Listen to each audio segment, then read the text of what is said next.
Hey, if you liked the video, give it a thumbs up and show some love for the series. Every like, comment, and share really helps us keep going. Thanks a ton for watching. Chapter 251 Newlyweds and Daily Life. The second day ended with cell phones. It was a day without anything in particular. I had a few plans, but I couldn't do anything due to the influence of my cell phone. After waking up and going to the supermarket, I played a war with my cell phone, and when I ate dinner, it was already late at night. When I came back after washing the dishes and cleaning up, I found Rurin with her stomach on the bed and playing with her cell phone. There was a slight blush on his face. Maybe it was because of the number of cans of beer he drank, but it was clear that he was in a pretty good mood. He has a very natural smile on his face. If I had to choose my favorite appearance of Lulin, the current appearance would be in the top 3. The sight of her smiling slightly without even realizing it is so pretty. When you add a slightly flushed look like now and an uplifted appearance, even the color shines strangely, and my gaze becomes frozen as if I were an immovable statue. Lurin's beauty is too pretty to leave alone. It's not that there's anything wrong with my eyes. Lulin was just like that from the beginning. Her cute, palm-sized face has eyes, nose, and mouth carefully arranged as if they were sculpted by a god, and her long black hair adds to her innocence. Recently, after my birthday, an unknown sheen added to it, so much so that I was wondering where I should put my overflowing charm. Are you done? As I was staring at him again in fascination, Lurin must have sensed my gaze and raised her face from where she was buried in her cell phone and asked. Thanks to that, I came to my senses and sat down on the bed and answered. Yeah, it's over. What are you doing? Hold on to your phone. Practice typing letters, Lurin said while showing the screen of her cell phone. There was a keyboard on the screen. I guess you were reading that keyboard, okay? Yes, it's a little faster now. Really? Hi. Lulin smiled and nodded, then took back the cell phone he had held out in front of me and moved his fingers. And just 5 seconds later, my phone rang and I touched the screen. What do you think? It's really fast now, I see. It's so fast.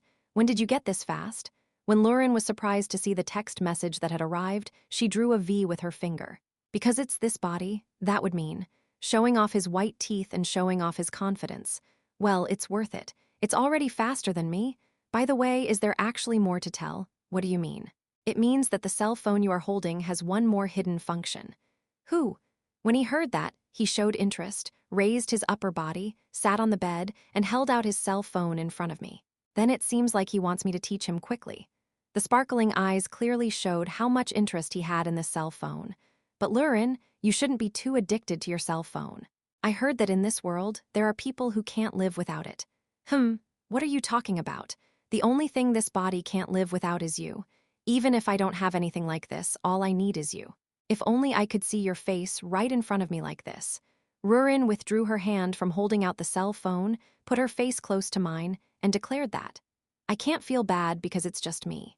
No, as always, Lulin's words hit me directly in the heart. Even though I am not good at directly saying I love you, I've reached the point where I am almost an expert at saying these words. If this is what you are doing on purpose, really. When I don't answer, Lurin tilts her head. When I see that innocent expression, I think it really seems like the words that were in my heart just came out naturally. Thank you for that. Oh well, that's it. But what are the other features? I don't need it, but I'm curious because it's in my hands right now. The function is called a camera. Camera, you remember the picture, right? Why is it that I took a picture when I came here before and it's still on the rare list? I remember. It was a drawing of you and me. It's exactly the same. A question mark appeared on Lulin's face. I don't seem to understand very well. Actually, who in the world would imagine that that small square object even has a phone text camera function? Now look this way. I took out my cell phone. Then I turned on the camera function and took a picture of Lurin. It's the same as when calling and texting. The fastest way is to show that seeing is worth seeing. Click. The sound of the photo being taken and the slightly confused expression of Lurin, who was surprised by the click, were captured on the cell phone. What is it? What did you just do? I was just blinking in confusion, so I crawled next to Lulin and held out the cell phone. Now look. So I held the photo I had just taken close to my face. Rurin looked at the screen, put the phone almost in front of her nose, and frowned. Who is this idiot? You're stupid. Of course, it's a bit of a strange expression. I would say it exudes foolishness. You. Lulin opened his eyes sharply and started glaring at me. Scary. Dragon fear is leaking out and threatening to eat it. They say that even flying birds are about to fall. No, Lulin's case is not a joke, it's real. If there were birds in this house right now, they would all run out while flying. Why are you staring at me like that? It's you, I know it's me, but I'm not this stupid. Why does he have such a strange expression? Oh, was that the cause? No, whatever, is it cute enough? Is there something with a strange expression that you want to keep for the rest of your life? Hey, give it to me, break it. And buy a new one, give it. No, you can erase until you destroy something. Don't rush into someone else's phone because you can erase it. I quickly turned around to see Rurin rushing towards my cell phone. Did you not like it that much? Of course, I have zero intention of deleting it. 0. Why erase this precious expression? It's just cute. Now let me tell you how. I subtly changed the subject and picked up Rurin's cell phone. Did you really delete it? That's so stupid. Tilt your head and make a strange expression. So if you turn this on like this, can you see the object on the screen? He stretched out his arm and tried to snatch my phone, but when I turned on the camera function, his eyes started following him. Who? He's an amazing guy. Fortunately, Lurin's attention shifted entirely to the camera function. He played around with his cell phone and held it out to me. Okay, just put what you want to take on the screen and then press the take picture button. Do you see the circle underneath it? This guy? A clicking sound rang out along with the voice. If it makes a sound, that's right. I said with an expression that said yes, that guy. Did you take a picture? If you want to see the photos you took, just click on it below. Like this? Lurin followed my hand gesture and her face lit up as if she had called up the photo she had just taken. No, not only did he brighten up, he opened his mouth wide and shouted with a curious expression on his face. It's you. You are there? Yes. Can I keep watching this? What if I don't erase it? As soon as she heard that sound, Lulin picked up her phone again. And then it clicked. Made a sound, hey, didn't you take the picture too intently? It was clearly taken right in front of the face. I think if you take pictures like that, y'all get strange pictures. Lurin, please calm down. I reached out for Rurin's cell phone. But this time, Lulin avoids my hand and retreats. Puhahaha. You are funny, only the nose is visible. What? Only the nose? Where are you? Kek, don't come. It shows. This place here is gold. Lurin pretended to draw a line in front of her and tapped her phone again. And then he holds it out in front of me. It's funny even to me.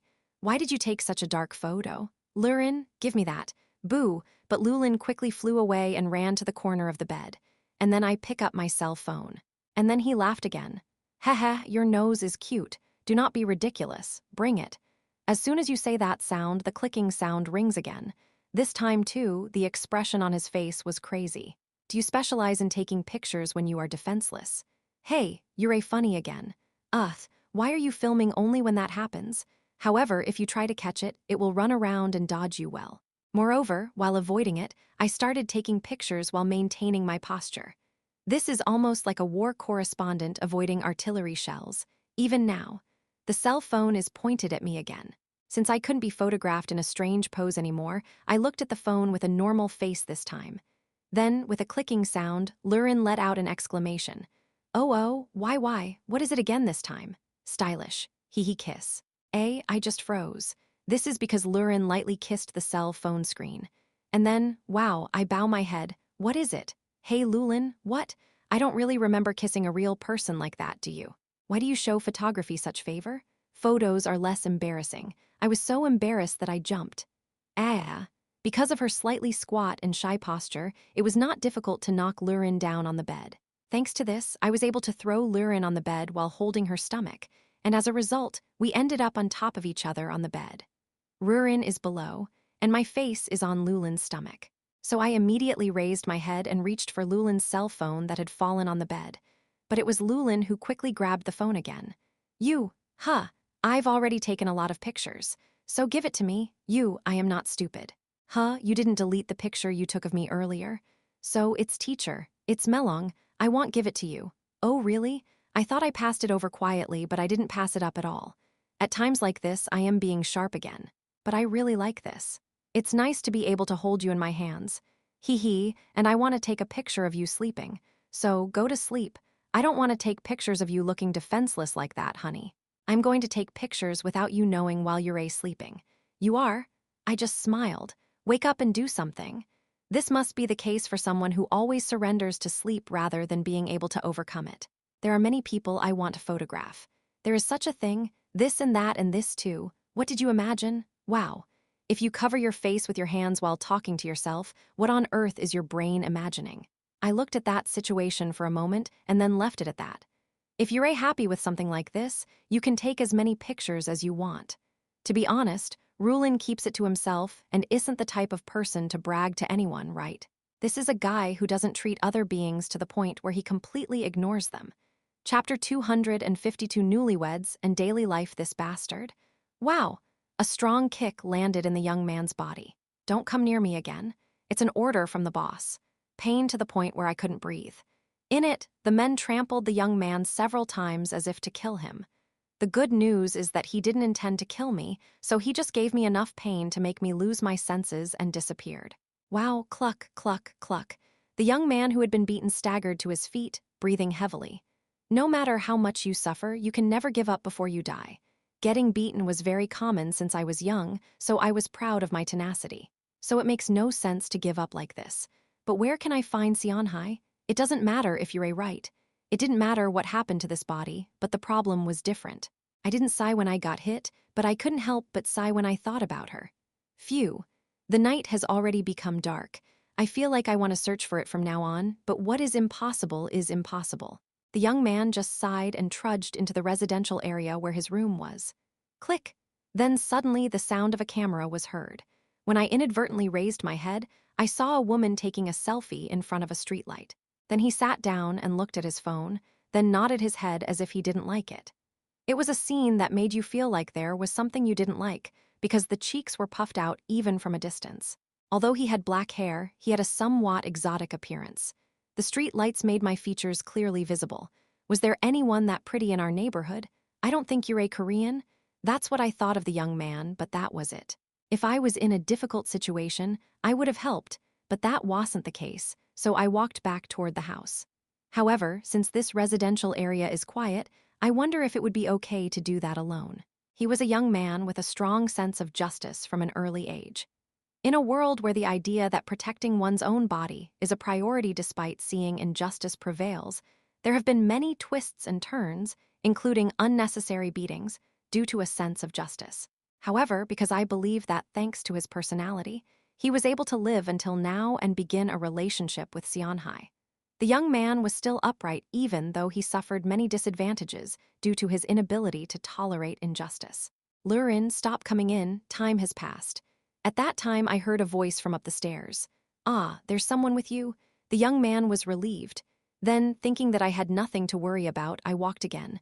I don't have a photo I like yet. You can't beat the picture you took of me. That's because I take better pictures of you. On the other hand, if it was a bet to take my picture, you would have won, right? So it was my win from the start. What is that? It's a scam, so come up. Ugh. Rurin passed by the young man and began to go up the stairs, holding her cell phone to her face with a very resentful look on her face. Do they live in the same place? I went up the stairs thinking that the name Rurin meant that she was a foreigner, because his destination was also on the stairs.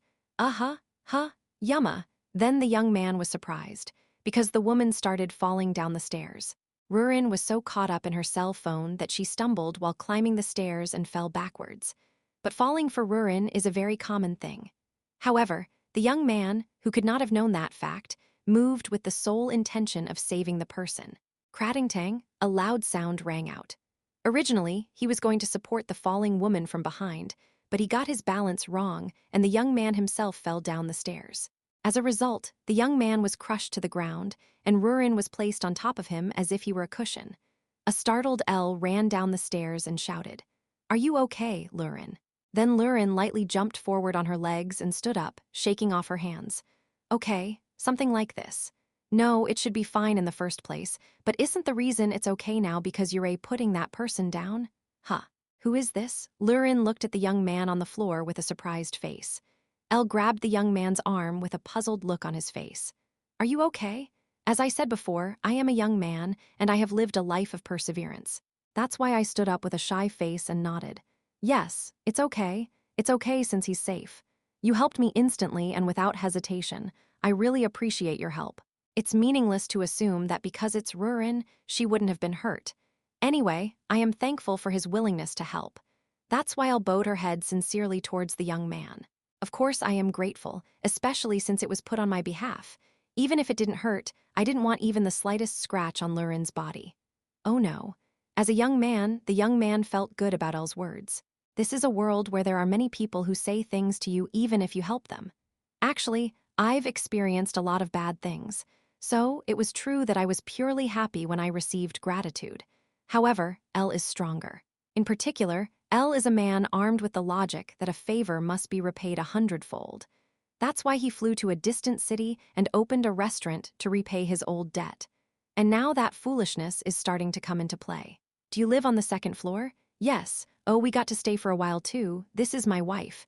Oh, you are a married couple? Yes, Elle nodded strongly. Yes, they are a couple. Hi. Lurin started to twist her body slightly because she really liked the word couple. The young man scratched the back of his head, feeling envious as he watched the two of them like that. Anyway, I am not hurt anywhere, so I'll just go up. There was nothing more to say, so the young man said goodbye and started to go up the stairs. However, Elle's arrogance, which had already been demonstrated, caught such a young man. Wait a minute.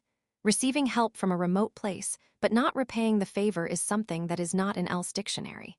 Even if it was a wound smaller than one Rurin's body, preventing it from occurring is already a huge help to Elle. Are you really hurt? Plus, the blood stains. Oh, this has absolutely nothing to do with now. Never, that's right. Elle thought so but still had doubts. Blood stains and bad complexion. The persimmons I honed at the restaurant strongly told me that there was a story behind them. It's fortunate that I received help from the person who lives next door, so how about having a quick drink in my room? There are good drinks and snacks, so please treat them lightly. I think I can sleep peacefully if I repay you in this way. That. The young man scratched his head again. I wanted to go home and lie down and think about how to solve this problem, but I thought it wasn't a virtue to refuse so many offers. Then I'll just take a drink and leave. Yes, well thought out. When the young man accepted, Elle smiled cheerfully. The young man thought it was a smile that made him feel good.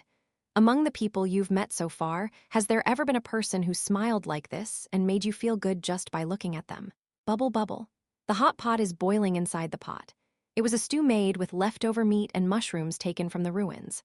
First, add everything you need to add, such as red pepper powder, soy sauce, red pepper sauce, soup soy sauce, etc. to the broth seasoned with anchovies and kelp, and then add mushrooms to create a soup that cannot be left out unless it is delicious. The point here is the mushroom that tasted like tires taken from the ruins. If you eat it on its own, it's really tasteless, but if you bake it, it gives off a delicious aroma that makes you feel umami. So I thought about adding it to the soup as is, but the test results were a huge success. Mushrooms that had only a good aroma and not much flavor when roasted are transformed into completely different mushrooms when soaked in soup. That's why I was thinking about using it when I go back to the restaurant. The product presented to the youth now is the prototype. Perhaps because of the scent, someone's stomach growled. Rurin, who was sitting next to me and playing on her phone, tilted her head and shouted, "It's not me." "Yeah, you probably aren't. I ate earlier." "Oh, I am sorry." Then the young man who introduced himself as Lee Jinha scratched his head with a red face. He looks younger than me. However, I had the impression that I had experienced all sorts of hardships before birth. I think it's because I didn't eat anything today.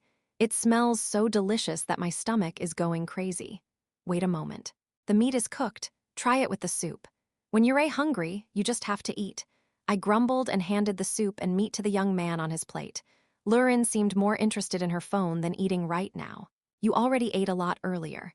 There doesn't seem to be much interest in inviting the young man. This happened often in restaurants as well. Of course, I didn't invite you to Rare, but to a restaurant. Lurin seemed to think it was an extension of that and was just pressing her back against me. He is a guy who rarely opposes what I do. It's because you don't want to bother asking yourself to do something. This is really delicious. Jinha Lee, who tasted the soup and meat, let out an exclamation with a surprised face. Is that so? Yes, that's a good thing. Please take a drink. Good. Even so, it was a night that reminded me of alcohol. Jinha Lee nodded and accepted the glass. A glass of soju with warm soup. There is nothing better than this as the night deepens. Fortunately, Jinha Lee seems to think the same way. However, he seems to have no energy, so I should give him some stamina mushrooms. Then let's try some of this. That. At those words, Lulin suddenly stood up. That's what? Oh no, I don't know. Lurin then sat down again. What? What is it? It felt suspicious, but I couldn't bite the mushrooms I tried to add, so I just put them into the soup. And then I glanced at Lurin. It seems as if it turns around and sits on my back again, but it turns its head slightly again to look at me. Mainly mushrooms and me. It was Jinha Lee's question that turned my head. How long have you been married? Oh, it hasn't even been a year yet. Okay, newlyweds envious. There was a woman I wanted to marry. He mutters that and takes another sip of soju. Perhaps because he had already eaten to the point of intoxication, he looked as if he was about to tell a story. Then I'll have to encourage it a little bit. I don't know what the story is, but sometimes you feel better when you tell it. Are you married yet? That's what. Jinha Lee took another sip of his drink in response to my question, so I poured him another drink. Are you okay? Also, try speaking calmly and not even between cheeks. Just by looking at your complexion, it seems like you have a deep story behind you. Isn't that how people live? I talk about it while drinking and start living again. At my words, Jinha Lee ate his food again, drank another glass of soju, and shook his head. That is, he seemed to be quite drunk already. Alcohol always has the effect of making people speak out. It's like a drunken joke. Chapter 253 Newlyweds and Daily Life. Jinha Lee's problem was his fiancée. Her fiancé and Lee Jinha are from the same orphanage. That's why Jinha Lee has lived a difficult life since childhood. We went to the same orphanage, so my fiancé and I had a long-term relationship since we were young. Jinha and Jinha became best friends at the orphanage after he saved her from being bullied by other children when she was a snotty dog. But she was the one who left the orphanage first. This is because she was adopted by a good family nearby. Jinha Lee, who was 5 years older than her, voluntarily left the orphanage a few years later. Of course, there was no contact with her during this period, so Jinha Lee just worked to survive. Her reunion with Lee Jinha happened by chance, when she was still in middle school. The young man had just become an adult and was working hard in a jungle-like society. However, perhaps it was fate, I ran into her on the street while walking. Like a lie, like a scene from a movie. Of course I was happy. Still, we have been together for many years. But she moved away from Jinha Lee as if she was just passing by. As if he didn't want to pretend he didn't know. It wasn't that I didn't understand. Because he is no longer an orphan and unlike me, he is living a good life in a good place. No, from what I heard, her adoptive father was so successful in business that he was already running a company at the level of a chaebol. In that case, he was a person living in a completely different world from his own. There is no longer anyone like the little sister I was so close to when I was young. Memories of childhood. I couldn't help but feel a sense of loss the moment the person I considered my sister disappeared from my heart. My younger sister didn't talk much and always seemed lonely, so strangely, I started caring for her more. Strangely enough, the boy, who was quiet, said many things to the young man. That bond used to make me feel like I had a real family. But that is already an illusion. Memories are beautiful just because they are memories. The reality is like this. Yes, because family doesn't suit me.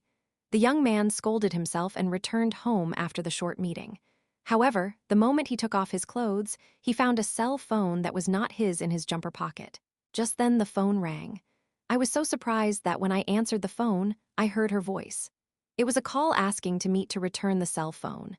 I heard it later, but she said that she couldn't pretend to know because her adoptive parents were watching, and in her haste, she put her cell phone in the young man's coat pocket. The connection that cell phone connected. So the young man and her were reunited again, and we kept in touch. A younger sister born again. It was a moment when the feeling of being like family was revived again because we were from the same orphanage and followed the young man well. From then on, she always consulted Jinha Lee on even the smallest details. He still seemed quiet to others, but in front of the young man, he was just like he was when he was young. Opa, do you remember how you protected me when I was young? Of course I remember that. That guy from the same orphanage, Minchial, was especially like that. So. These days, I am learning Taekwondo and Judo. If you get bullied, I will help you now. What? Isn't it okay for a small thing to learn something like that? It's not, just wait and see. This was her. Her meeting with Jinha Lee continued like that. A young man who had almost no one he could call an acquaintance. She was also a benefactor who made me feel that I was not alone in this world. Of course, I don't think we were in love. Reunited in middle school and high school. To Lee Jinha, who watched the process, she was, of course, his younger sister. Until then, but a big change came to her. Her father had an arranged marriage in mind when he adopted her and decided to marry her when she was older. The moment when the secret meeting is broken. As soon as he heard that it was an arranged marriage, the young man felt his blood boil. A younger sister? The moment I realized how absurd that thought was, Jinha Lee had to smile self-deprecatingly. He was definitely the one who helped her when she was young. However, what supported the young man's life after that was the presence of her who always supported him. Opa, what should I do? What kind of person are you marrying? That's not important now, is it? Now tell me. My brother's heart. I like you. Jinha Lee answers that question. I just confessed something tasteless and pointless. The words came out of my mouth to the point that I was surprised, but she cried as soon as she heard the confession. Even though it was a tasteless confession, it was one that was long awaited. Fool, I've liked you ever since I saved you from those naughty guys when I was little. Lee Jinha was so happy that the words made her jump, and the two of them got engaged secretly. Of course, Jinha Lee was also very diligent in his work, and had a boss who viewed it favorably. So by the time they got engaged, he already had a salary and position that would have been enough for him to get married at the mid-sized company where he was working. A young man who lived his life looking only ahead, and that's why it was an engagement. So you're not engaged? It's something to celebrate, but why are you so worried about death? After hearing this far, I just blurted out my doubts. Then Lee Jinha hesitated to speak again. Lulin had no interest in these things, but at some point he seemed to have been listening properly and stood up and opened his mouth. You didn't give me an engagement ring. You have to give it to me. This makes sense considering Rurin loved it after receiving the ring, but at least in the current situation, it probably isn't true. No, of course I gave him a ring. That wasn't the problem. Sure. A drooping horse's tail, and the impression becomes darker. Soju continues to flow. Then there is only one answer. From the story just now, if we were to guess the dark place in Lee Jinha's life, it was his fiancé's adoptive father. They're talking about an arranged marriage or something. So, we have been in love since we were young, and I told her that I would not put her through any trouble and went to her house to ask for permission. But I haven't even met him. She was locked up at home and couldn't come out, so she sent her subordinates to abuse me. He told me not to approach him again. I was complacent. I think I was a fool to think that if I sincerely persuaded him, he would understand. She says Xianhai as I thought it would be better to run away. I knew it. It was disgusting. It was very disgusting. Well, it wasn't anything unusual. In this case, if two people are in love, they may leave home, break off ties, and live separately, even in the face of opposition.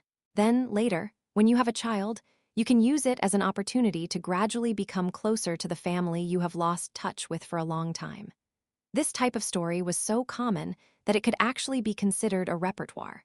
However, in the case of this young man, there was a very strong feeling that the adoptive father had done the adoption for the purpose of an arranged marriage, and he went so far as to imprison his daughter for that purpose. So one could not help but say that it was disgusting. Jinha Lee would have rather wanted to make sure that no matter how much her adoptive parents raised her, she would be officially recognized and be able to get married.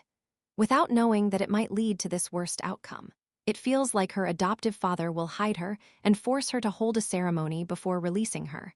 As a result, there is absolutely no way for us to meet. It's not like the Joseon dynasty. This was already another form of violence, forcibly holding a ceremony. The more I listen, the more unanswered I get. In that case, no answer should be met with no answer. You mean I just have to meet her? Yes. I think there is something I can help you with. I smiled and shrugged. Of course, this isn't something to talk about now that the other person is drunk. So, I sent Jinha Lee home and cleaned up again. And then I became alone with Lulin again. We went into the bathroom together again to get ready for bed, came out and went back to bed. Rurin was enjoying taking pictures of me brushing my teeth.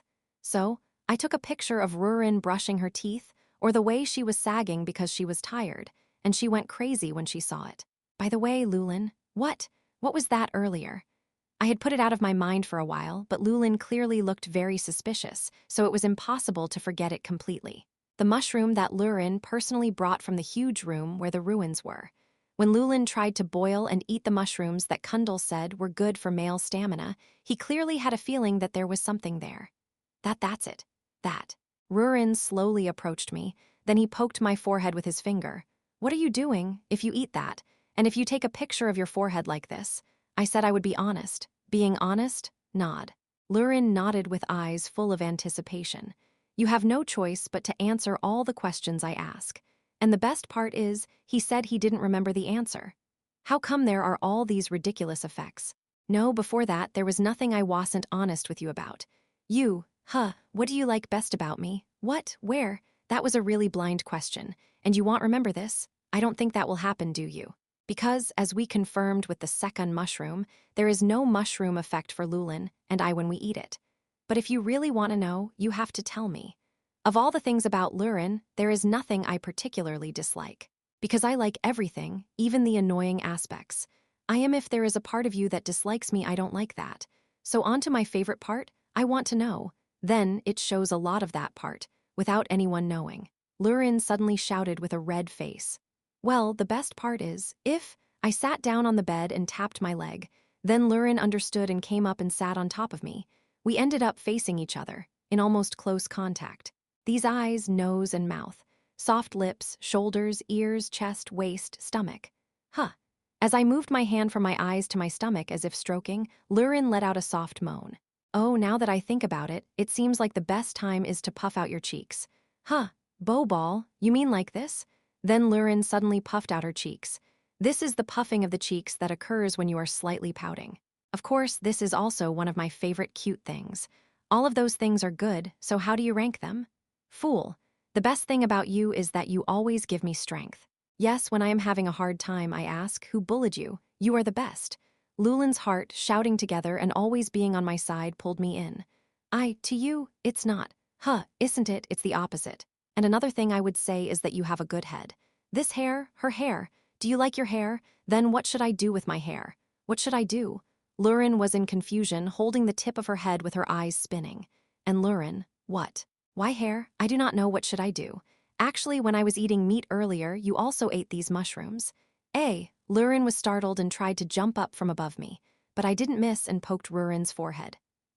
When did I eat? Unbelievable. Fool. Previously, even if you ate it, there's no way it would work, right? A question mark appeared on Lulin's face. And then, with a face that made him realize something incredible, he rushed into the blanket. No matter how many times I called, he didn't seem to have any intention of coming out. Chapter 254, Newlyweds and Daily Life, the third day after coming here. Today, I had a plan that wasn't there. It's a pity that my crazy behavior started even on our honeymoon, but what can I do if I don't help it? It makes me happy to hear the story that if they had hoped for each other for such a long time, it will come true. If Rurin and I are happy, other couples who miss each other so much should also be happy. So, as soon as I woke up in the morning, I went to visit the house next door. Of course, Lulin is sleeping, so I visited alone. Fortunately, Jinha Lee remembered everything he said while drunk yesterday. Of course, I waved my hand at him to forget about it, but I couldn't do that. I debated what to say and intervene, but chose the classic method. He said that he worked at an errand center that specializes in investigating such things, and that his specialty was finding people to investigate adultery. Of course, Jinha Lee looked embarrassed, but told him to grasp at straws if he couldn't solve it on his own. It seemed to work quite well. If you leave it to the experts, everything will be different. When I told him to pay the investigation fee back slowly, Jinha Lee eventually nodded. You mean I just have to meet her first? Yes. If I meet her and she follows me, I will somehow run away and survive together. Good idea. Confinement, even between parents and children, is illegal, so we set out to investigate. Of course, there isn't much to investigate. The research method is the same both here and in the other world. It's obvious that this is the place where Lee Jinha's fiancé is imprisoned. Of course, they would have locked him up at home. If you don't want to escape, there's no better place than home. So Lurin and I went outside. In fact, it was very difficult to get Lurin, who had crawled under the blanket last night, to come out of it. I had to go through a lot of trouble to pull out all the embarrassment in the world, because it didn't move under the blanket as if it was all wrapped up in me. Well, in the end, he forcibly removed the blanket and rushed towards Rurin's lips. Her cheeks puffed out, and her face pursed as if she had just eaten something sour. Maybe it was because of the embarrassment of those lips, but my stomach felt warmer than usual. It's like putting your lips to a slightly cooled hot pack. That much heat. But Lulin still closes his eyes and says, ooh, ooh, ooh, ooh, ooh. I tried to refuse it. But even if it's embarrassing, it's okay because I love you, right? As I hugged him tighter, he let out a huh sound, and my arms finally gained strength. Huh town uff? Rurin let out a cute moan and held my waist even more tightly. It's as if he will never let it go no matter what happens. Then he said, have you calmed down? Ugh, I am so weak at kissing that it's a shame. Why does my hair turn white when I kiss it? It becomes white and everything becomes irrelevant. After saying that, he looked at me with moist eyes that made me feel like something was brewing. So the story is that it was eventually resolved with a kiss.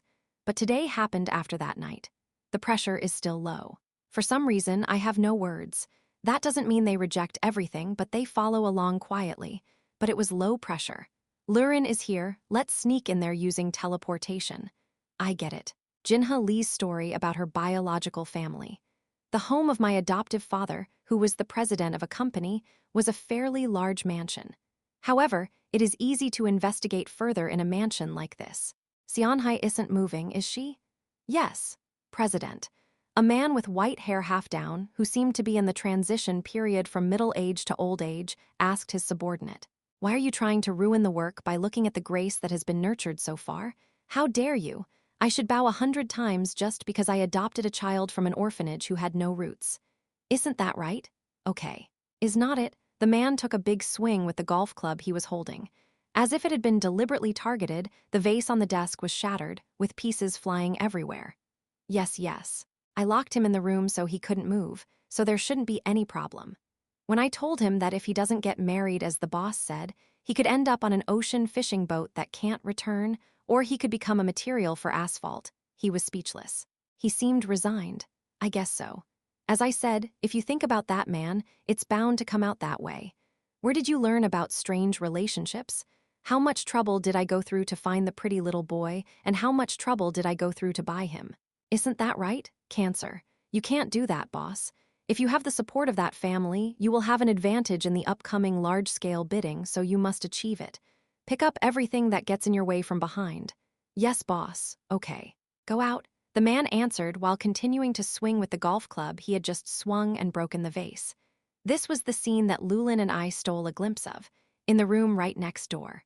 From what I could see, the company itself that the president was said to have built was not built in a particularly clean way. A company created by an unscrupulous company or gangster. They are the type of guys who will do anything for money. I mentioned earlier that I bought my daughter for adoption. Looking at it, an even worse smell comes from behind. It's not a modern-day slave market, so what can you buy? These were guys I didn't like more and more. By the way, there are a lot of rooms. Thanks to that, it's easy to eavesdrop. I am tired. There isn't much mana in this world. Great job. I don't think there's anything more to see now. Is that so? Since I couldn't just listen to one side, I sneaked in just in case to hear the other side's point of view. And the result was a typical video situation that I didn't even have to watch.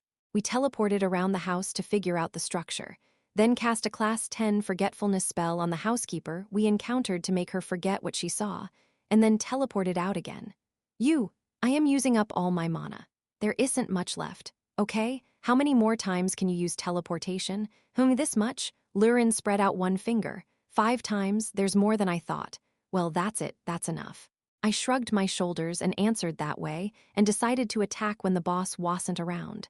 Because there is evidence I want to find. So we started lurking nearby for a while until the boss left. What are you guys doing? These guys. What Lurin pointed to was a music video on her phone. An idol group was singing in the music video. He seemed to be very bored, so I played a variety of things while he was in hiding, but of course he didn't get much response to the movie, and the internet had no way of understanding it. The last thing he played was this music video, and he showed interest in it and asked questions. It looks like they're an idol group, but they're a singing. Sing, idol group, what is that? Unlike Legana, there are several different melodies mixed together. It seems like something exciting. Lurin expressed her impressions and suddenly started humming and singing along. Just like Diddy? As expected, Lulin likes music. You can tell his passion for music just by looking at him practicing Legana every day at Rare. This is because Lurin, who is annoyed by everything, plays Legana every day. In the other world, there is no concept of song, but here, since it is music, the first thing that comes to mind is song. So being interested in singing is actually a good thing. There are many other things. Would you like to hear more? Really. This cell phone is really useful. You can keep it too. It's probably not me, it's my photo. Let's speak clearly. For me, the photo is also you. Hi hi, hi hi. The pressure continued, and for the first time today, I started laughing. It seems like he likes the song and feels better. So I quickly played other songs in succession to keep the mood going. I can't say that I like you, and he even sings along quite a bit. This song, like Legana, seems to have many different songs. Is that right? Huh. So instead of hitting it with Legana, you're calling it with your throat? Amazing. I think all the voices are good. Okay? But your voice is good too, so whatever. Is that so? Of course this body excels at everything. After saying that, he smiled. I feel better, because even my legs were slightly crossed. However, playing music like this is not good for hiding. I searched my pockets. Where did I put my earphones here? I picked up the earphones that were given to me as a free gift when I bought a cell phone, which I had stuffed in my pocket because I thought I might use them for phone calls or something. And then I approached Rurin to put it in my ear. Isn't listening with earphones 100 times better than hiding in a hidden place? Now listen to Rurin's ear. Ear? Wow, that thing is weak. Rurin was surprised when I slightly lifted the earphones and put my hand to her ear, so she took a slight step back. My face is already red. It's still broad daylight. I can't help it if you want to, but still. No, that's not it. Absolutely not. Do not misunderstand. It's completely different from when I touch my ears in bed. I didn't mean to touch your ears in the first place. I started sweating and gesticulating with my hands and feet to clear up the misunderstanding that I was in heat in broad daylight. Then what is it? This is this. That. Rurin finally noticed the earphones in my hand and narrowed her eyes. Maybe it's because it's a completely unfamiliar item. It's so noisy in places like this that I can't hear music on my phone, but I can hear it better when I put this on. After saying that, I put an earphone in one of Lurin's ears. How is it? What? Singing suddenly gets louder, Lulin shouted loudly. This is the only drawback of earphones. If you are listening to music, speak loudly when speaking to the other person. Anyway, Lulin seemed to like it and started concentrating on the song, and after a while, the president's car drove out the gate.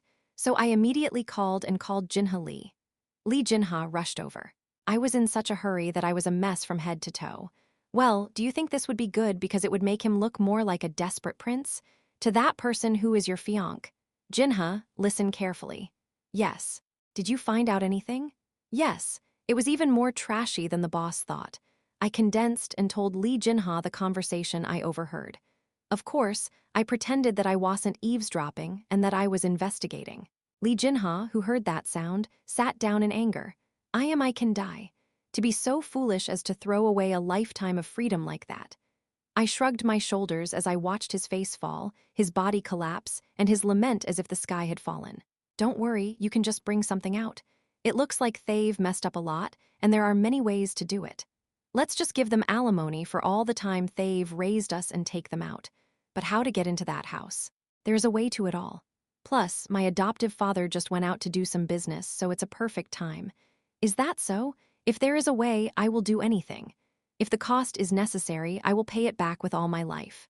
No, there's no need to do that, but since it's a trade secret, if you faint for a moment, it'll wake you up in the house. Yes. Lee Jinha made a strange expression, and I slapped the young man with my head. This is a skill I learned during the monster war. I have lived through a fierce battlefield. Even if it's not magic, he knows various techniques, because it works on a human level. It's not very helpful when fighting monsters or dragons. Chapter 255 Newlyweds and Daily Life. Sionhai was sitting on the bed and sighing. I don't know how things got so twisted, but I couldn't help it. The tyranny of his adoptive father. It was absolutely impossible for Jinha to get hurt by that tyranny. It is better to sacrifice yourself. Even though she thought so, Sionhai still had faith in a corner of her heart. No matter how useless and unachievable that belief may be, Sionhai planned to live with that faith until she died. That faith was the belief that Jinha would somehow come to the rescue, because he has always been like that. Like Superman, he always saved me when times were tough. Its history is truly long. It all started in daycare. Those times were difficult to endure. Those days when no one was on my side and everyone seemed like an enemy. It was young Jinha who first extended a helping hand. He still doesn't know how much that hand meant to him. Xianhai thought so. The same goes for adoption. I thought people would be happy because I was adopted into a good family. But she is just playing the daughter. The adoptive parents tied themselves up. There were so many things I couldn't do, and I made my daughter act just to show off to people. I never gave you affection. He just made himself wear a mask. The adoptive parents were always proud, always remembering the fact that those who graduated from the orphanage had a hard life. It is thanks to them that we can eat such good food and live in a good house, so absolutely obey them. Therefore, Xianhai had to nod her head and act. According to their will, they are not themselves, but simply a machine wearing a mask. As a result, everything about my life was a lie, and I suffered from depression day and night. I escaped from those days. As expected, it was because of Jinha. Is there any reason to continue living like this? There was a time when I even thought like that. The moment I reached my limit, Jinha appeared in front of him again like a knight, a truly coincidental reunion on the street. At that time, I felt like I was flying through the sky. The person I wanted to meet so much, but couldn't contact him. This street was the street where the orphanage was located. So the same space. If Jinha hadn't gone to another faraway place, I had hoped that we would meet someday, but that didn't happen. It was a street one day after many years. We could never have met if fate had rejected us. That moment of reunion that felt like a lie. At that moment, Xianhai made eye contact with the adoptive parents who came to meet her. A foster parent who always hated talking about friends from orphanage. But he is someone I have missed almost every day since we broke up. So much so that I even momentarily thought that I was afraid that his existence would become known and my parents would not let me see him anymore. So Xianhai used her wits for a moment and just nodded lightly and dropped her cell phone into Jinha's coat pocket. I am so glad to see you, brother. But I think I should go. The moment that passed by after I said that almost in passing. Inside, my heart was beating like it was going to fly. From then on, Xianhai truly learned the joy of living, because I was able to show my true self every time I met Jinha. It's not a mask. Your true self, not a mask or anything like that. I laugh sincerely, talk sincerely, and cry sincerely. That's why I don't know how happy I was when he almost forced me to confess. So, Xianhai thought, he said he would still show up now. I guess so. Quaang, when you're thinking like that. Suddenly, a loud noise was heard outside the door, causing Xianhai to wake up in surprise. What? What's the matter? I don't know, there's a loud noise coming from the front door. The bodyguards came out saying such obvious things. Well, they were the right-hand men of the president who had so much to protect that they resided in the house. It was Rurin who broke the gate. At first, he hit the door with his fist, then cried, saying that his hand hurt, and eventually used his breath to completely melt it. Then we passed through the garden and moved back to the main gate of the mansion. I feel like I can break this door down with my fist. Rurin was confident, but I shook my head. My fists are strong. It hurt earlier. No, it's open here. Just like that, they melted the gate and broke through the house through the open front door. I woke Jinha Li, who was carrying me, by slapping her cheek. At the same time, 4 bodyguards came running at once, and Rurin blocked their path and raised his head. If I were to describe the scene, would I say it felt like hungry wolves burning in front of a small rabbit? That is the sight before your eyes. Haha, can I use my fists this time? It looks weaker than the main gate. These guys. Rurin had been emphasizing punching, as if he was crazy about how to use his fists. There seemed to be anger that wanted to be resolved. I guess so. Is it stronger than the main gate? So when we nodded and told them to do whatever they wanted, the security guards shouted at us. What are you guys talking about? Hey, you know that guy, right? I told you not to come near me, but you sneak into my house. That guy is crazy. The bodyguards recognized Jinha Li and frowned. W here? Jinha Li raised his head just then and looked around in confusion. It's just like I said, it's that family. When I told him the truth, Jinha Li jumped up in surprise. The bodyguards rushed at Li Jinha with faces threatening to beat him to death. But I couldn't overcome Lulin's wall. It is no exaggeration to say that an almost impassable 4-dimensional wall blocks the path leading towards Li Jinha. You get out of the way. I'll deal with you later. How dare anyone? Do you want a search? One of the bodyguards stretched out his hand towards Rurin, who was blocking them. After slapping it away, it looked like he was trying to run to Jinha Li. But Rurin looked at the hand and laughed. What is this hand? 8. and then I touched his hand. Kayak! At the same time, the man flew far away and flipped over several times. As expected, it is weaker than the main gate. Whoa, and Lurin's number 18. He showed off the kick he always used to swing towards Serena to the other bodyguards. What the hell? As the bodyguard who was kicked flew away, the bodyguard next to him looked at Lulin with a bewildered expression. However, perhaps because of his obvious skills earlier, he was very wary and threw a punch at Lurin. That's something I can't bear, even if that fist is of no use to Lulin. What's wrong with punching someone else's wife? They're annoying. This is self-defense. How dare you try to touch my weak wife? You deserve to be punished, right? Cratting-tang-tang. The man reached for my fist, and the other bodyguard took out a stun gun resembling a stun gun from his pocket and tried to use it. Oh, but it was of little use to Lurin. Lulin just frowned with a slightly stinging look on his face. Whoa. In return for the stinging pain, the man who held the electric gun was hit with a stronger kick and was sent flying into the wall. What about you two? Lee Jinha, who saw this, just blinked with an expression of disbelief. Isn't it time we ran to see my fiancé and not the problem? Isn't this the time to be like that? Yes. After reminding him of the reality, Jinha Lee started searching the large house. According to what I investigated earlier, there were no other family members other than the boss. Since there were only bodyguards and housekeepers guarding the housekeepers were shocked and tried to report it, so Rurin used magic to put them to sleep. Xianhai. Jinha Lee started walking around in the empty house, calling for his fiancé, and I headed to the boss room. Since there seems to be a lot of stuff going on, I thought there must be something useful. It is my virtue to provide after-sales service as much as possible. The president's room that was bugged earlier. As expected, the door is firmly locked. As soon as she saw that door, Lulin started running around again, saying that she had accumulated a lot of stress, probably because of yesterday's embarrassing incident, but tried to break it without using magic again. Can you do it? I can tidy it up. That guy earlier was iron and this guy is wood, because trees are weak. Lulin nodded and kicked toward the door. Quang, as expected, Rulin Pio's kick. The door was shattered and broken, and it was easy to get into the house. So, we started searching the president's room. Well, if you say it's the most important thing in this place. I found an elaborate safe in the wall. It was a safe that clearly looked like it had something in it. Lee Jinha felt like everything that was happening now was a dream. Her house was difficult to enter despite many attempts. To use her expression, the feeling of entering that place, which was said to be the place of hell experienced while alive, was truly unique. Those two people. In particular, the man had a smile that made people feel at ease.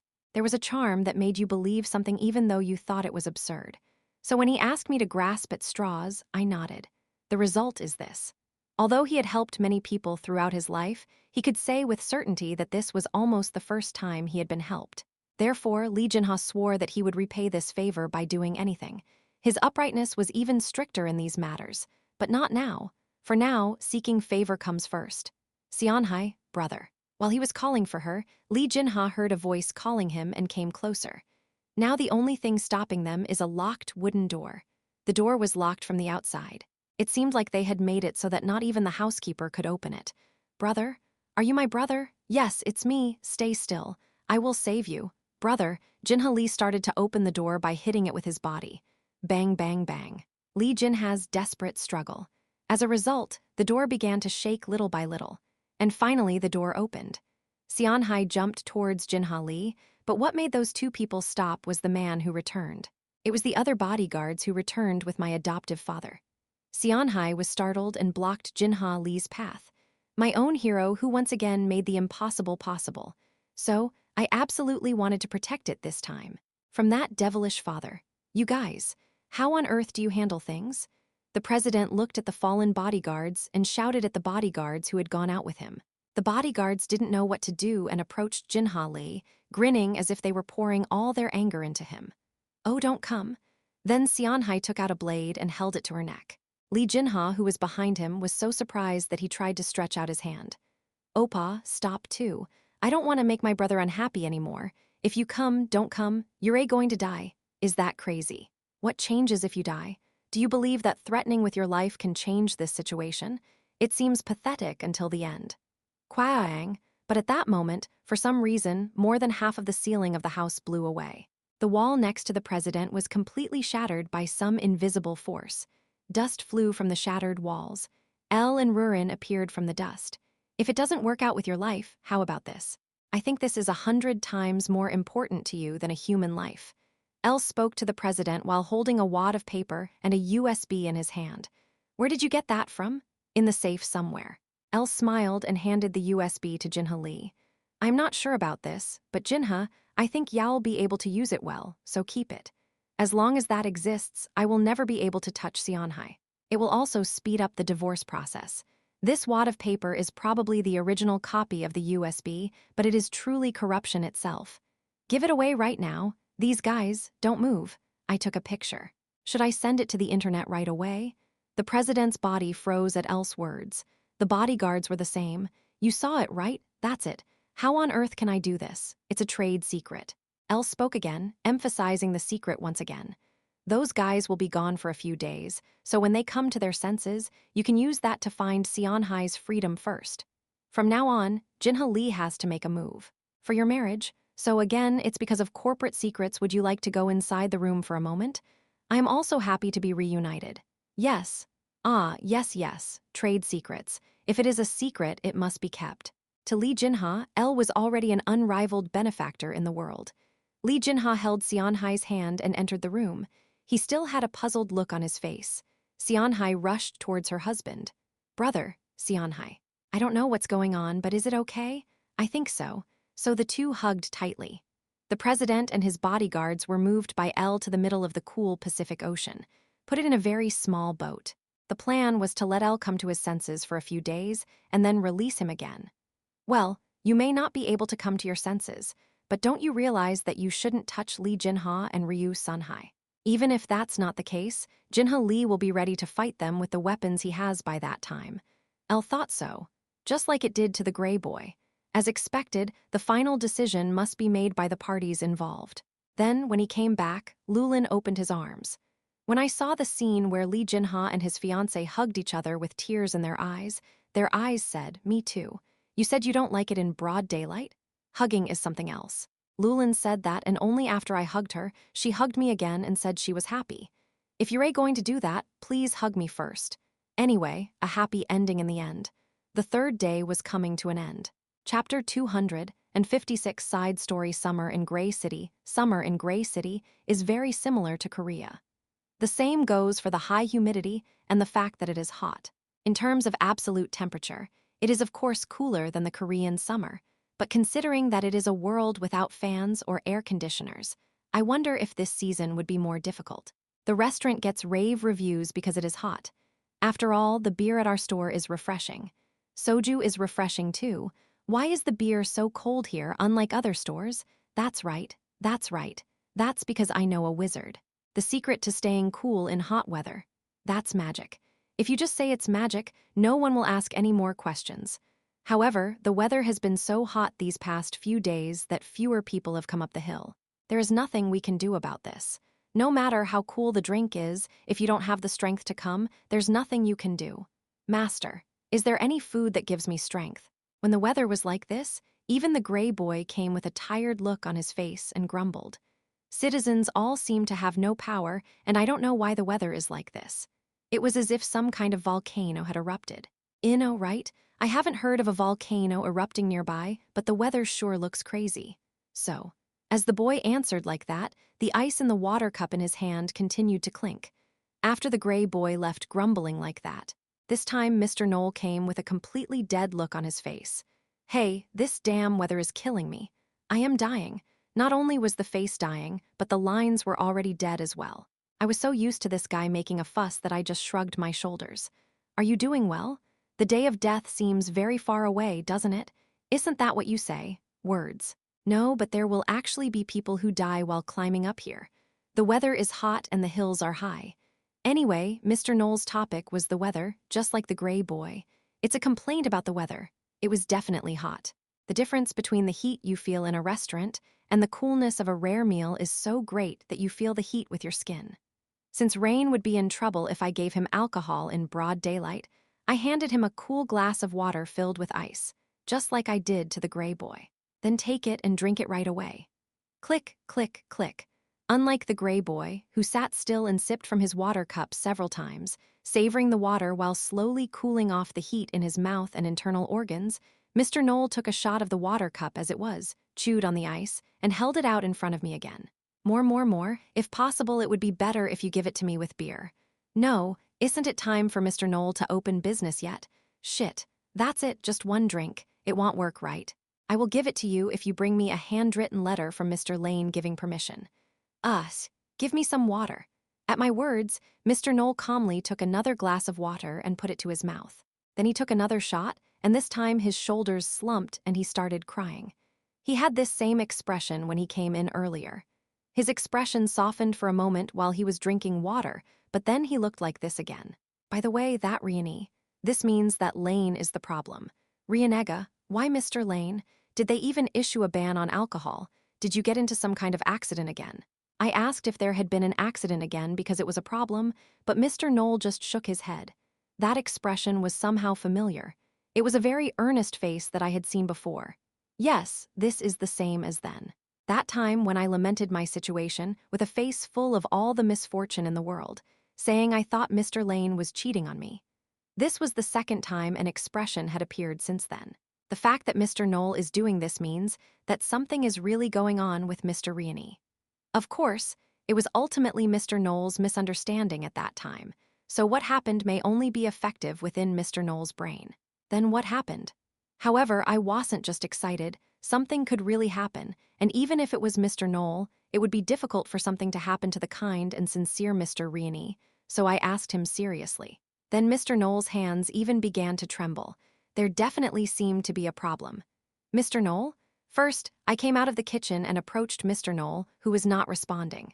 Not only my hands, but also my back was shaking slightly. Why am I anxious? Perhaps because I had a serious face, Mr. Knoll soon began to stutter and explain. That's it. That's Rain was lying down. It's so hot that I can't eat anything except water, so if I don't have the energy to get up, and I don't know if something big will happen. Mr. Knoll bit his lip with an anxious face. That's not possible. At the end, he even screamed loudly and jumped up, even holding his head with both hands. It appeared to be in a very severe state of shock. He is usually a very generous man, but when it comes to Mr. Lane, he becomes restless like a lamb looking for its mother. That's right, it's hot. Isn't it a bigger deal than that? Falling down, have you been examined by Alina? Alina and Riani are even close friends. Even if we're not close, there's no way Alina would waste the examination. So, of course, he must have been examined, so I asked, and Mr. Knoll nodded and answered. That is, of course, I got it. But it's not like I'm sick. I gave her some medicinal herbs because her body couldn't handle the hot weather, but her appetite didn't come back. Even though I boost my energy with recovery magic, the weather is still hot, so I can't eat. Ah, the taste. There is no disease worse than heat. Some people die because of the heat, because this happens even in modern times. Yes, that taste. So please help Lane regain her appetite. This is my lifelong request. Please, Mr. Knoll held his hands high again with an earnest look on his face.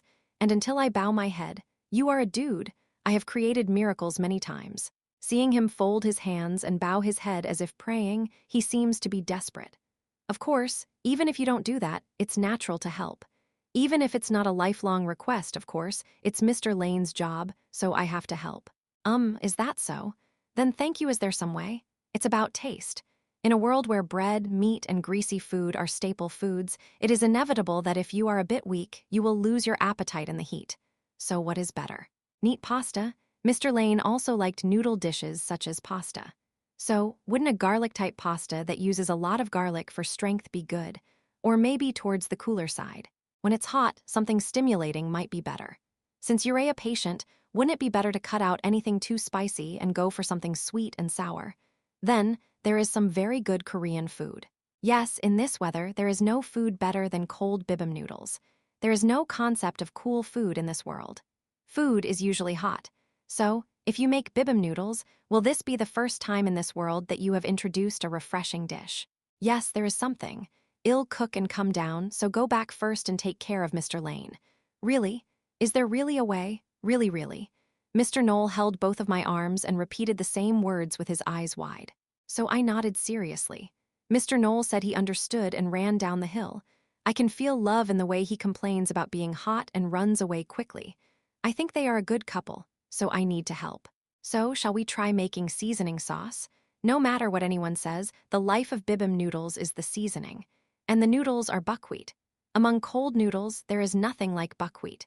Noodles made from fragrant buckwheat flour are washed in ice to create very chewy buckwheat noodles. Of course, the dough is made like this with compression magic. Noodles made from magic batter, not handmade or foot-baked. If you mix it with seasoning sauce and eat it, you can get mixed noodles. If you extract the broth, slice cucumber, radish pear, and beef brisket and roll it up, it becomes cold noodles. However, buckwheat noodle broth may be difficult for people in this part of the world to get used to, so mixed noodles are perfect. The seasoning sauce is, of course, based on red pepper paste. If you mix vinegar and sugar well to create a secret sauce with the optimal combination, and add refreshing-looking ingredients such as lettuce, cucumber, and ice, you will have bibimbap noodles that are not that difficult. Mix the noodles well with the seasoning, use the ice that has started to melt as a lubricant, rub it in, roll it up, and eat it. First, I made the seasoning and made the buckwheat noodles. Then I realized that there were no vegetables worth using. However, it is okay to use something stored in a warehouse. To use the time-stop warehouse, you have to wake up Rurin, but it's still morning, so there's no way she can wake up. So, of course, the place to go was the market. It's always comfortable inside Rare. In the summer, it is cool regardless of the heat outside, and in the winter, it is warm regardless of the weather outside. The reason why the temperature is always maintained at a certain level is because Rurin has cast a powerful Class 10 magic. You can also use magic to stop time, but magic to maintain temperature is nothing special to Rurin, who is a dragon. Versatile in various types of magic. That's a dragon. Therefore, for dragons, magic was omnipotent and the solution to everything. It is different from the coolness of an air conditioner. It was a natural coolness that made you feel the cool season with spring flowers fluttering around. It is thanks to the magic of Rurin that rare, fur-covered Lurons can live. Therefore, unlike other people in Grey City, our Lulin, who was enjoying a very comfortable sleep, suddenly woke up with his closed eyes wide open. He let out a characteristic drowsy voice and rubbed his eyes. Despite his hair sticking out here and there, his face was so fine that I thought it was someone who just woke up from sleep. Lulin usually doesn't wake up alone, because he won't wake up until Elle wakes him up. When Elle wakes up, then waking up with Elle's voice is the first start of the day. However, on rare occasions when Elle does not wake me up and it goes past 2 or 3 o'clock, I have no choice but to open my eyes because I am hungry. Even Lulin can't sleep all day. Elle also knows this, but it is too late when Rurin wakes up alone. Elle usually wakes Rurin at 12 o'clock, so the fact that Elle doesn't wake up means that Elle is very busy. Rurin realized that she had woken up alone and got out of bed with her cheeks puffed out. Chapter 257, Side Story Summer in Grey City. Why are you busy again? We really need to improve, because it's fun. Rurin woke up without feeling Elle's warmth at all, so she jumped under the bed and stood on the ground with both feet. And then I take off my pajamas and throw them on the bed. Cleaning up is the responsibility of the Lurons. Lurulun. When I go to wash up, the Lurons start making a fuss. Because the owner has woken up, he needs to get dressed. Rurin goes to the sink and washes the cat's face with a plop, saying she won't even look at Elle and starts walking again. Then the Lurons order clothes, and Rurin chooses the clothes she likes among them. Today this is because it's annoying. What does irritation and pink clothes have to do with anything? Rurin picked out clothes and started to wear them, feeling gloomy. The Lurons then stepped back. There was a time when I tried to get him dressed, and he got very upset. Lulun hates the monsters that guard her house, and even the female Lulun who dresses them up. Elle is the only one who dresses him in his own clothes. So if you don't have it, you have no choice but to wear it yourself. Lululun. The Lurons make gestures with their hands and feet and say something to Rurin. It's about small things like rare temperature and things like that. Lulun nodded and answered roughly before heading up to the restaurant. As I walked up the stairs to the restaurant, I felt the heat. It's completely different from Rare's air. Hot. As she went up the stairs to the restaurant, the heat enveloped Rurin. If what I felt on the stairs was the heat, it was almost like a heat storm above the restaurant. I don't like being hot. That is a natural sentiment. However, despite the heat, Lulun did not go down to Rare until the restaurant was over.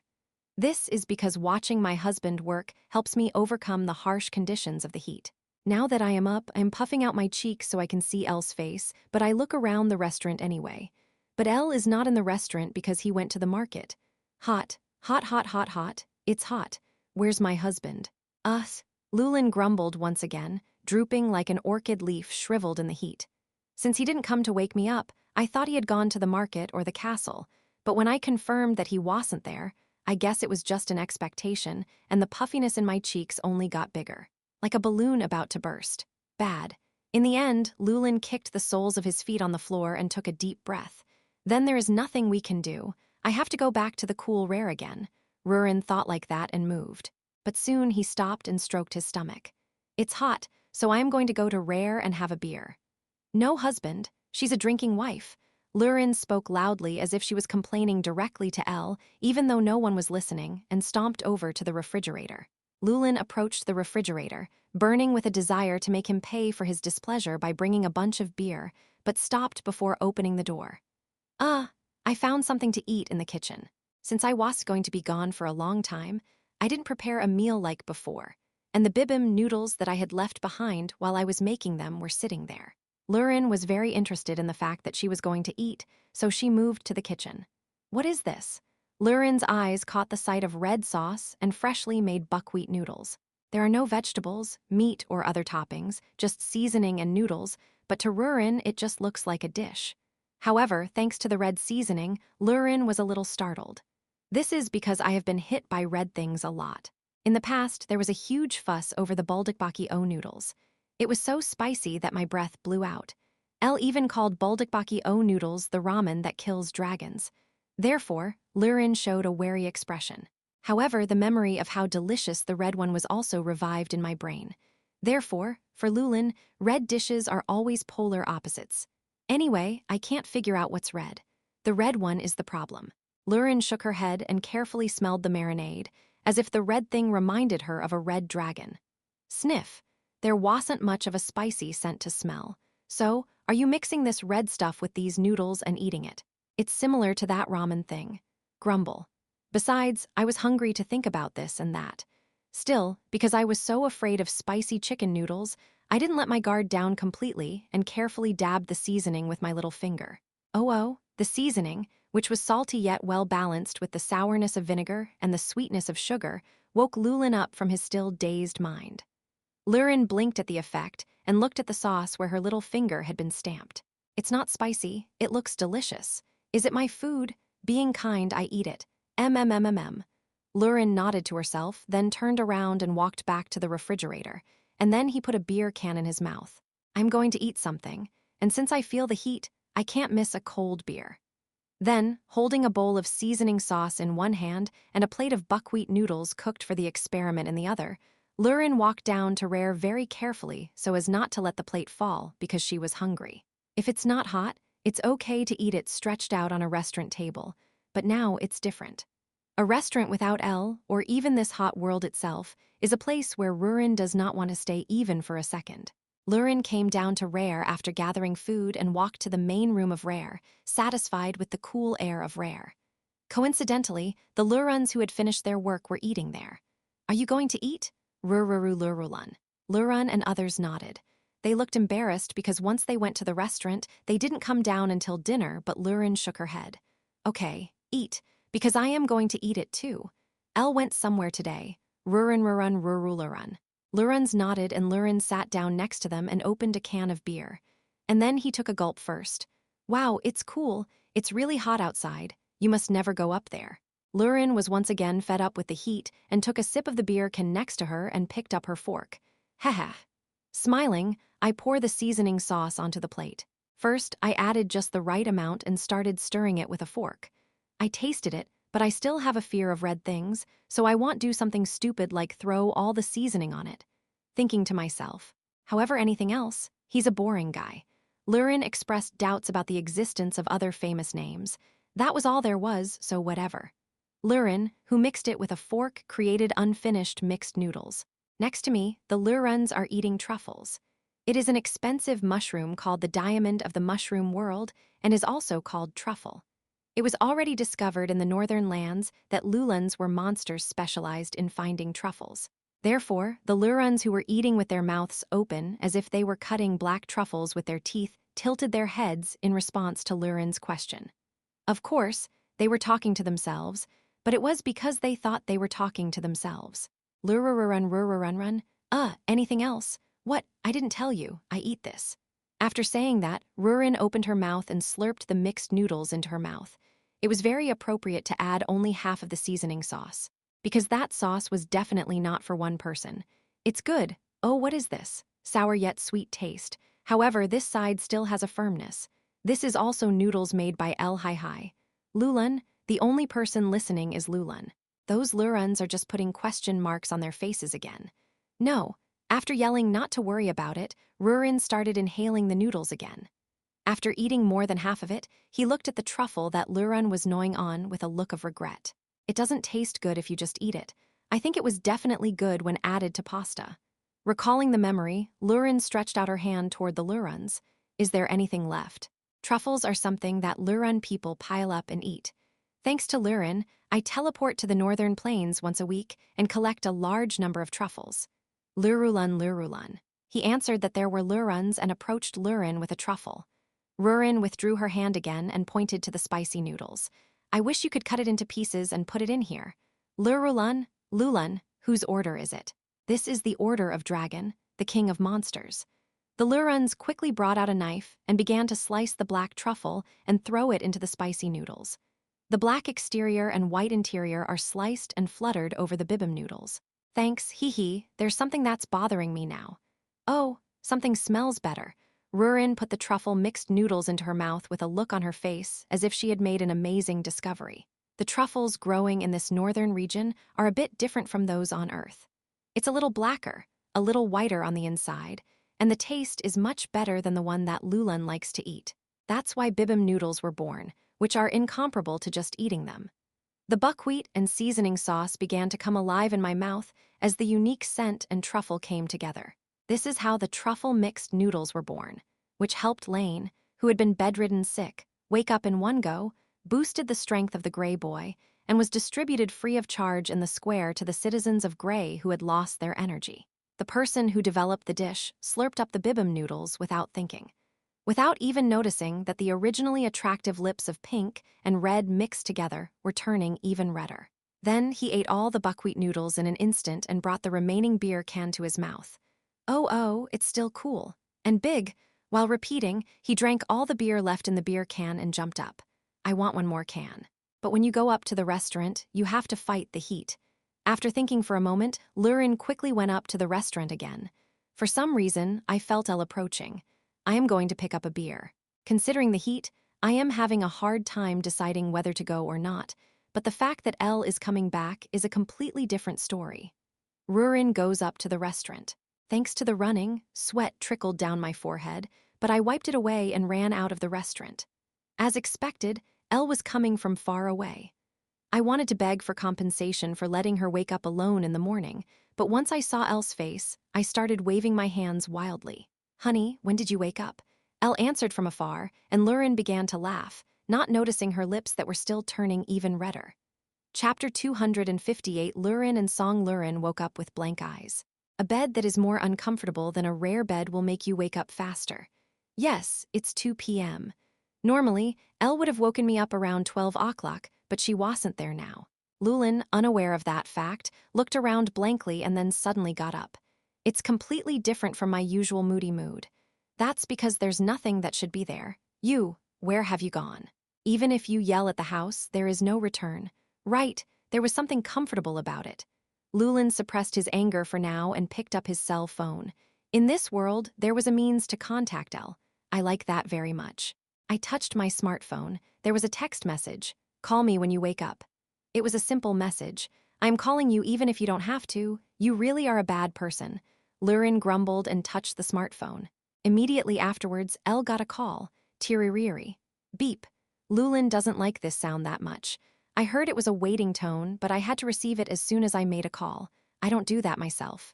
When a call comes, answer it right away. After 3 beeps, I went on to the call. You, Lurin immediately screamed. Where are you? Lurin, are you awake now? Anyway, my wife is a sleepyhead. Even though I woke him up, he didn't wake up and came out alone. You know that couple. The couple who barely became two. I still have work to do. Yua, Lulin didn't even listen to what was said. I tried to get angry, but when Elle said in a soft voice that she was my wife, my mind turned blank. Just because I can hear the voice, the tickling feeling is even stronger. Rulin thought about that and then suddenly came to his senses. I realized that my face was smiling without even realizing it. Oh no, what isn't it? When he suddenly denies it, of course Elle asks him back. Lurin denied even that. No, so where are you? I'm going right away. Yeah, you said it before, right? In this world, couples go on dates by choosing a place to meet each other. We're a couple, so we're not lovers, but let's still feel like we're on a date. I'll choose a location, so you can come there. Can you do it, date? I've heard that before. Aren't you supposed to dress up and go out and have fun with the person you love? Huh, yes, of course you can. What do you think of this body, okay? Then come out of the house. Nod, nod, nod. Lulin sat on the bed, put the cell phone to her ear, nodded her head a few times, and then hung up. And then he started yawning profusely. Then I went to the refrigerator, took out some water and drank it. It's a date outside. Rurin pondered the memory, feeling the refreshing feeling of cold water running down her throat. Since I was always close to Elle, it was rare for us to meet separately anywhere. Therefore, Lulin's will was slightly burning, because it was Rurin who surprisingly listened to the experience of the man next door who developed love while secretly going on a huge date. Lurin said she would leave to show off and went straight to the bathroom. Let's see. Did it start like this? Rurin, who was not used to modern one-touch showers, held the shower head and moved it around. Oh, this is it. And then I turned on the shower. Shaya. Since it was a river, a strong stream of water poured down from the shower. It's cold. Ouch. Lurin struggled and ran away from the stream. Rurin, who had to fight against the cold water while trying to wash, barely managed to turn off the shower. What happened? I just washed everything.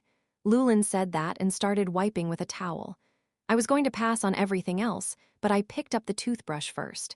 This is because Ella's threat to kiss me only if I brush my teeth suddenly appeared in my mind. I'm not afraid of threats, but kissing is good, so I can't help it. With that in mind, Rurin started playing chicka chicka. To yeet. Then I spit out the rinse water and looked up in the mirror. For Rurin, appearance is the standard of looking pretty to Elle. So, compared to other things, I was more interested in it. Of course, Lulin's beauty remains the same no matter when she looks in the mirror. The condition of her skin that does not change in any condition proves that she is a dragon. Transparent, white skin even without using cosmetics. Was it this? But since it was a date, Lurin applied lotion to her hands. And then he hit me in the face. I am not sure, but well, the situation is the same. After admiring his own face, he jumped up and went back to his room. Then he started using magic to dry his hair. There is no need for a dryer, because there is magic. Is it too strong? Lurin dispelled the magic as she saw her hair flying in all directions. Even after receiving such treatment, her long black hair was not damaged at all and boasted a silky shine.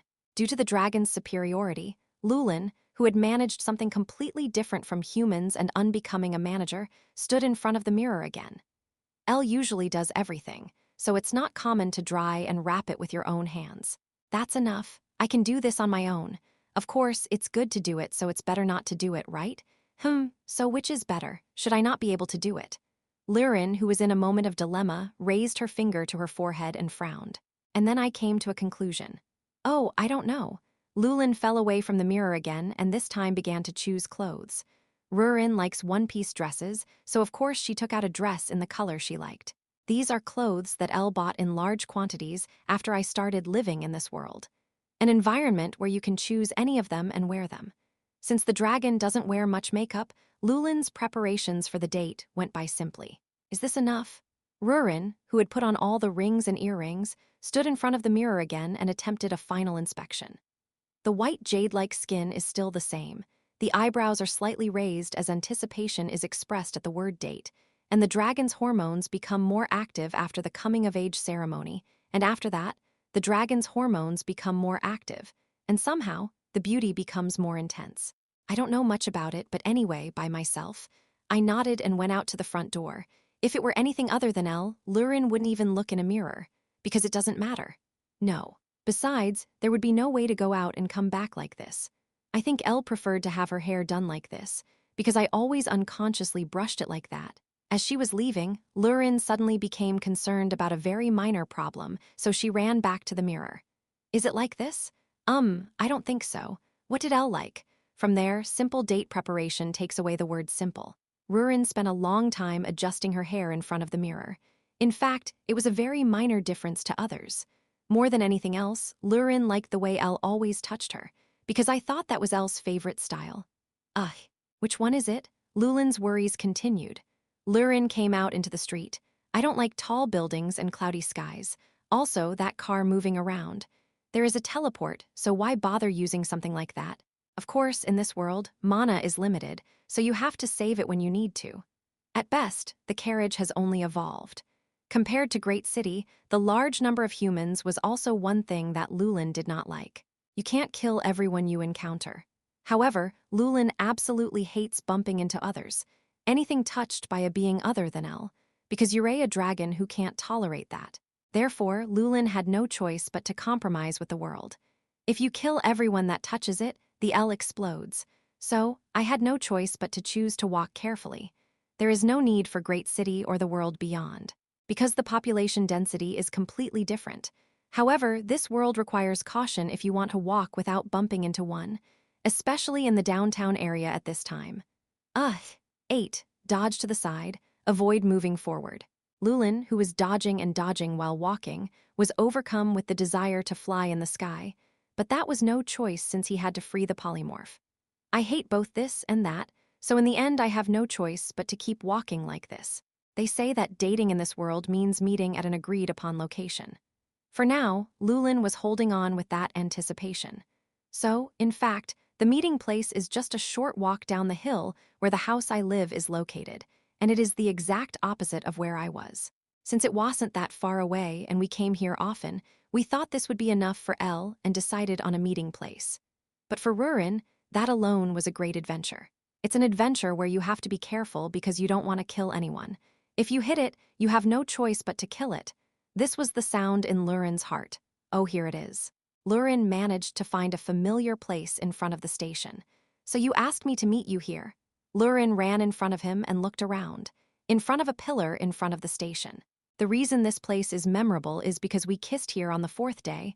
Rurin never forgets such places. That's why Rurin came right away and started looking for Elle. Why isn't there one? As soon as Elle was out of sight, his face began to harden. It has been a very long time since we made this promise and decided to meet separately. Lulin's memories of that time came back to him again. When I lived at my mother's lair, I mean the lakeside below the lair where Elle was waiting, because I suddenly remembered the promise we had made to meet there. At that time, he kept Elle waiting.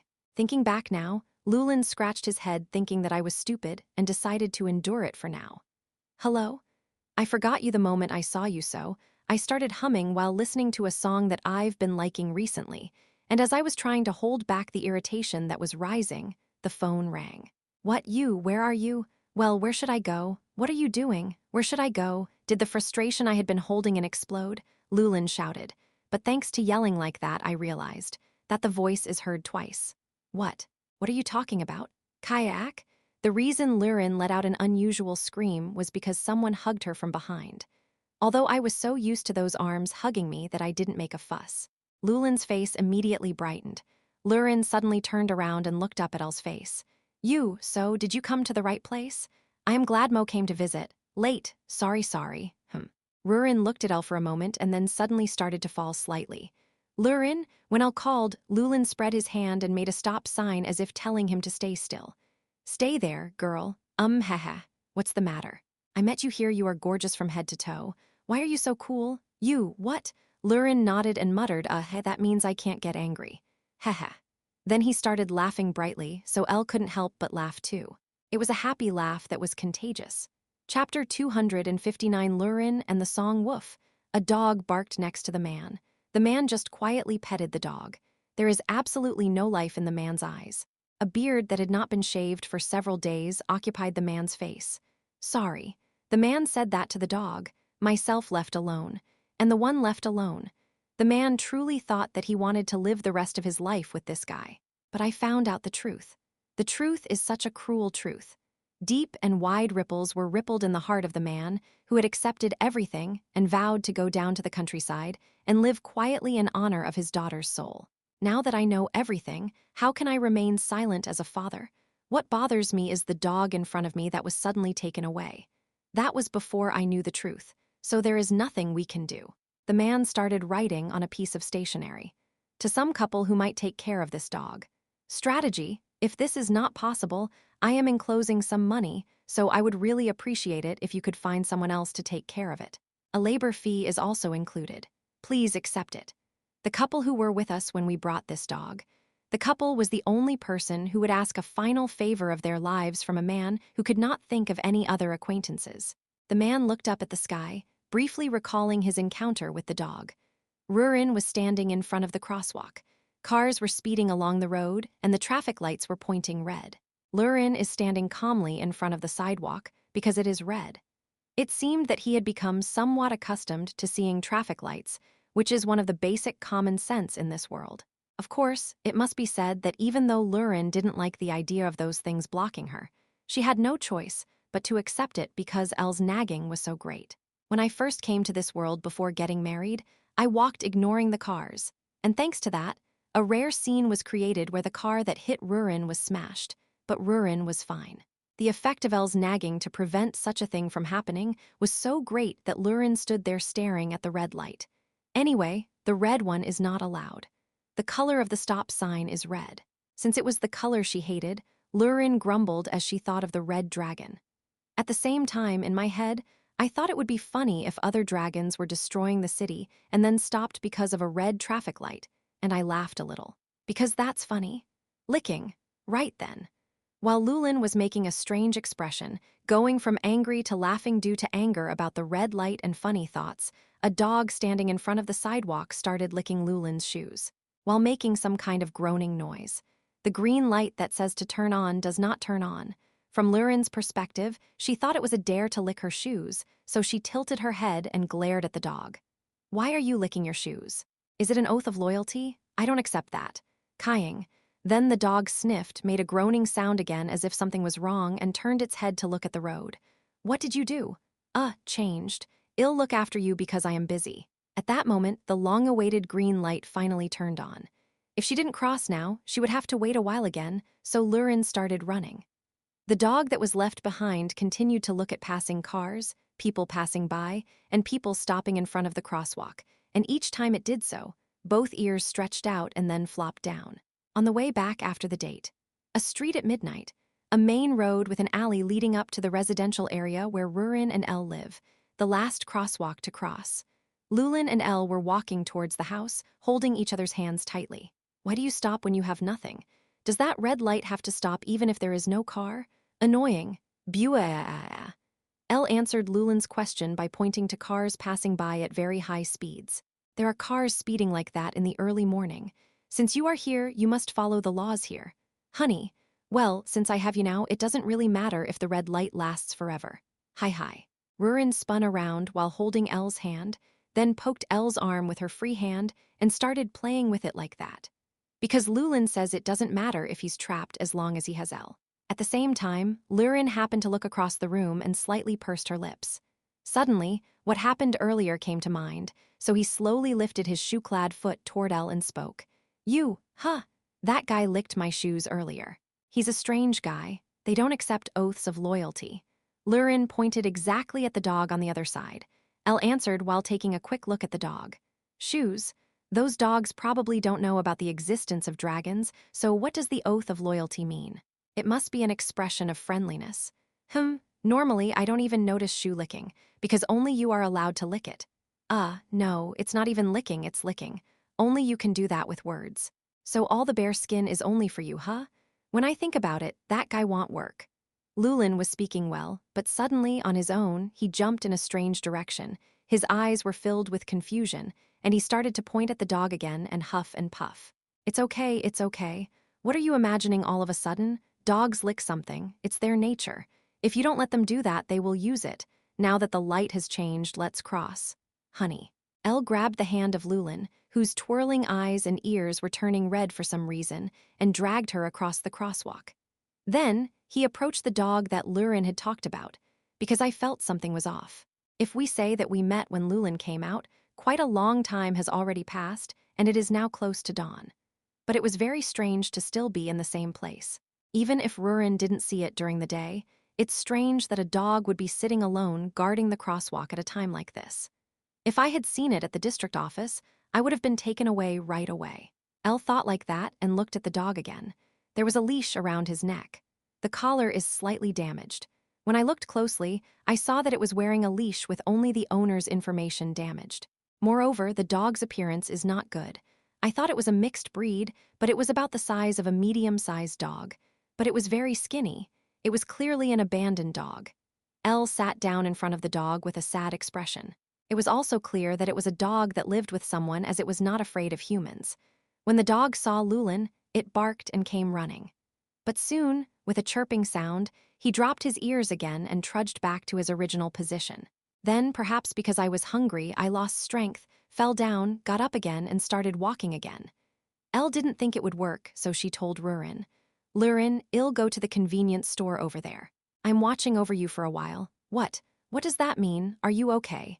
Do you see that convenience store over there? How pitiful it is that he fainted from hunger. Because you're hungry? Well, that's definitely not good. I feel sad when I'm hungry. Rurin crossed her arms and nodded.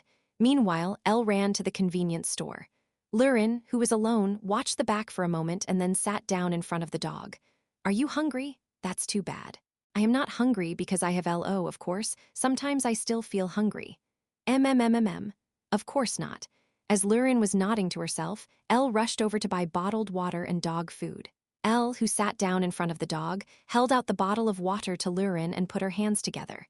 Rurin, pour some water here. There? Lulin looked like he was wondering what he was doing, but he started pouring water. When Elle brought the water in front of the dog, it made a yapping noise and raised its head. And then it starts licking the water. Oh, eat. You eat with your tongue? I feel like I have no strength because I am starving. It feels abandoned. I'll forgive you for licking my shoes, so cheer up. Oh, what's going on? A guy who ignores other monsters, animals, and insects as being almost equal. I just told you to cheer up because you were the one who cared. If you don't care, I don't care. As Rurin said that, she picked up the bottle of water again.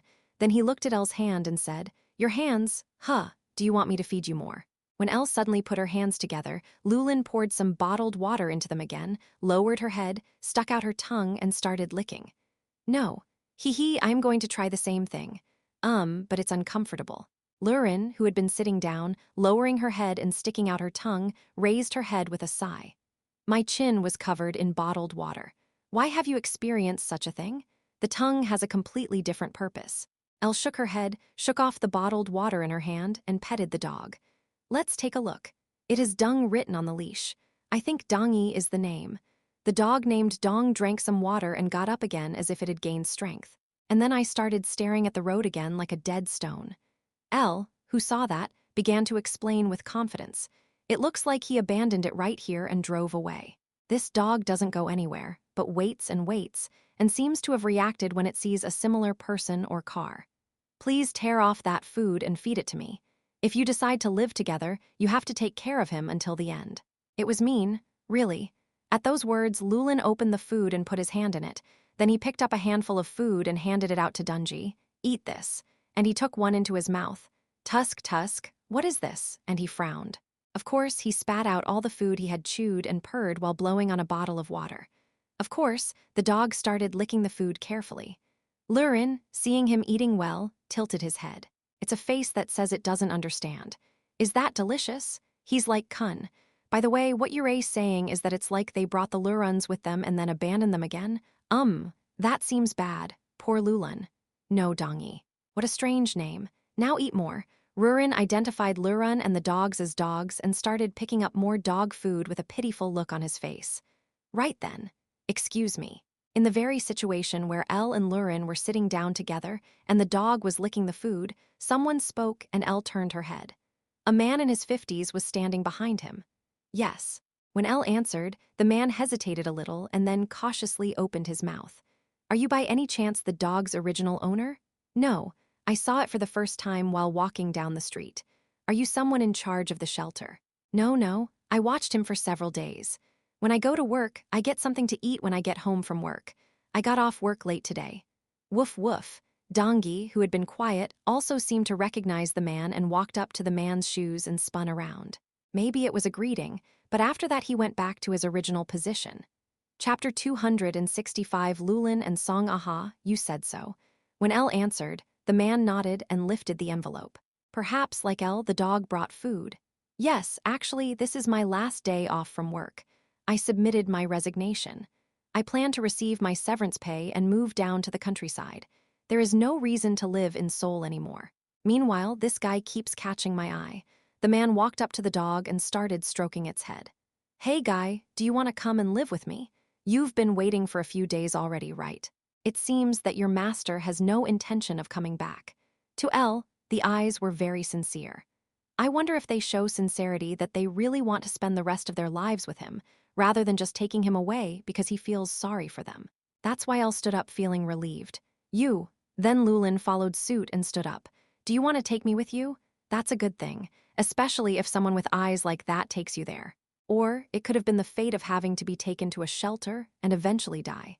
So when Elle asked for confirmation, the man nodded without hesitation. Yes.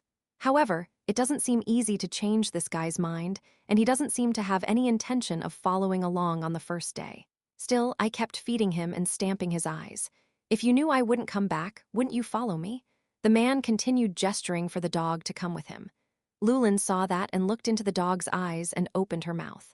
I don't know what's going on, but that guy says he wants to stay with you. It seems like the guy you're waiting for won't come. Rather than starving to death like this, I should find a way to survive. Do you understand? This part just sounded like a babbling noise to Elle and the man. Oh, she's my wife, and she's someone who communicates well with animals, ha ha ha. Yes, it's my wife. Oh, you're married? Yes, that's right. Elle scratched his head as he explained about Rurin, who seemed to others to be eccentric. The man smiled, saying he understood, and then started gesturing to the dog again. Then, surprisingly, the dog started walking along. Isn't this a scene that proves that the man showed great care to his dog over the past few days?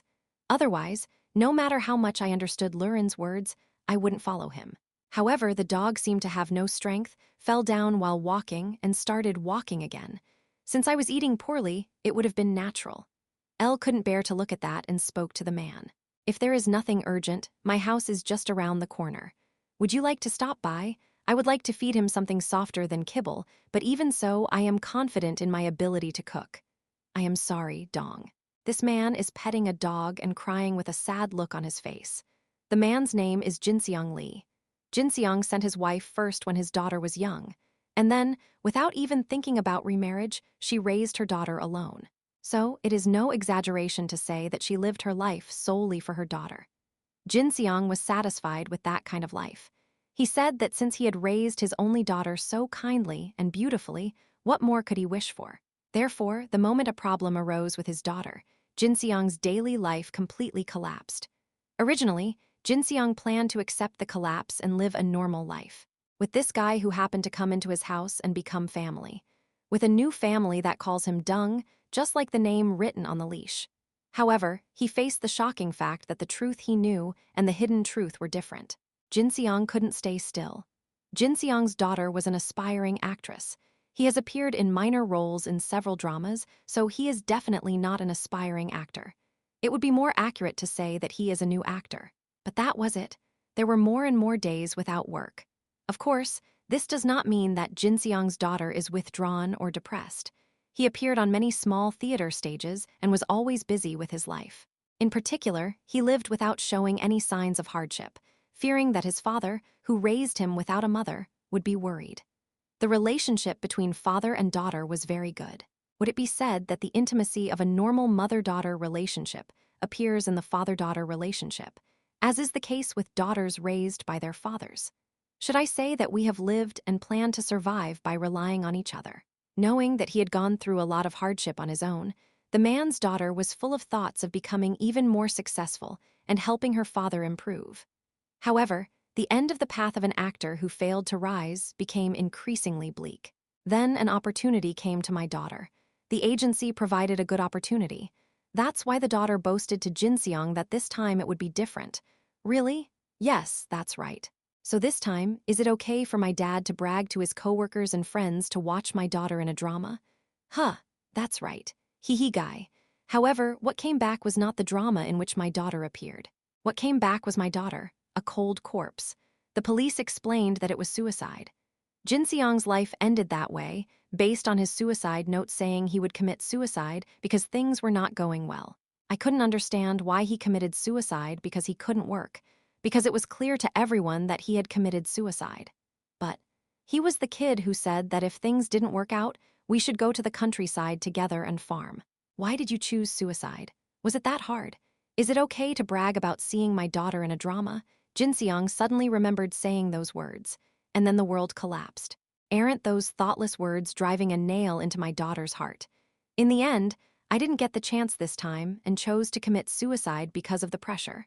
So, wasn't he ultimately the one who killed him? Jinseong had to cry endlessly in front of his daughter's suicide, which he could not accept at all. Until then, Jinseong thought he was most responsible for his daughter's death. The more I thought about how every single word that boosted my daughter's confidence must have been such a burden to her. Therefore, he decided to accept his daughter's death and quietly go to the countryside to pray for her soul to rest in peace. But the truth was different. The hidden truth was completely different from what Jinseong knew. Jinseong's daughter was afraid of knowing the truth hidden by Jinseong. That's why I thought I had disposed of all the diaries. However, thanks to the diary in which important parts were left, Jinseong found out everything. The opportunity that Jinseong's daughter was talking about was actually a backroom deal at the agency. Political sexual entertainment that allows new actors who are either out of fashion or have no chance of becoming popular to be entertained behind the scenes, allowing other actors to appear or gain power for the agency in various areas of commercial film. Jinseong's daughter, whose turn had come, was worried countless times when she was told that she could appear in a significant supporting role in the next quarter's drama if she worked hard just once. If only I had known that the opportunity was like this, I would never have bragged about it to my dad. To my dad, who always pushed me to achieve my dreams without once opposing them. For my dad, who poured everything into himself without ever enjoying the happiness in life he wanted or needed to have. So, I wanted to show my dad at least once. Seeing my dad happy that I appeared in a drama. Those few lines written in a diary that was not meant for anyone to see were enough to break Jinseong's courage.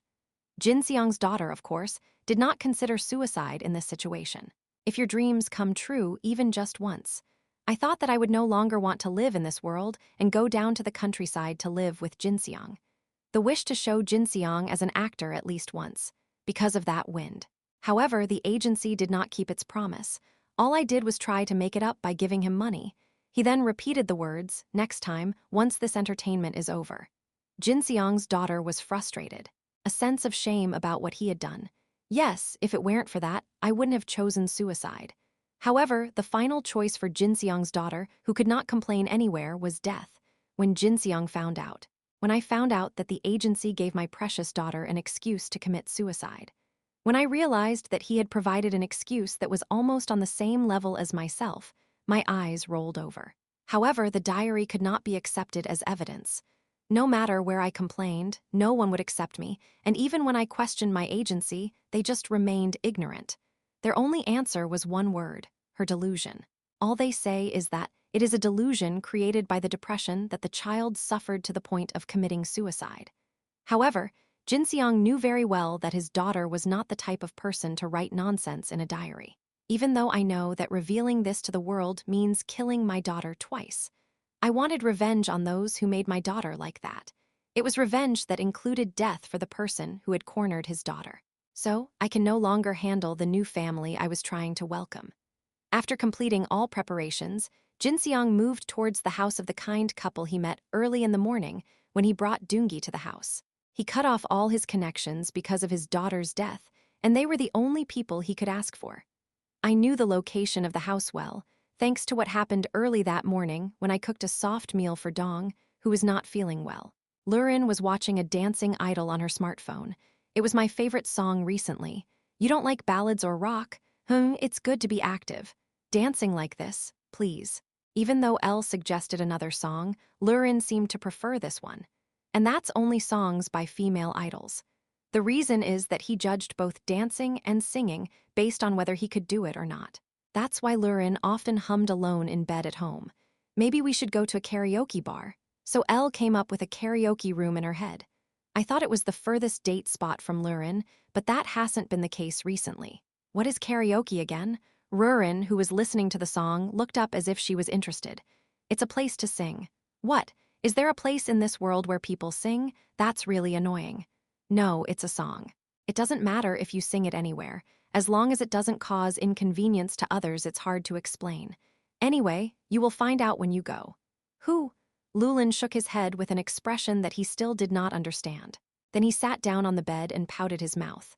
More than that, you, I've been looking at you since a while ago. What is that, girl? What are you looking at? It's just an ordinary magazine. I saw it all from earlier. I kept stopping on that page. How did he know that he was only looking at one page of a magazine while listening to the song? Anyway, it has a few eyes. Elle thought so and said, "What you were seeing is correct. Wouldn't this hairstyle suit you?" I imagined it, and that's how it happened. The model in the magazine that Elle was looking at had a hairstyle that could be called a bob, as long as her hair went down to just below her neck. That style. Then Rurin frowned and took the magazine away. Are you such a smart person? My hair is this long. Then he started crying and looking at Elle. No, I was just imagining what it would be like. Am I always like that? Imagine walking around and seeing everything that catches your eye. What would my wife like if she wore it? Would she like it if I cooked it for her? It's just because I am a husband who imagines everything in the world centered around you. Chapter 261, Rurin and the song Oh is that so? In that case, you can cut your hair. What are you talking about? I was just imagining short hair. I shouldn't do that because I am in good shape now. Mr. Rurin.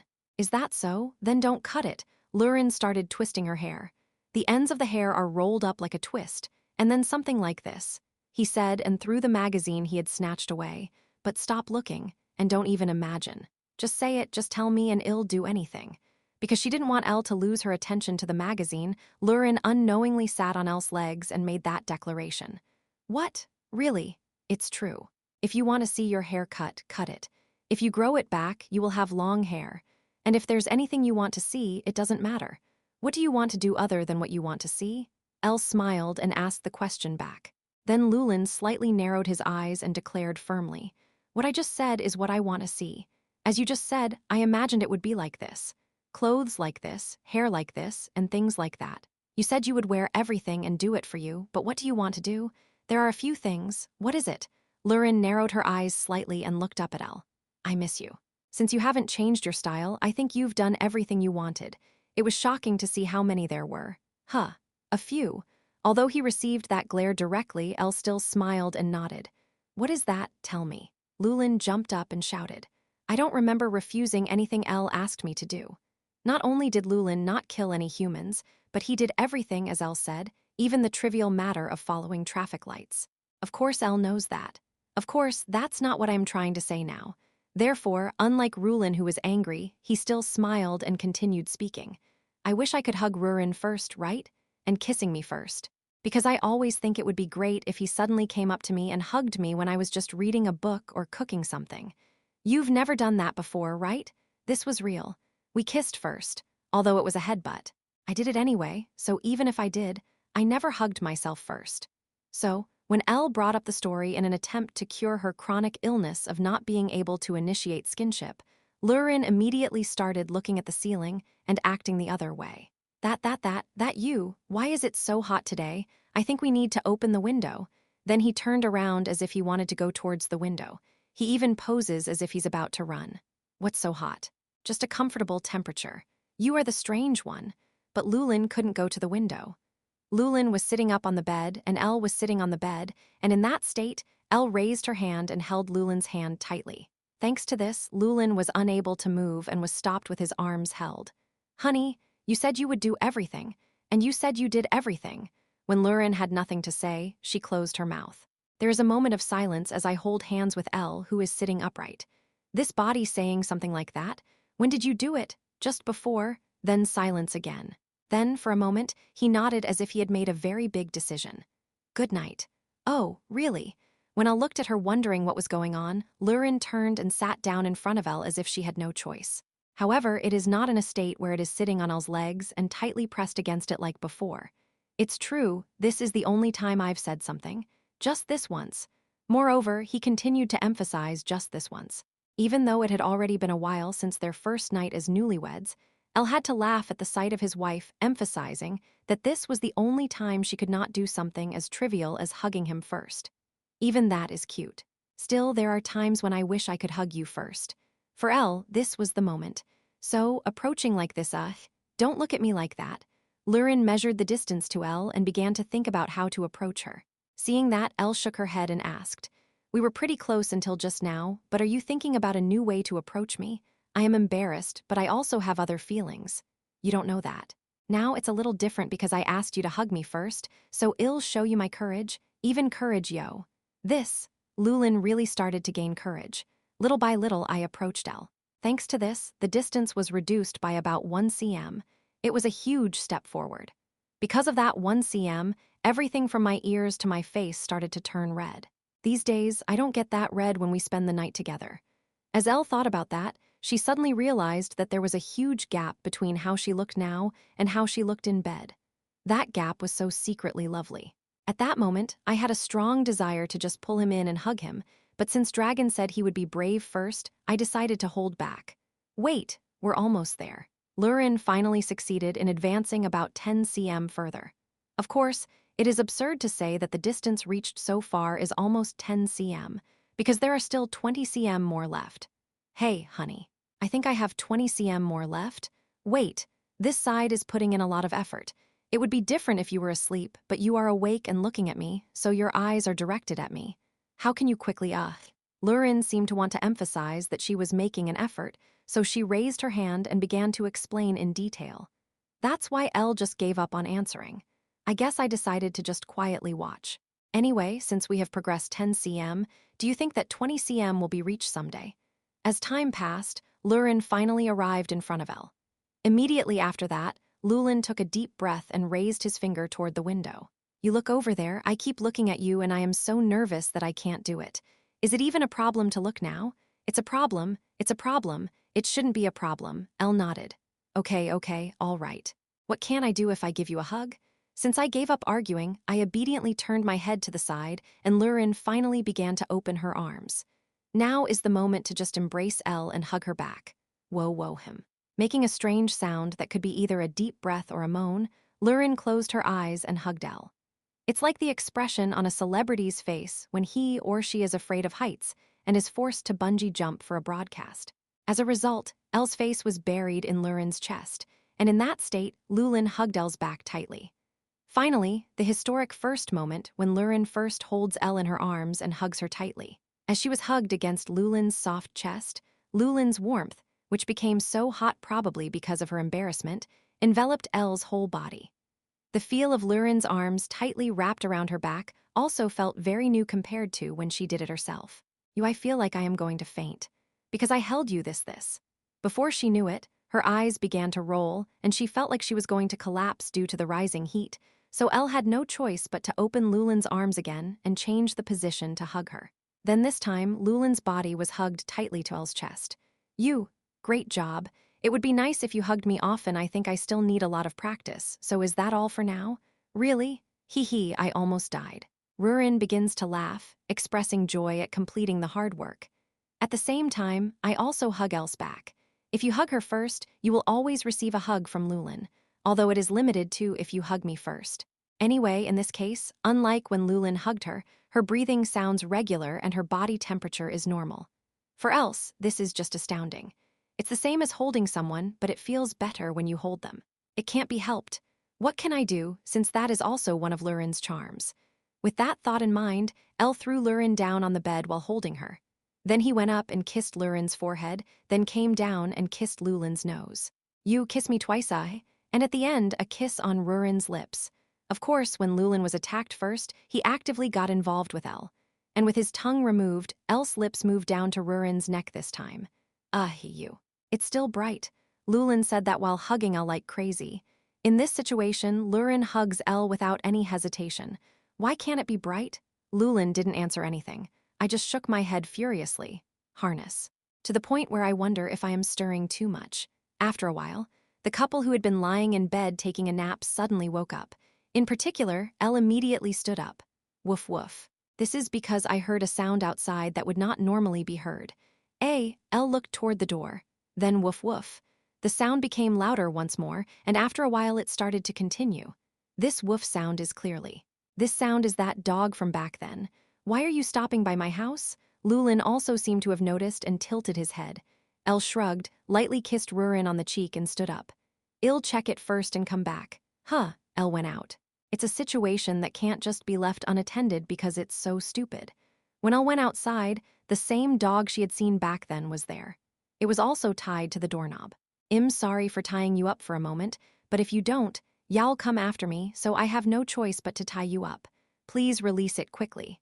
There was also a letter that started with this sentence. When Elle read through it, it was a letter asking her to take care of the dog. The message was that he was unable to handle it, so he asked for understanding and asked that he somehow find someone else to handle it. He feels disillusioned that he ended up doing the same thing as his previous dog companion, but he also says that there is nothing he can do because this is the end of his life. No, why does life end? After reading the letter, Elle naturally frowned. I am asking you to find someone to take care of it. Even if that's the case, why would your life end? Like someone who is going to die. Moreover, when I looked at the enclosed shopping bag containing the gift money, it was worth tens of millions of won. Come to think of it, the man was wondering what to do about retirement. So, is this severance pay? No, for some reason, I had to spend tens of millions of won to find someone to take care of the dog for a while. When Elle thought of that, she put down the shopping bag from her hand with a very troubled look on her face. Chapter 262. Lulin and Song Elle immediately released Dungi. Let's go, dungeon. And before Elle could speak, Dongi was already moving. It sniffs the floor of the building and runs. Woof woof. To Elle, the sound of the dog seemed to be a gesture telling him to follow. Let's follow along. Not just but the shoes first. In a hurry, Elle knelt down and put shoes on Rurin's feet. Rurin came out to the front door and was dragged out with a very confused look on her face. After throwing the money and the shopping bag inside the house and locking the door, Elle dragged Rurin down the hallway. Dongi continued to sniff the street, trying to find his housemate. No matter how you think about it, the reason Elle was in such a hurry was because the contents of the letter were unusual. It was a letter that felt very much like the will of someone about to die. Even if someone you don't know is in danger of dying, it's something to save and see, but if it's someone you know, it goes without saying. As I followed the running dong, I saw Li Jinxiang. Jinxiang Li was just getting into a taxi. Unfortunately, by the time Dong I arrived, the taxi had already left. That's why Elle immediately caught a taxi. And so the chase began. Rurin kept an incomprehensible look on her face, narrowed her eyebrows, and sat next to Elle, repeating what she was saying, while Dongi raised his front legs and panted with his tongue sticking out. When I paid the money in cash and got out of the taxi, Jinxiang Li was entering a building. As if they had prepared in advance, they were seen taking off a tarpaulin in an alley, taking something out, and entering the building. The object taken out was none other than an oil can. A kerosene can, an oil can, or a can that is used to fill a lot of various oils. As soon as she saw that, Elle frowned. Is this why you went into the building with an oil can? There is only one reason that comes to mind. Dongi ran, and Elle and Rurin also entered the building. Rurin, who heard the explanation in the car, didn't look particularly interested, but she followed behind, believing that if Elle runs, she will run too. The third, fourth, and fifth floors of the building I entered were being used by a place called UU Entertainment. The security guard who was supposed to be on the first floor was gone for a moment and was not visible. Was this also something Jinxiang Li arranged? As soon as Jinxiang Li got into the elevator, he pressed the third floor button. The smell of oil was already emanating from the body. Elle ran and pulled Jinxiang Li out of the elevator. Woof woof. Perhaps because of the smell, the dog also barks violently.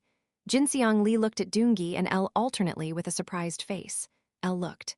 As soon as Jinxiang Li gets into the elevator and presses the button, he tries to pour oil on his body. Self-immolation is an act that comes to mind to anyone who sees it. That's why Jinxiang Li asked with a surprised face when he saw Elle, "How are you doing here? You must have been so focused on that oil drum that you didn't realize it was catching up." Normally, you would have seen us. Elle shouted in an angry voice and led Jinseong Lee out of the building. I brought Jinseong Lee home and listened to his story. It was the worst in many ways. Even if there were such circumstances, it was a completely wrong choice. What Jinseong Lee was trying to do was commit suicide. The problem was that it was not a single death, but a shared suicide. Thinking about my daughter's feelings, I wonder if that anger made her unable to properly judge right and wrong. But ordinary employees are not guilty. There are probably more people who don't know about this incident. The only ones guilty are the main culprit, the CEO, and a few executors. Of course, this is all assuming that everything Jinseong Lee says is true. This man didn't seem to want to stop until he died or the agency that took his daughter's life was punished.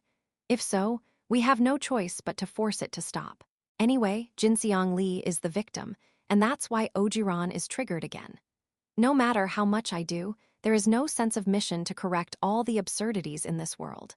That's why he retired from the other world and chose to run an ordinary restaurant. However, I wasn't so indifferent that I pretended not to notice what happened to the person I was in a relationship with, so after hearing the story, I plan to complete Jinseong Lee's revenge. If the story is true, they deserve to be punished. Of course, the punishment will not be a beating but a social burial. Since you came here, do it this way. I understand the situation well. I have a good way. So, would you like to stay with Dong and be patient for a few days? I know you made the worst choice because no one will believe you, but that only creates another victim. But what is a good method when no one believes it?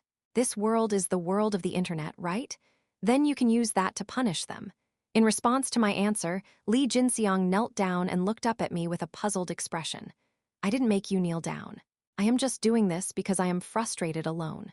Anyway, I persuaded him to just wait a few days. After threatening to turn a blind eye to the attempted arson, they were finally able to send Lee Jinseong and Dong-ai back home. It's not that I don't understand my father's feelings. Now that she knows that, I understand why she wants to throw away her life and avenge her daughter's injustice.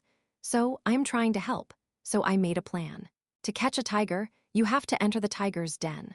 What I want to gain is confidence. First of all, since I had only heard Lee Jinseong's story one-sidedly, I needed to infiltrate the agency and gain confidence that something like that really happened. No legal evidence is needed. You just need to be sure that it really happened. If something like that really happened, it would be over if they were punished. However, to be sure, it was necessary to infiltrate the company. How to sneak in and confidently check. The right person for that method is right in front of you. My wife was very annoying, but somehow managed to attract her. You must never let it out, because the peer won't let me approach you at all. How many times do you say it? I have good ears. Cancer. Do dragons have bad ears? Yes. Rurin nods. Now Lulin and I were in front of the UU Enter building for the first operation, to receive contact from here. In many ways, it is faster to offer a contract than to go and audition in person without raising any suspicion. It would be less suspicious to approach the person they found than if they went there on their own. Rurin, you can just stand here. Do you want to stay fiddling with your phone? Like waiting for someone.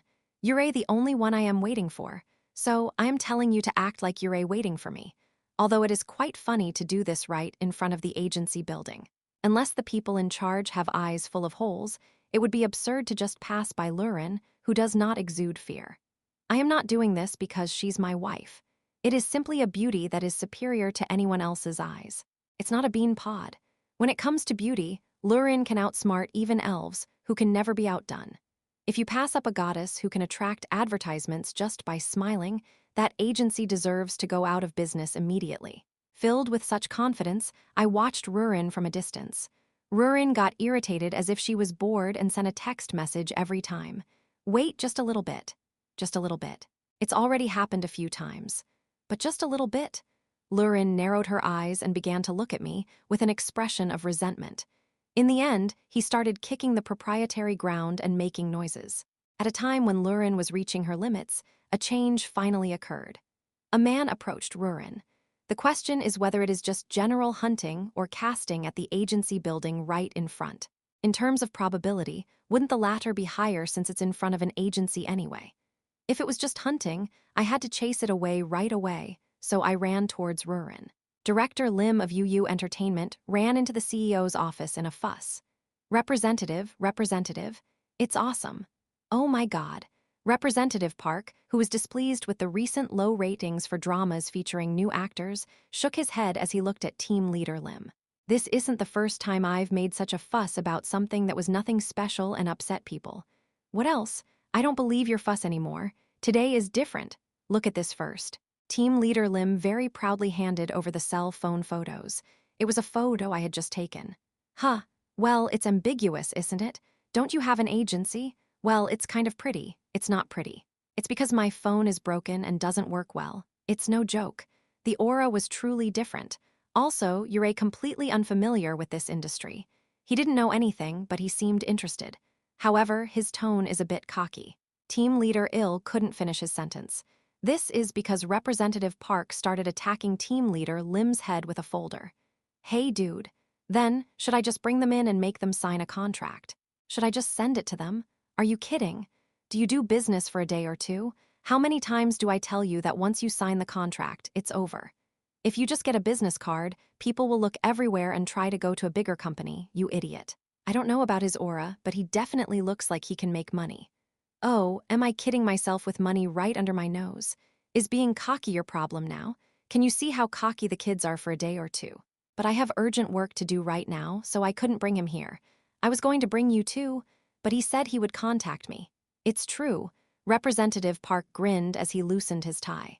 I got tired of hitting him, so I threw away the folder and sat back down in the chair. Stop laughing at me. Go back and catch me right now.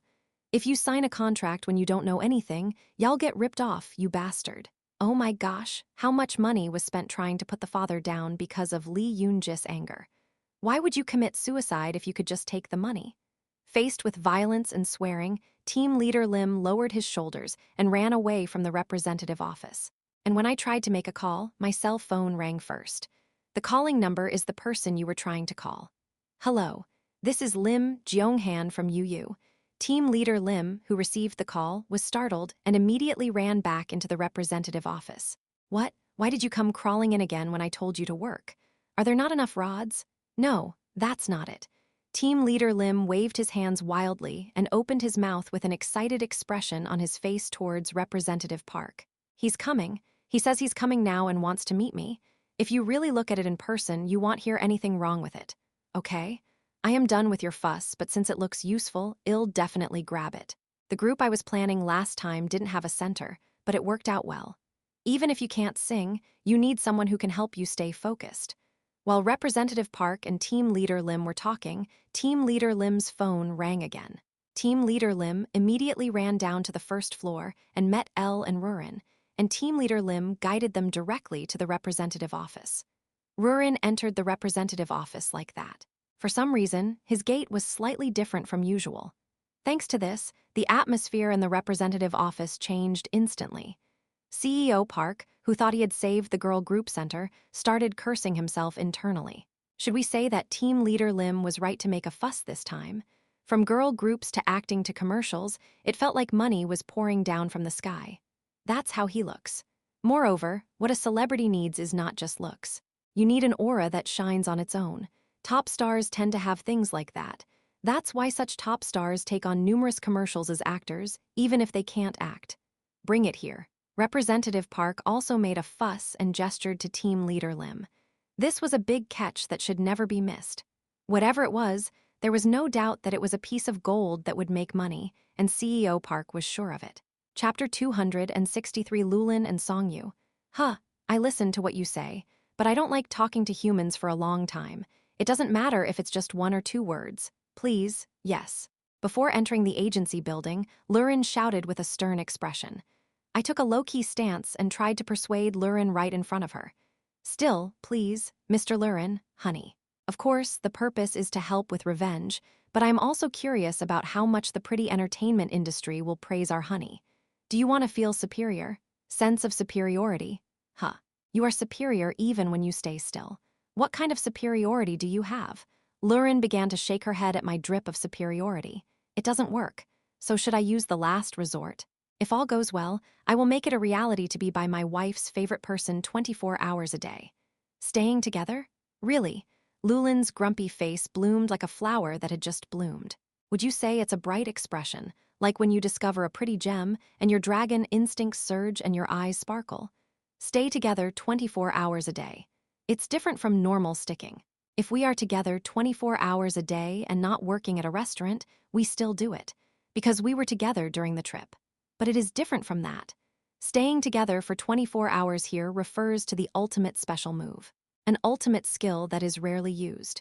This is exactly what the words say. I am with Rurin 24 hours a day. It can never fall. I can't fall off even when eating or going to the bathroom. It should stay attached as if it were attached with strong adhesive. When I entered the building, I found Team Leader Lim, who had given Rurin a business card, on the first floor to meet me. My role here was Rulin's older brother. He brought up the situation that he was not my biological brother but his half-brother, and volunteered to be his agent. It was established that Rurin was of mixed race, but Team Leader Lim accepted it without any doubt. As I followed him into the representative office, a man who introduced himself as CEO Park Myung-hwan offered to shake my hand. Speaking for Representative Park, he froze the moment he saw Rurin. Should I say I was mesmerized? Suddenly, I felt the urge to ask why I was so fascinated by someone else's wife, but I held back, because it's on operation. My wife is so superior to me that I can't help it. Heh. Rurin is a great being, because it's a dragon. Even when standing still, a noble aura emanates. Nowadays, the strange sexiness that comes out after marriage has been added to the point that anyone who sees it without blooming will fall in love with it. That's why Representative Park looked at Rurin blankly for about 30 seconds. Sorry, come here. Welcome. Then he finally comes to his senses and leads us to the sofa. Rurin already had a disgusted look on her face, but she was behaving calmly, perhaps because she was expected to stay with him for 24 hours. He sits down on the sofa and holds my arm. I don't think there's any need to say anything else about this. Let's sign a contract right now. What an honor it is to meet a future top star. Haha, noisy. SHH, Rurin quietly whispered to me that it was noisy. Fortunately, I said it so quietly that it didn't seem to be heard, so I also quietly said SHH. Representative Park's eyes were shining, and he was only concentrating on Rurin. Then let me ask you something small. These are important things when you debut, so I hope you can tell me honestly. First of all, you didn't touch your face, right? And by any chance, the guy you're dating now. When I wash my face, I touch my face. Is not it? Since you wash my face. Since Rurin has no concept of plastic surgery, she interpreted CEO Park's words as they were and gave an odd answer, and I had to laugh exaggeratedly to cover it up. Even making gestures with your hands and feet. Number, does this look like a touched face? Then, I really want to go to that plastic surgery clinic. And now I am 20 years old. Of course, I am not dating a guy. Is it so? Is this true? Would you like to say it yourself? Ha ha ha, he went overseas with his mother, so his Korean is not good. It would be a burden, so would you please ask questions through me first, rather than being so blunt? My lack of Korean is something that can be solved by studying. In fact, the more you talk, the more you have to make up for it. We will also provide a Korean instructor. As I started to make excuses, Representative Park just nodded in agreement. So, Jinseong Lee's story was that he was making a profit by deceiving a celebrity who had no chance of becoming popular by putting on such a good-natured face and saying sweet things about giving him a role. If it is true, he is truly the worst person, both inside and outside. What are you doing? Don't you prepare a contract? Let's move on quickly, Team Leader Lim. Oh yeah, I will do it right away. Team Leader Lim, who had been standing there in a daze, rushed out of the CEO's office at the sight of CEO Park. Representative Park got angry, then looked at Rurin again and smiled, then got up and turned on the monitor on the wall and said, "Anyway, what do you think? Even if you take the fact that you came here to sign a contract, it's a straightforward question. Well, if it's this straightforward, it's good because it progresses quickly. Yes, this guy is very interested in the entertainment industry, so I gave him a quick bite of the fishing line. That was a good idea. However, of course I will sign a contract, so I can ask you to do a few things to find out what my special skills are, right? If you are not fluent in Korean, please communicate well with me. Ah, of course, it doesn't matter if you can't do it. Haha. Representative Park said that and broadcast the drama on the monitor. It's a scene where someone confesses their love while crying. Just by looking at it, it looks like he wants to try acting. I glanced at Lulin. Rurin is sitting with a careless expression. It seemed like he was holding back something. His eyebrows twitched slightly just now. Rurin, are you telling me to act out the scene that appears on the screen over there? I may complain later, but for now, I shamelessly went out. Of course, my eyebrows twitch once more. This is because he has absolutely no interest in acting. The act of secretly drinking beer and pretending not to drink it when people are told not to drink beer in broad daylight at a restaurant is like a robot itself. Should I say that acting is not a good year? Why can't you speak? Why can't you tell me you love me? The dialogue in the drama was a very cringy scene. Fortunately, Lulin got up from his seat. It seems that the 24-hour stick-to-it that is stuck in my head is still effective. Although he doesn't want to say, why can't you speak? Why can't you tell me you love me? Well, this sounds correct. I think I should tell you I love you more. Rurin suddenly speaks seriously while acting. Representative Park doesn't even think about what he's saying to me, and the smile on his face doesn't seem to fade. The way you talk is weird, but it doesn't matter if you learn how to act. He said it as if he was talking to himself, and this time he displayed another program on the monitor. Do you want to sing one last song? You like girl group songs, right? Something like a karaoke room appeared on the monitor. From the looks of it, it seemed like they were planning to share the mister and lyrics. Sing. Surprisingly, unlike when she was acting, Rurin began to show strong interest. Is this a place where I can sing? Oh, then call that. Rurin immediately said the title of the song. No need for me to get in the middle of anything. Rurin once said, when I came to this world, the thing I liked the most was my cell phone, and the other thing I liked was singing. But no matter how many times I've heard it hummed, I've never really heard it. It's something I am both excited about and worried about. I don't want to make you a laughing stock. Still, he's strong at music as well as playing legana, so why not play the middle part? Soon music flowed through the speakers. This song is one of the songs that Lulin has been listening to over and over again recently. I want you to call me. I am interested in this. When I looked at me and nodded to the question, Rurin hummed and immediately began to open her mouth. Lurin's voice is, of course, beautiful, but I had never imagined what my singing voice would be like. People often describe a voice that sings well as a heavenly voice. Lurin's song right now was exactly that. Heavenly voice. A tone given by God. Unlike acting, he also showed great talent in music. It's the same as when it was legana. You can dance too. Rurin even showed off things she wasn't even asked to do. I started dancing. And that too by adding waves. The song was okay because the lyrics flowed, but I guess I couldn't memorize the dance all the way through. So after a while, I started creating a new dance. He wrapped his hands above his head and spun around a few times. And it stops. Is it dancing round and round? It wasn't an idol's dance, but it was cute. The wave was so stimulating that I didn't want to do it in front of anyone again. So I pulled his arm.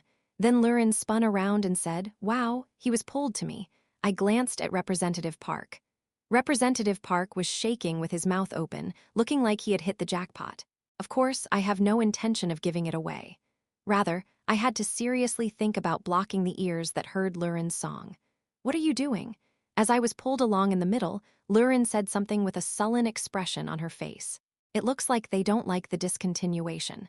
I'll let you do it to your heart's content later, when the two of us are together. When I spoke with karaoke in mind, Rurin narrowed her eyes and just looked at me. You don't like my song? No, isn't that right? Then why? Rurin was about to say something, but her voice was drowned out by CEO Park's fuss. Now wait a minute. The song you called it yourself right now, right? Aside from the dance, is this great? Ha ha ha ha ha. Of course I called it myself. It's not even a facility where lip syncing is possible.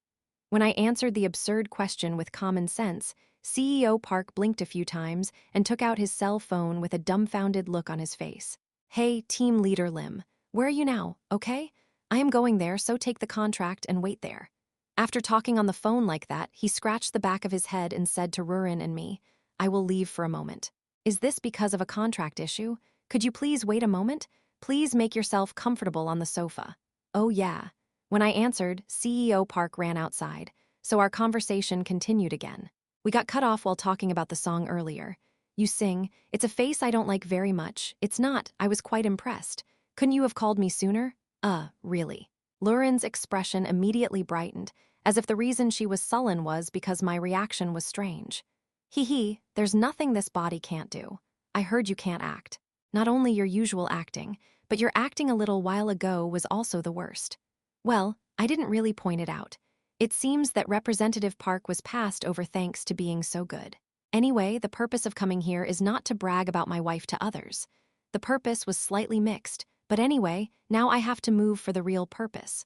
What worries me is the computer. A computer at the CEO's seat in the CEO's office. The computer happened to be left unattended with its password unlocked. This is natural since the monitor is connected to this computer.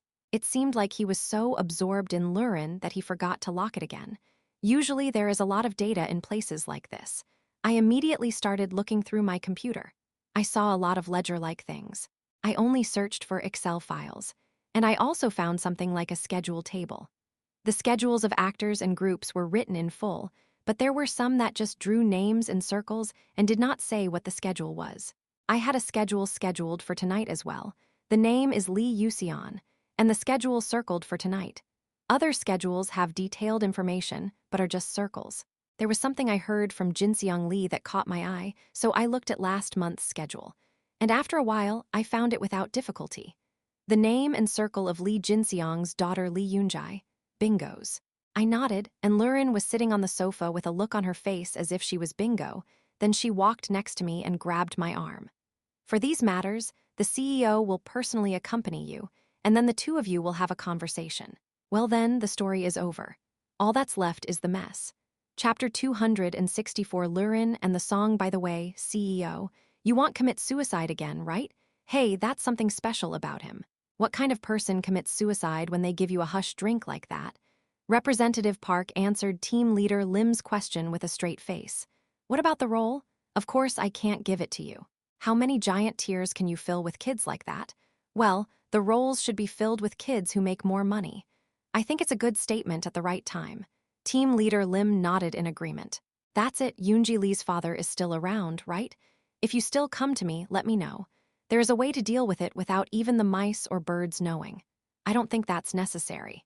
You used to struggle, but recently you've been quiet. He always came to visit and wind. Have you finally come to your senses? Heh, what are you going to do, powerless guys? Representative Park shrugged his shoulders with a truly pitiful expression on his face. Then he laughed out loud again and shouted. The mood swings were very severe. Yoonji Lee. It's annoying to think about all the unnecessary money I spent on work, but it was fun to hit the jackpot today. Tonight, Yusion, let's do a good job and have fun. You got a big contract today, right? The big fish has walked on its own feet. Lee Jinseong's daughter Lee Yoonjae. Like Yoonji Lee, she was scheduled to do her usual backup business, and a bundle of money came rolling in as well. It was a huge hit there. Anyone in this industry would agree. Of course, there are cases where even rookies who seem to be really promising in the entertainment industry do not succeed. But this is different. He was a truly talented person. The kid I signed today was such a guaranteed hit. The look and song are perfect. In particular, it seemed like singing could become even more perfect with training. Did you say Ururi? Representative Park fell into a pleasant fantasy. There is no singer with such a good voice in UU Entertainment. I have to roll it all over the place and extract all the money I can. Since it even supports your face, you can really make money no matter what you order. CEO Park, who only sees people as money, asked Team Leader Lim with a rotten smile. So when is Yusion coming? Are you coming soon? Oh, I got a call. Team Leader Lim touched the screen and answered the phone. He spoke briefly on the phone and opened his mouth with a sinister smile. It's a parking lot. Hee, I'll bring it. Okay, go back. When CEO Park nodded, Team Leader Lim rushed out. Soon Lee Yusion came into the representative office with Team Leader Lim. Yusion Lee is an actress very similar to Yoonjae Lee. Even though it didn't really take off, I still had a great desire for the role. Hello. Okay, welcome. Sit there. When Representative Park pointed to the sofa, Lee Yusion nodded with a firm expression. And then he suddenly asked a question. This was the most important thing to her. You really keep your promise, right? What happened to Yoonji? That's right. He became more greedy and went bankrupt. Are you the one who didn't keep his promise? They actually threatened us to ask for more money. So, as long as you do what you promised, there will be no problem. Depending on the person you are entertaining, anything from a commercial to a movie is possible. The role is a promise, so of course I give it to you. Really? Were you just fooled? Representative Park responded strongly. Lee Yusion was at a loss for words when asked if she had been deceived. The person I will be dealing with today is the director of Group D. Do you know director Kim Dekwon's new movie? He has full authority over the investment of that movie. It can be said that he is the actual approval authority. Yes, I heard. You must be really sure about that movie role, right? Oh, really, really? If you're that anxious, why not just go? Are you saying the contract is ending this time? Are there times when you receive it from somewhere else? Who said you wouldn't do it? Lee Yuseon nodded at Representative Park's threat, which was not a threat. If this project comes to fruition, the agency will be able to place its main actor in the lead role, and on very good terms. That's the money the agency will make. Of course, Lee Yuseon, who made it happen, will be pushed aside, let alone given the role. Then go out. Team leader Lim will take you there. Do your best. As CEO Park stood up, he winked at team leader Lim. The video started like this and continued. The angle was strange and blurry, as if to indicate that it was a hidden camera, but it was still possible to distinguish who was who. Lee Yuseon arrives at the hotel with team leader Lim, and then the director of Group D appeared, even the hotel meeting. This was the video that caused the biggest issue on the internet right now. Of course, this video was not released from the beginning. The first thing that was revealed was a post left by Yoonji Lee. Of course, if this were made public, the deceased Lee Yoonjae could have suffered secondary damage. That's why Jinseong Lee was worried. I thought about it again and again. Her own daughter paid the price. However, CEO Park and UU Entertainment could not do that. A rogue agency that uses all kinds of dirty tricks to catch up with large agencies. Another Yoonji Lee will continue to be born. Victims of wrong choices. That's why we decided to make it public. To punish Representative Park. A decision made with the hope that this kind of behavior will end. However, not many people sympathized with this article alone, and it did not create any buzz, such as having the article appear on the main page of a large portal. However, after that, ledgers involving entertainment companies and celebrities were revealed. Because there were so many people involved, it caused a huge stir on the internet. The first thing that exploded was a large community site. However, because the people involved were so big, nothing appeared in the large portals and article columns, and rather quiet days continued. Community users were angry, but no matter how loudly they talked about it on internet bulletin boards, they could not create a national issue. The portal news that appeared whenever you turned on your phone didn't even mention this incident. Rather, public opinion began to flow that the ledger itself was false, and this was the video that exploded. A video showing the people at the end of the actual ledger. This video, posted on Otube, caused quite a stir. Although the actress who was filmed together was pixelated, the faces of the other parties were captured very clearly. You enter, is this a true story? Aren't you crazy? In today's world, what kind of world is the above article these days? This is the world these days. You bastard. You enter was originally a gangster agency. Hey, there's a group series there, right? Did you see the video? The face of the person I met that day, named director, even appeared. Awesome lol, are you crazy? Have you seen the ledger going around? There are a lot of people whose names you know, right? The internet's reaction was like this, and the incident took a new turn. As no further investigation was conducted against UU Entertainment, people who wrote in a joking manner exploded. Afterwards, protests broke out demanding the truth about the political and business world and UU Entertainment to be revealed, so an investigation could not be avoided. The influence of the big names could no longer work. Since then, people claiming to be victims have appeared here and there. The government, politicians, and the police and prosecutors, conscious of voting, began to take action. Of course, what started first was the tail cutting. However, the people who saw the ledger that had already been spread became even more angry at the clumsy cutting of tails. In the end, a special order was issued from the president, and the influential figures listed on the ledger were summoned one after another. However, for some reason, the CEO of UU Entertainment, who can be said to be the main culprit, and team leader Lim, who was his right-hand man, were not summoned.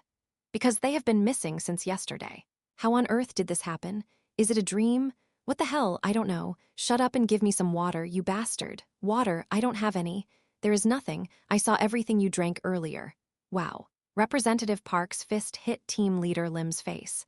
Because of the situation, team leader Lim, who would normally have tolerated the beating, began to lose his temper. Oh, there really isn't one. Is it all representative? I really want to see you. Rather than drinking it, I think I saw you drinking it. Or why did the bottle of water that was still intact disappear? The dog was still. As soon as the shout was over, it started screaming again. A sound rang out. This time, the sound was made because team leader Lim hit Representative Park in the face. Eventually, the two people got tangled up and started punching. However, this only results in worsening dehydration. The two, who lost their strength while fighting, began waving their hands as if they felt the water bottle appearing as an illusion in the air. The reason these two people are like this, it was simple. Because the place where Team Leader Lim and Representative Park were located was none other than the middle of the Sahara Desert. For some reason, I opened my eyes and found myself here.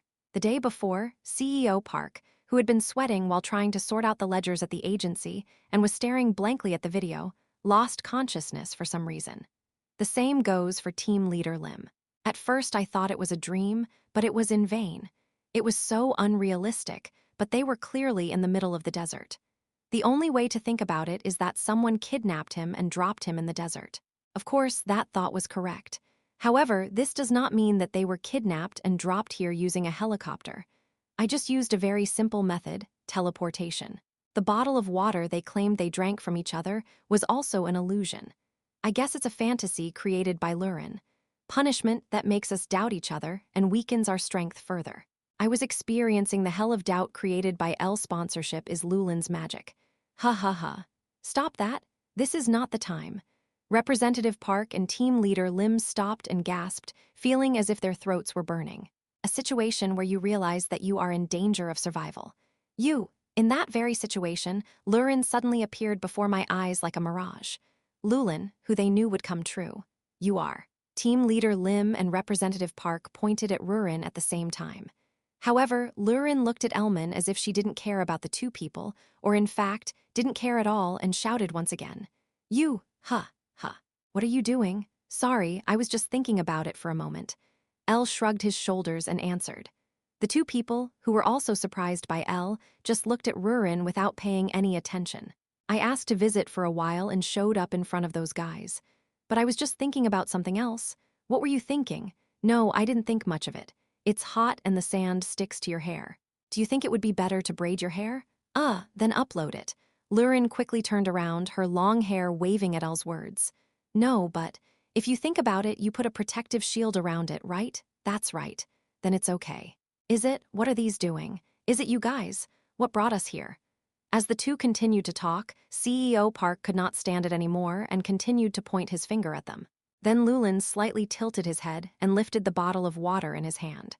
Chapter 265 Lulin and Song, are you going to eat this because they make so much noise? Okay, eat it. What? Sleep. Lurin nodded and opened the cap of an intact water bottle. For team leader Lim and CEO Park, a bottle of water at this moment is an eye-opening item. But Lurin gulped down the bottle of water without mercy. Stop. No. Give it to me. Representative Park and team leader Lim rushed towards Rurin.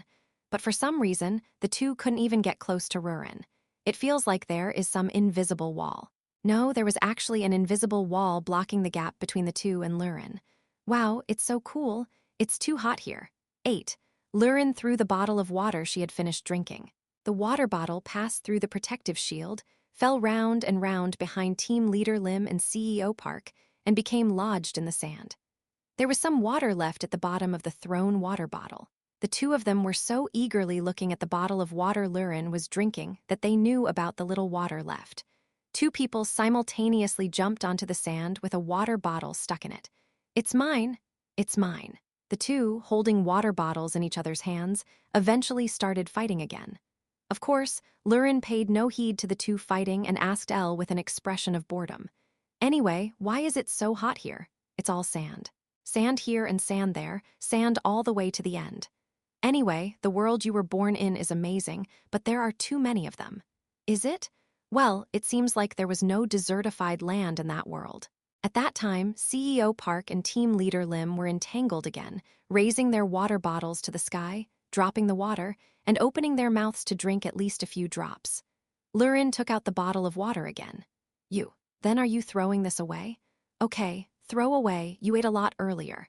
Hi, what? Is there anything else? In the end, team leader Lim and Representative Park, who could not even drink a few drops, ran towards Rurin again. However, without any mercy, Rurin turned the open bottle of water in the opposite direction.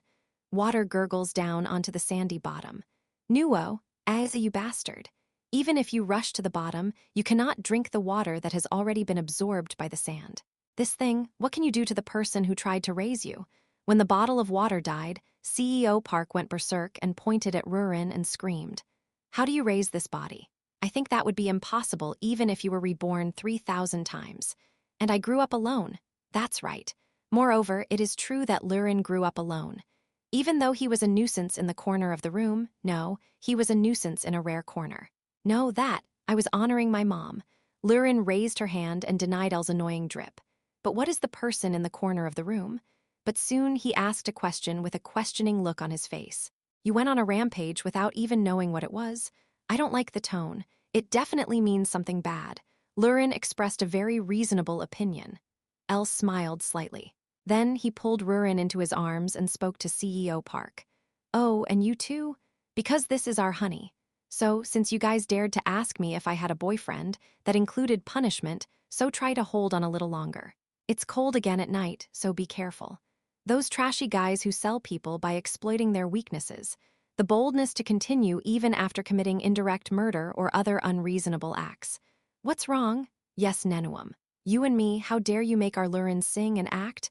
I told him to do it then, but he got angry when he thought about it again." Elle grumbled as he recalled the past. Rurin then answered with an expression that said no. That's not it. Even when I sang and acted, I only looked at you. So I didn't show it to those guys. We must be clear about that, okay? Nod. Lulin nodded several times. Well, that's it. With that nod, Elle concluded that it was okay and took Rurin's hand. "Then let's go back. I get it. What? Where are you going? Here you go. You might be able to get out of here. If this is a prison created by nature, what awaits you even if you escape is a prison created by humans. Well, wouldn't it be better than here?" As CEO Park shouted, Elle calmly predicted the future of the two. And soon it disappeared, as if the mirage disappeared. Woof woof, the donkey ran wild cheerfully. "It's completely my world. My health has fully recovered. Rather than skipping meals, I was eating very sumptuous meals, so it could be said that I had a lot of energy left." Li Jinxiang also smiled while looking at Dongai after my daughter died. "I thought I would never smile again. But recently, I have been able to smile a little while looking at Dongi. All of this is because the daughter's enemy has been caught. The two main culprits who went missing were arrested after standing idly by in front of the police station without saying a word. Rumor has it that he received even more criticism for making nonsense about being in the desert or something. Therefore, Jinxiang Li was satisfied and came back to his hometown. I bought a house with a yard and released the nest. Woof woof. Doongi was excited every day.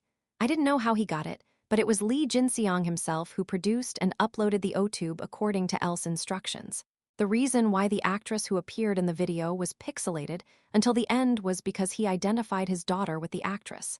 Elle said not to ask anything, so Jinxiang Li didn't ask anything, because I was satisfied with being able to punish them.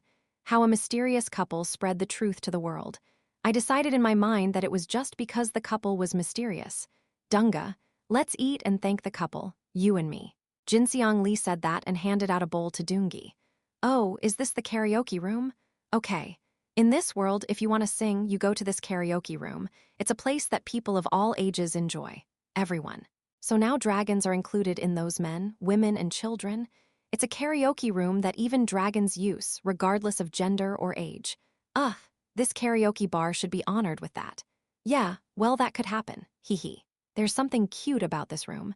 I think it's nice because it sparkles. It's because the concept of this room is a glass castle. Rurin seemed to like the concept of the shiny karaoke interior. The reason it sparkles is because Lulin's DNA shows favorability. Glass castle. But I think our honey would be better suited to singing on a bigger stage instead of karaoke. So if you want to do it, we can create a space for you. I might be a little jealous, though, but I have no intention of stopping you from showing off your talent. A bigger stage. Yeah, like during the Legana competition, I am singing in front of a lot of people. That's not good. Rurin shook her head resolutely at my words. It's an expression of genuine disgust. It's like I hate it when I'm taken to a place with a lot of people.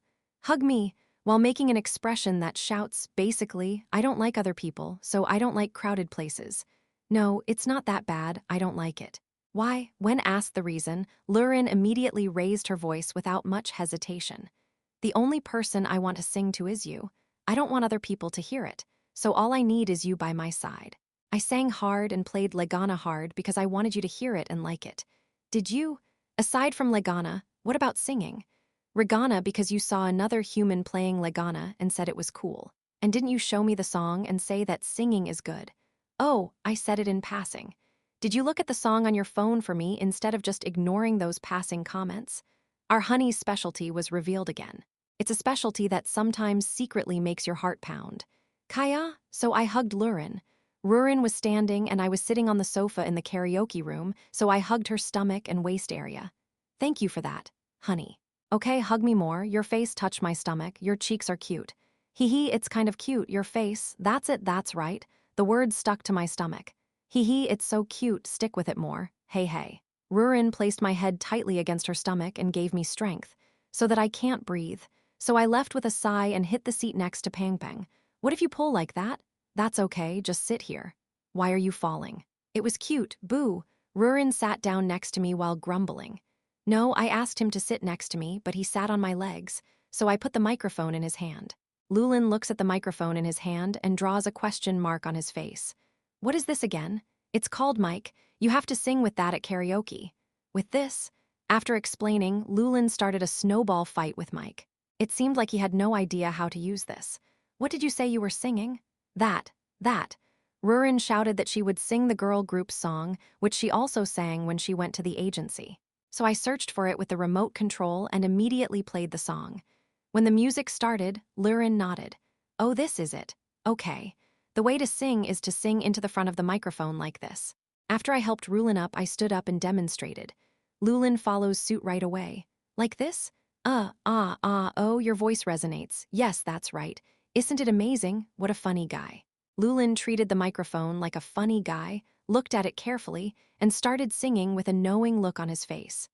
A song that was clear yet had some depth, and yet had a wide resonance in the voice itself, not because of the microphone.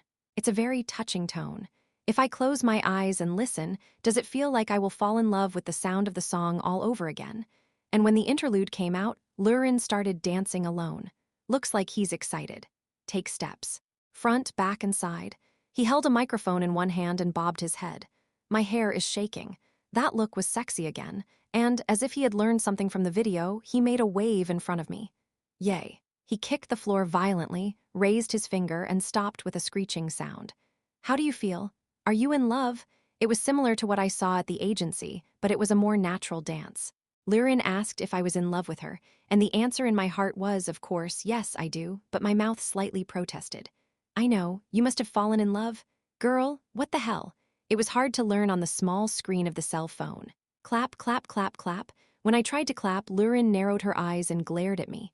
This doesn't work. It is surrender, because those eyes are before they pout. I have to surrender here. Okay. Yes, I fell in love. I am in love, so relax. Kaya no. Why? Are you tickling me? When I held her from behind and tickled her, Lurin struggled wildly. Now calm down and sing that song from yesterday. Do you remember my song request? Song request. Lurin, whose hair was all messed up from struggling against the tickling, tilted her head and asked. Chapter 266 Lulin and Song, you know that. What I heard yesterday. It was my favorite song. Oh, you mean that? Huh. Do you remember? I remember. Lurin nodded. Do you want to hear that? Huh. I wanted to hear it, so I told it to you. Although I want to hear it with a slightly different meaning. Rurin said, bringing her eyebrows together with a hum sound. I wasn't very good. That. Can you still call me? If it's not good, it's not good. I want to hear it. I wanted to hear it, so I asked again. I get it. Because if you ask me to call you, this body will call you. Then Lulin finally nodded. Before I could change my mind, I immediately found the song and played it. The music flows immediately. As for this song, it was my favorite song when I was young. The reason it is in past tense is because it is a story from the past. There are 3 bears in one house. Papa bear, mama bear, baby bear. That's because it's a children's song. It grows up. It was difficult for Rurin to distinguish between children's songs and popular songs since she had only recently encountered singing. That's why I sang the song very seriously. Who would laugh at that serious look? When I ask you to sing, you sing so seriously. Pew-ha-ha-ha. Of course, I couldn't help but burst out laughing, independent of my brain. You're too serious. Mama bear, daddy bear, baby bear. In the part where bears appear one after another, Rurin was so cute that I wondered if she could be this cute. What is it? Why are you smiling? Oh no, that's what it is. So you mean that? What? When the song ends, Rurin holds the microphone and looks at me blankly. As I twitched, I sensed a mysterious atmosphere and shouted, Hey, is something annoying you? No, I just laughed because it was so cute. Because my honey is so damn cute. Because it's cute. That's a good thing. Cute things are good, so that's good, but there's something about your expression that I don't like.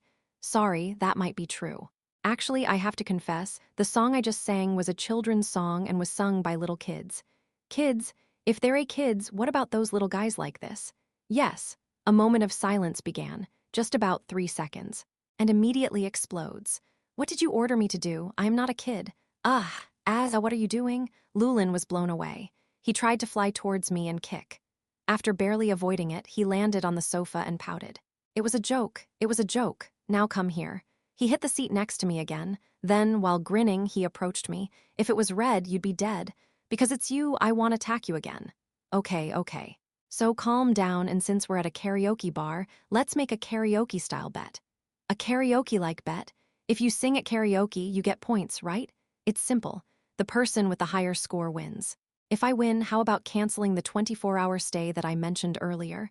Qing? Hate, how did that come about? You can win. Instead, if you win, I'll extend it to 48 hours. How is it? Is 48 hours really that long? Isn't 24 hours a bit short? Even if you just wake up, 12 hours are gone. Haha. Besides, you sing much better. I requested a match, citing the reasons why Rulin's side is more advantageous and the reason that 24 hours is too short. I am desperate. Sobbing. In fact, it would be nice to win the bet and gain freedom, or else it would only extend to 48 hours, so wouldn't it be a game worth trying? Stay together 24 hours a day. It contains much more than just words. I have to do everything. Feed them food, give them shoes, socks, etc. So, from my perspective, it would be good if it disappeared. Even if that's not the case, it's still there enough. If you still want to stay together, you can just cling to me like this. How is it? As I said this, I wrapped my arm around Rurin's shoulder next to me and hugged her tightly towards me. Don't hug me while I'm thinking about it. My thoughts are becoming blurry. So did you fall? I don't like that again. I can't help it since we've already hugged each other. Then what is the decision? I'll think about that later after it's over. What do you mean later? When are you going to leave? I thought it wouldn't work, so I lifted Rurin up. Hug a polite princess. Then he put it down in front of the sofa and stepped back. Boo! What kind of woo? You failed, so make a decision quickly. You seem like a cold-hearted person. I also make decisions calmly. It was only then that I finally started to worry. I folded my arms, narrowed my eyes, and fell into deep thought for about 3 seconds. His eyelashes fluttered, then he uncrossed his arms and shouted, Good night, because longer is better. There is no way this body will get tired. Hi. There seemed to be no intention of losing at all. You, don't forget. If I stick to it, this and that are all up to me. It's my world, you can't vomit. Yes. So aren't you trying to get rid of it like this? I'm not going to lose, so how can you do that? Lulin widened his eyes. His expression shows that he genuinely doesn't care if he loses. You are confident. What? Then you may get a big nose injury. Rurin, I don't have a big nose. At my words, Rurin tilted her head while touching her nose. Well, the nose I'm talking about is not that nose. I shrugged my shoulders. If it were a pure singing competition, of course I would be no match. I know my singing skills best. His skills were not even close to Lurin's. But yeah, haha. Karaoke machine scores are never measured based on skill. It's not like the karaoke machine has some kind of artificial intelligence. Okay then, let's do it. It's a one-shot match, I get it. Instead, you call first. This body is the main character, so I will call you later. So, what meaning does the order have? I was glad that the bet was accepted, so I took the microphone in my hand first. There is a chance of winning. When it comes to karaoke machines, the more you shout, the better. The pitch should be high, so I selected the song, a shouting song. Cough. Ooh, oh, yeah, nananana. First, start by yelling. Good, it's noisy. Pop. The song was turned off. Rurin, who had figured out the system before she knew it, ran to the machine and turned off the song. What? Why did you turn it off? Sing a song. Why are you yelling? I want to see you sing. No, this is yellow too. Don't turn it off. I also have betting conditions. I am singing a song for myself. Not the same lyrics. A, have you noticed that your score goes up when you scream? That can't be possible. But you suddenly put a wagering condition on it. A song for you? Yes. Doesn't singing a song have that meaning? I saw it on my phone. No, it doesn't usually have that meaning. Where and what did you see? But Lulin's expression was resolute. Can't we just do it? Yobonium. So I approached him and fawned over him. It is an expression of will that does not want to lose. Hey, don't look at me like that, you're a cute. My wife, who must have read an article about a song about a proposal, was very adamant. He even turns his back on me as if he doesn't want to see me fawning over him. I can't help it. A song for Rurin? What do you call it? Nothing in particular comes to mind. The song repertoire is very small. When I think back to the time when I was transferred, there's nothing I can do, right? When other people were in high school, I was fighting monsters on the battlefield. So, I chose the song The Day She First Cried by Kim Gwango. First of all, this is the only song that comes to mind that explodes with emotion. It's also my favorite song. The Day She First Cried, started singing, but this is a very quiet song. Among the songs with deep emotions, there are none that involve shouting. However, I don't have the confidence to say anything like confession. Lurin guy, digging into blind spots. Lulin looked at me with his chin resting, not even dreaming that he had delved into such a blind spot and ruined my secret strategy. Your eyes are so hot. So, as a final struggle, I raised my voice. They say that the person with the loudest voice usually wins a fight, right? Lurin's gaze does not fall. It will break through. Should I say I'm embarrassed because I am not that good at singing? That kind of feeling arises. When the song was fully sung and the last piece of music played, Lurin jumped up. I don't like your lyrics. Why can't I see your smiling face? Those are just lyrics. Besides, unlike the lyrics, I sang it with the intention of asking you to always smile, Lurin. What makes you smile? Of course. When I first saw you on Rare, you didn't even smile. You looked like you were crying. These are lyrics I want to dedicate to you when I first saw you. It's so frustrating that I have to make you laugh now, thinking like that. Of course, I didn't think that way the first day we met, because I was simply looking for Lulin's lair to conduct research entrusted to me by the Dragon Lord. Is it? Wahahaha. No, I'm not talking about suddenly smiling like that. What's so complicated? I always like the happy smile he makes in front of me, but saying it in words feels very cringy, so I decided to hold back. Bangbararang. Meanwhile, the score was finally displayed. 94 points. A whopping 94 points. Oh yeah, the score is very lucky. Isn't this something you can't afford to lose? Haha. Well, you singing was cool, you sing well too. I think I have a bit of a crush. I feel like my heart is pounding. Okay, but what is 94 points? If 100 points are perfect, this body is 100 points. No matter how cool you are, you will not lose the game. Wuhai Lurin said and told me the song. This song is also one of the things I listen to on my phone every day. It's not a song that can be shouted at like that. It's not a quiet song, though. For now, the scoring was left to the karaoke machine. I hope you get a low score through luck. Nananana nananana, Lurin started playing with the notes. The sound is different from that of ordinary people. Lurin just praised me for singing well, but I think that was just a lie. A song that resonated so well played, and I just stared at Lulin in fascination.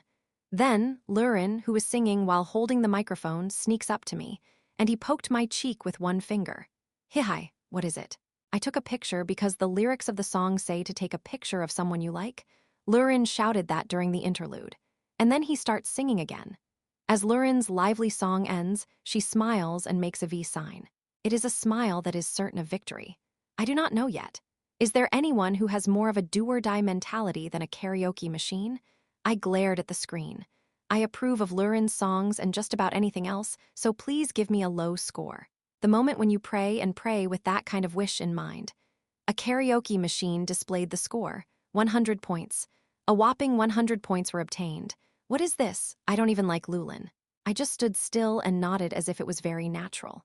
Chapter 267, Movie Theater Story Today's Event. It was watching a movie. I have no idea how much of an impact the movie will have on Lurin. Anyway, today's task was to go to the movie theater, which is the most common date course. Most commonly, neither of us have ever had a date at the movies. Lurin was there, of course, but I wasn't there either. Of course, I went to the movies when I was young, but it wasn't on a date. I went with my family, so I had a desire to try it. It's the most basic of modern dating courses, but I've never done it before. Watching a movie itself is a very simple act, but it has meaning in doing it, right? So we were at a huge movie theater in Seoul. What on earth is a movie? Of course, Lulin did not understand the concept of a movie and only had question marks plastered on his face. I'll know it when I see it. A fun story unfolds on the screen. Even if I try to explain it, Rurin is still a question mark. It seemed impossible to understand this until I saw it with my own eyes, so I quickly gave up and decided to eat or buy something for now. When you think of movie theaters, you have popcorn. First, I bought a headache that was a mixture of caramel-flavored popcorn and regular popcorn, caramel-flavored sweetness, and the saltiness of regular popcorn. You have to mix it like this to keep the popcorn in. Heh. Lurin ong. As soon as the popcorn came out, I put a bucket in Lurin's hand and put a few popcorns in her mouth. It's your first time trying it, so taste it. Rurin didn't know what it was, but when I gave it to her, she opened her mouth and took it. Then he chewed and his eyes started to shine. I added caramel popcorn. Since it's sweet, of course, there's a reaction. Oh, it's delicious. Give me more.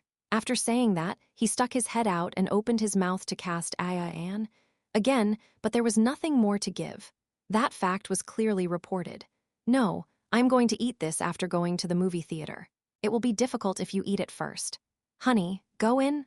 Where? Isn't this the movie theater you were talking about? Yes, but no. You can only truly say you have entered the movie theater once you enter the theater. The theater is over there. Complicated? I don't know, but then let's go in. For a moment, I'm out of Coke. Cola? If it's cola, what's that spicy? Beer is better than that. I can't watch a movie because it's obvious I'll get drunk without watching it. Tell me when you drink too much. Alcohol is strong. There's no problem with the beer guy. You're laughing. Let's drink cola. Cola, since I couldn't let Dragon, who gets drunk on just one drop of soju, fall in love with beer in broad daylight, I firmly refused and led him by the hand into the theater. A large theater. It's been a while since I came here and I have new feelings. I was excited and wandered around looking for a seat. Because it was lunchtime on a weekday, there were very few people. Let's see, it's nice and spacious. It's over there. Why are there so many chairs? Because chairs are essential in movie theaters, there are bound to be a lot of them. Lurin, who was still full of doubts, dragged her hand again and again to the upper level and found a reserved seat. I sat down next to Lurin and I sat down too. As soon as I sat down, I started explaining, pointing to the large screen in front of me. That's where the movie comes out. Nothing much. You just sit there and look at the screen. I tilt my head again. It seems that the doubts surrounding the act itself have no intention of being resolved. Crunch, crunch. Maybe that's why he just chews the popcorn in his hand. As soon as he sits down, he starts eating and doesn't stop. I don't know about anything else, but this one is delicious. Then, as if it was annoying to pick up a handful with his hands and eat it, he opened his mouth and poured it all out. From the outside, no one would imagine that the mouth would open that wide. Looking at Lulin's mouth expanding like a cat's bag in some fourth dimension, I think it can be added to one of the world's mysteries. I was staring at the scene blankly, then suddenly came to my senses. Hey, they say you have to eat when the movie starts. Are you saying MS? No matter how many times I do this, I have to stay? My go, why is there nothing to do? This is it, crunch, crunch, tusk, tusk, tusk. I had to eat all the popcorn in my mouth, bite the straw of the cola and suck on the end before my mouth felt free. It's delicious. I need to eat more. But when he tried to shake it off again, I grabbed his wrist. Oh, stop.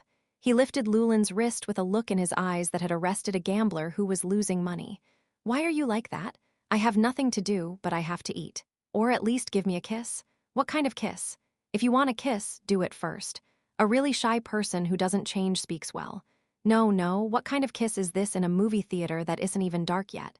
It's not like I rented it out. Then you should eat it. What? Oh, I held his hand and he magically lifted the popcorn. I can't stop you. Really. Lurin opens her mouth again and pops popcorn into her mouth. At this point, I have nothing to say. It's a give-up. Then he quickly ate the popcorn in his mouth and called me. Why, I ate it all. Lift the large-size popcorn upside down and pop it. Nothing comes out. It seemed like he had eaten all the hard particles underneath. Already? Nod. So yours is mine too. Lurin nodded confidently and held out her hand for my popcorn. I lifted half the popcorn up to protect it. but I already have a handful in my hand. Originally, what is yours is mine, and what is mine is yours, so there is nothing I can do about it. Whispering. He spoke word for word as if explaining the providence of nature, and then chewed popcorn. That moment, finally a dark light appeared, signaling the start of the movie.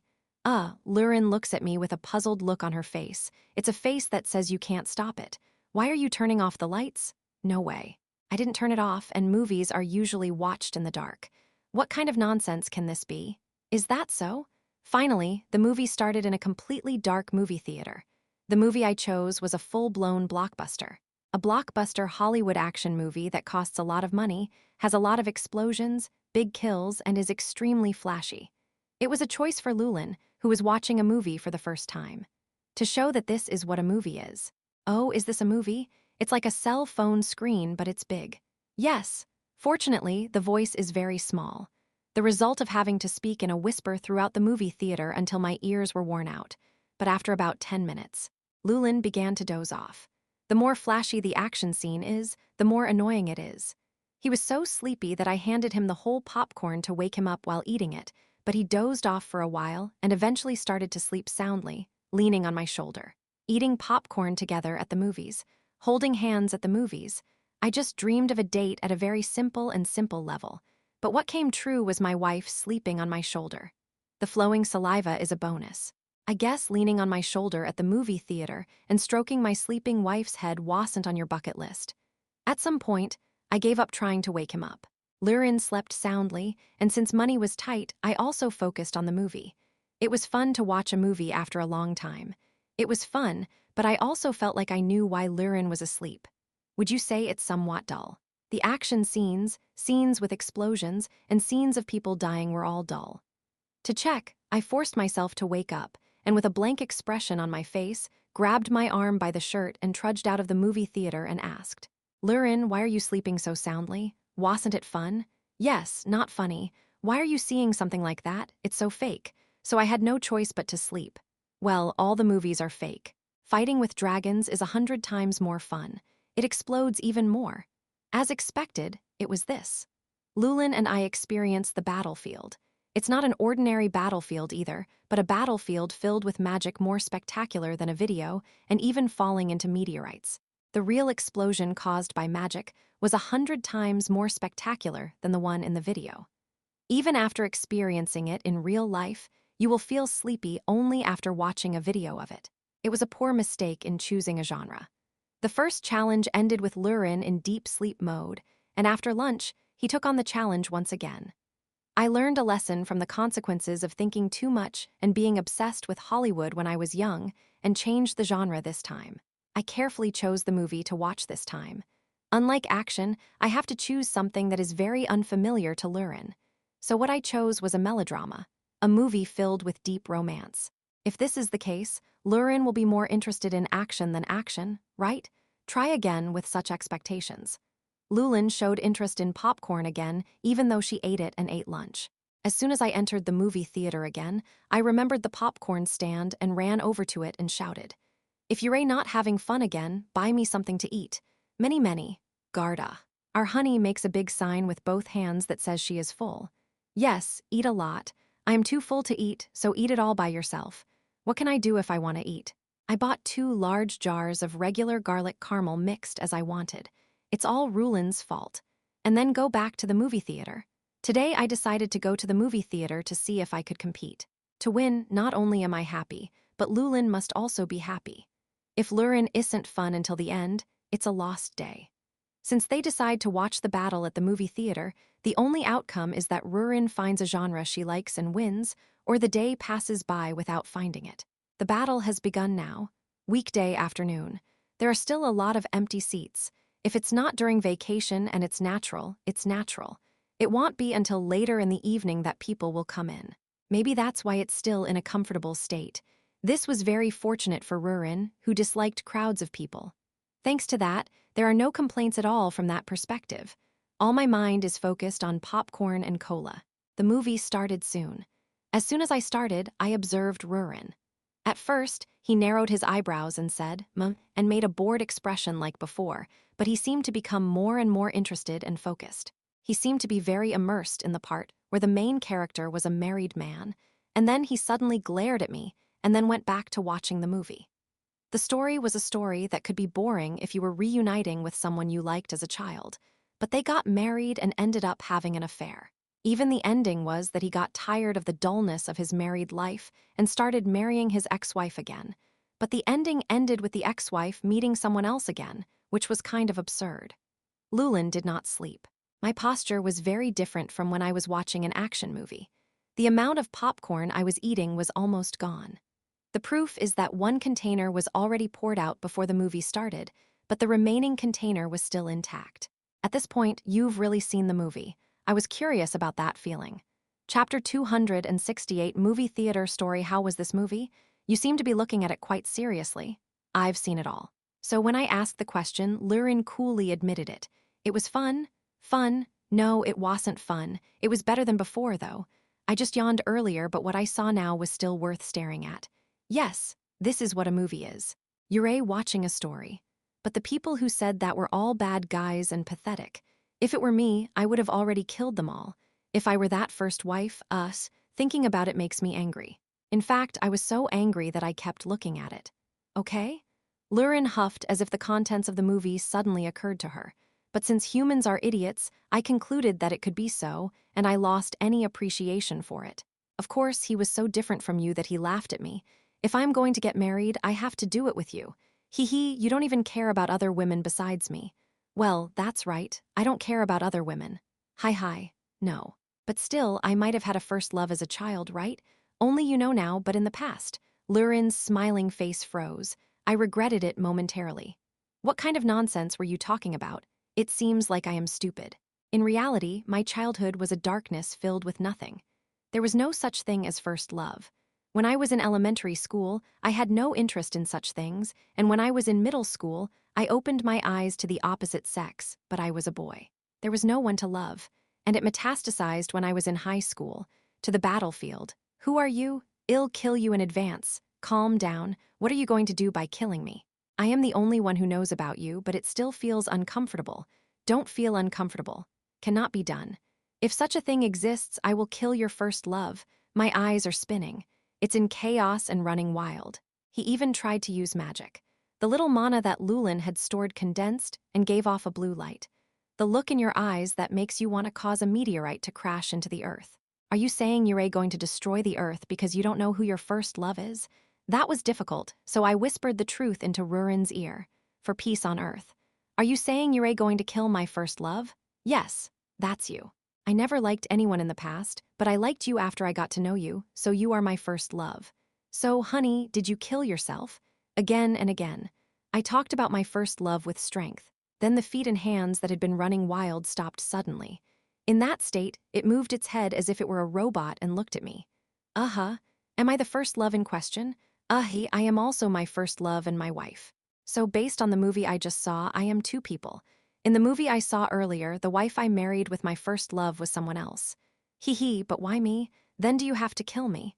Is that what you mean? Then I will kill you. What are you killing? Not now, then? After you die? What is he saying now? No matter what happens, you can't die. Anyway, come here, let's get out of here. I left the movie theater holding the hand of Rurin, who was relieved to find out about my first love. Next stop is a nearby restaurant. The streets were slowly becoming more lively. It's getting crowded as it's rush hour, so I quickly made dinner. And the destination we arrived at was the movie theater again. Due to time constraints, this will be the last movie I see. I won't be going to the movie theater for a while. If you go back to the other world, it won't be there anymore. Now that Rurin has finally started to enjoy movies, she was thinking of taking on more challenges. Of all the ordinary dates on your bucket list, shouldn't you end it by holding hands at the movies? What? Are you here again? Upon returning, Rurin's first line was this. No, that's not it. Well, if it's the same as before, I can look at it for now. Yes, nod. Rurin nodded and glanced at the popcorn. I asked if he wanted to eat again. Eat popcorn again. Aren't you sick of it? You've been eating that much since a while ago? Shaking my head. Fortunately, he didn't seem to be interested in popcorn. I shook my head and didn't even beg to buy it. So instead of popcorn, I bought butter squid and nacho chips, another movie theater food. Instead of popcorn, let's eat this with our mouth full. What is this guy again? The one on the left looks like the snack I always see. He showed interest in squid and had a normal reaction to nacho chips. Rurin picked up the squid, sniffed it, and popped it into her mouth. He chewed loudly and his eyes suddenly sparkled. He sucks the remnants of the butter seasoning off his fingers and shouts, "You, beer, it's beer. The moment I ate this, I thought of beer. Buy me a beer, beer, beer, go home and have a beer." Boo, Biru, eyes that look earnest. If you look at me like that, I become weak. Okay. Then it's just one can? I had no choice but to buy a can of beer sold at the movie theater and play it. As soon as her wish came true, Rurin started drinking with an excited look on her face. Since there was still time until the movie started, I just sat at the table and watched Rurin enjoying a dessert of squid and beer. Are you not eating? It's cool. You've been eating like that since daytime. I can't eat anymore. My stomach is not like a dragon's. Anyway, this is why humans are the problem. Still, with you in front of me, I can taste the taste of alcohol. In Rare, if you secretly bring beer and drink it alone, it won't taste this good. After all, you are the best when it comes to snacks. MMMMM. Anyway. He nodded, looked at me, drank beer, then glanced at me again and drank beer. This time, he looked at the squid and ate me. No, he ate the squid, looked at me, and drank beer again.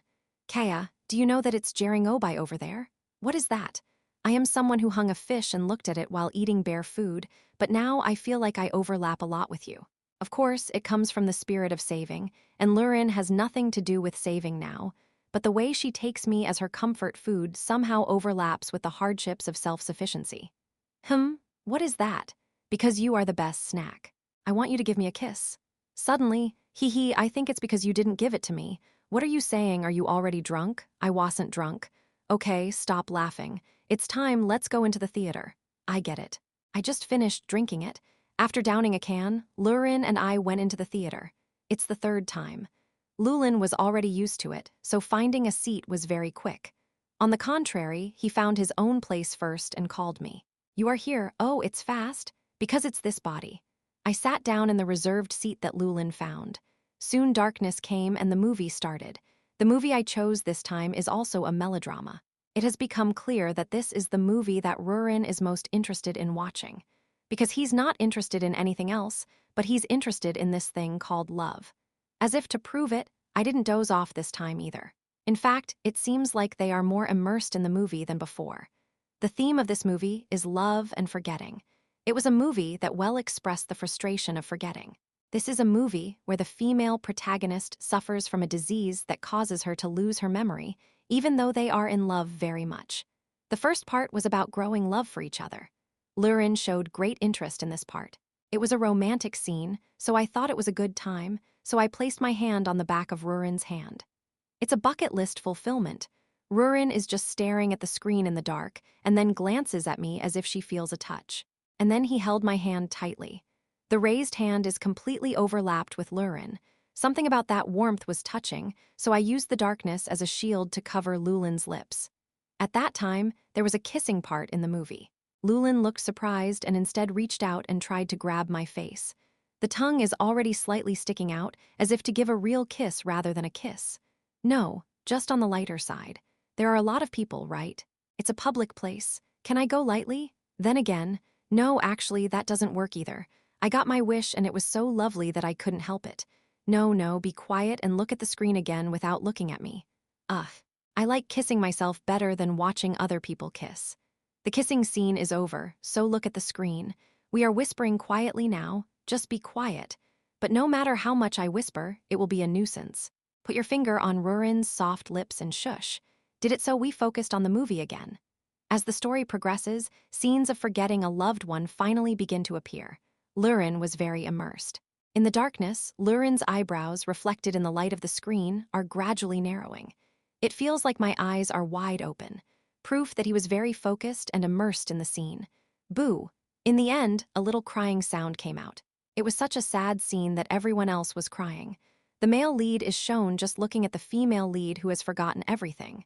That's how the movie ended. The lights turned on with the ending credits, but Rurin did not move, her cheeks puffed out. His face was very sad. I left it alone to enjoy the afterglow, but a minute later it got up first and came towards me, who was still sitting. I want you to hug me. Suddenly, Rurin put her hand on my shoulder. I feel like I'm crying because I'm crying. an atmosphere that the usual Rurin does not have. Hug me, the face looks serious, so I got up and hugged Lulin, and then he patted me on the back, because it's a very sad face. Are you okay? One side was so pitiful. Is that so? It's so strange that movies make other people look pitiful.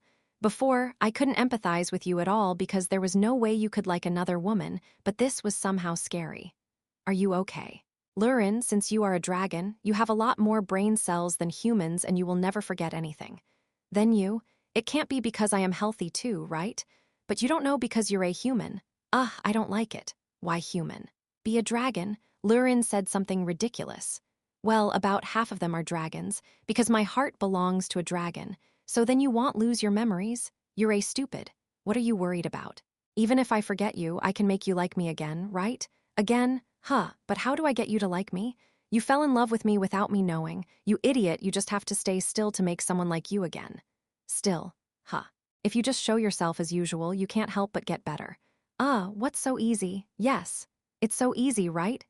But still, I don't want you to forget me. Boy, I imprinted you in my cells, because I accepted your skin. But it doesn't seem to be you, so let's dissect it.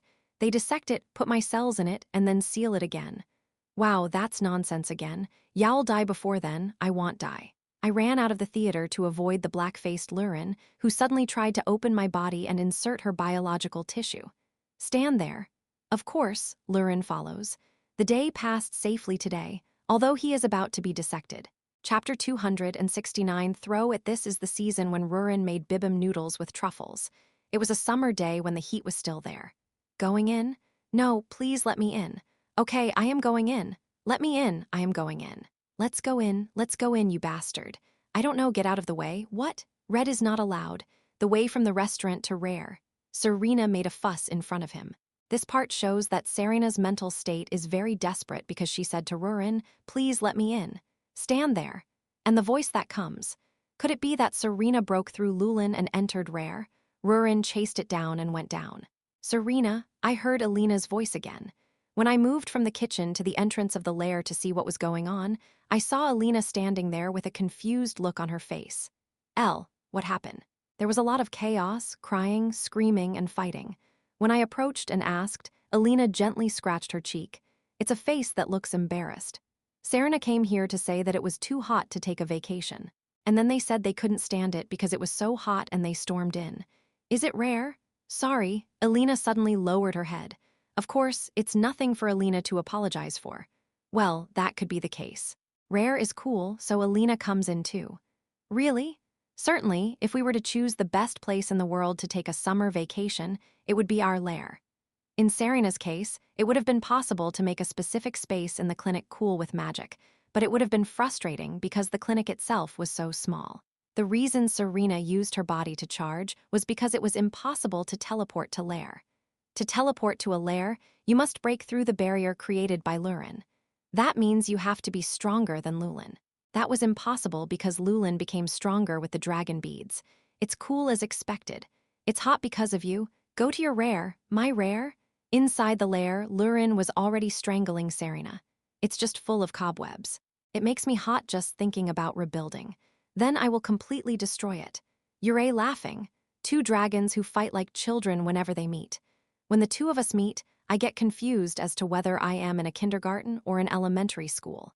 Lurin, stop and come here. You're free to come to Rare. Ho ho ho. Yes. After all, I'll know something. That's why I like it. What? Oh my gosh, it's red. What did you say just now? Lulin was on fire.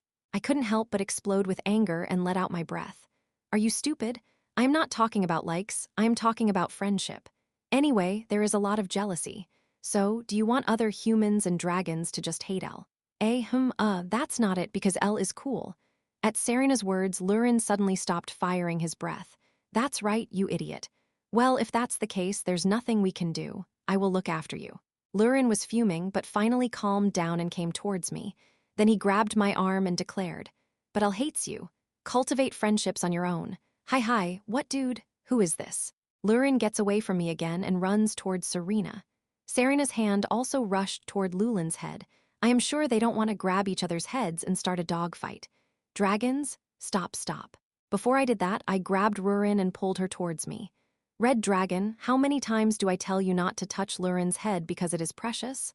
Right, my head is precious. You pet it. There was a strange energy in it, is it? I stroked Lurin's head. Soft.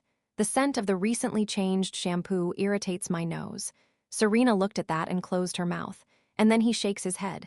Elena, can you cleanse me too? There was a black substance on my neck. Is it on your neck? Huh, are you stroking? What are they doing? Rather than fighting savagely, there is something good about winning, so let's do that. Good things? What is that? I know, what is that? Actually, it's better to do it in the winter, but it doesn't matter. I found this while organizing my summoning items recently, and it came with something interesting. You'll get it, just wait a moment. I went to my room and brought the Utnori board I had packed. Rurin and I tried to do it together, but I think it would be more fun if there were more participants. Rurin and Serena, who saw Yut, still don't know. Rurin took the Yut and began to look around. What is this guy? Since it is an unfamiliar item in this world, both dragons and elves are bound to be confused. You decide the winner by throwing that. Well, let's say the winner gets to tell one of the other 3 people their wish. Of course, absurd wishes are not allowed, only realistic ones are possible. It's hot outside and there's nothing much to do in Rare, so it's perfect for determining the outcome of your fight. That's good, wishing is a good thing. It would be nice if it was an individual competition.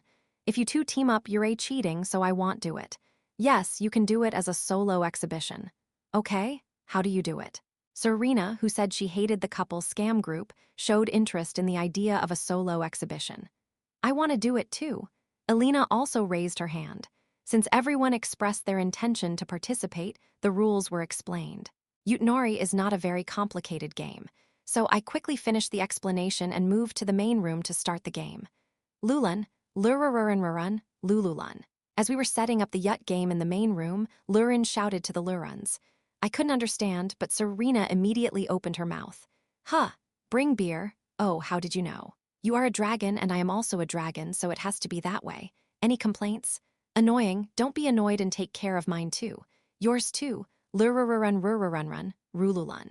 A conversation went on that I didn't know what was going on. Lurun and others nodded and moved. It was only then that Lulin was late, huh? He shouted with an expression like this. No, not required. I just need to bring mine. The Luruns have already left to get beer. Lulin huffed with an aggrieved look on his face. I listened to the red one without even realizing it. I am angry. Hee, it's proof that you're young. Serena shrugged her shoulders with the face of a winner. These are 2 dragons who fight no matter what. Really? Now then, let's play rock, paper, scissors. It's up to you to decide who goes first. There are 4 words each, and the person who gets all 4 words wins first place. Nod. Lurin nodded. Elena and Serena also nod. The order was decided by rock, paper, scissors. The winner was the dragon. Serena was first, Lurin was second, I was third, and Elena was fourth. In this order, being first isn't particularly good. It's easy to get caught. Oh, really? Then catch the red one. It's okay if you just go ahead. Serena snorted at Rurin's sarcasm and grabbed Yut, and rolled it on the board. The 4 Yuts thrown with excitement soar high and then fall on the board, rolling around. The results were gathered. What? A lot. That is, if 4 Yuts landed on the board normally. This is pleasure. What? Why? One thing went off the rails, right? I clearly explained that you have to throw it above a certain height so that it all lands on the plate. When? Don't act like you didn't hear. Cheat. Why did it fall and make such a fuss? I couldn't insist any longer on whether I remembered either, so I huffed. Serena didn't even get to go out, so Lurin is next. Looking at it, you shouldn't throw it too high. I'm not stupid like the red one. Hi, yap. Lurin timidly rolled the Yut. All 4 Yuts roll over onto the board. Wait a minute, you're saying you have to throw it at least up to your chest height? Huh, that's it. Did that dragon roll just now? Why not? Rurin looks at me with a blank expression. It's a face that makes you want to say yes, but rules are rules. Well, that's right. You have to throw it above a certain height. Right? Lulin closed his mouth and glared at Serena. Anyway, look at what I am doing. This is how we do it. The first 2 dragons are lucky, so I threw the Yut without any problem, stable at just chest height. All 4 Yuts land on the board, but the result was a dog. It could be said to be better than pleasure, but it was very ambiguous. It's perfect for catching too. Since I had no choice, I advanced my horse 2 spaces on the Ute pen. Next is Elena. It's important not to get discouraged, right? Then like this, With all eyes focused, Alina cautiously threw the yut as was her personality. It's as if he copied me from the height of his chest. Thanks to this, yut fell very steadily. What was this? Is it Tau? Alina's ears drooped at the result. I realized that the path is only one step forward. Hee, idiots. This time I show my skills. When it was her turn, Serena held the yut with a smile of remorse, because there is no pleasure now. Here we go. Are you not going to kick the falling yut with your foot? Then Rurin, sitting next to me, leans her face towards me and whispers, "Of course not. Why isn't there one? I think we have to do it militantly. What are you kicking? Just watch. If it weren't for Knack, we would have gathered earlier." Serena said that and threw a yut. The yut that went up and fell rolled on the floor, and surprisingly, the results came together. Puhahaha. This is Serena. Let's see, Morang yut was thrown one more time, right? Serena seems to have gained confidence as she throws the yut over her head. I guess I adapted, but there was no relief. Moreover, this time yut came out. What? Are you a professional yut player? Why are you so good? If you include Knack, it's mom's yut. I hear Rurin moaning. I am in a state of resentment. Ho, it's like this. One more time. Serena threw Yut-Yun back with a happy expression on her face. That too is a good result. Then. First of all, can we just take one horse out tomorrow, then another horse to Yut and carry it back? You say this is a shortcut. That's right. Ho. Serena took 2 horses on her back and took them on a shortcut. I am doing well. Of course, there are risk factors in that case.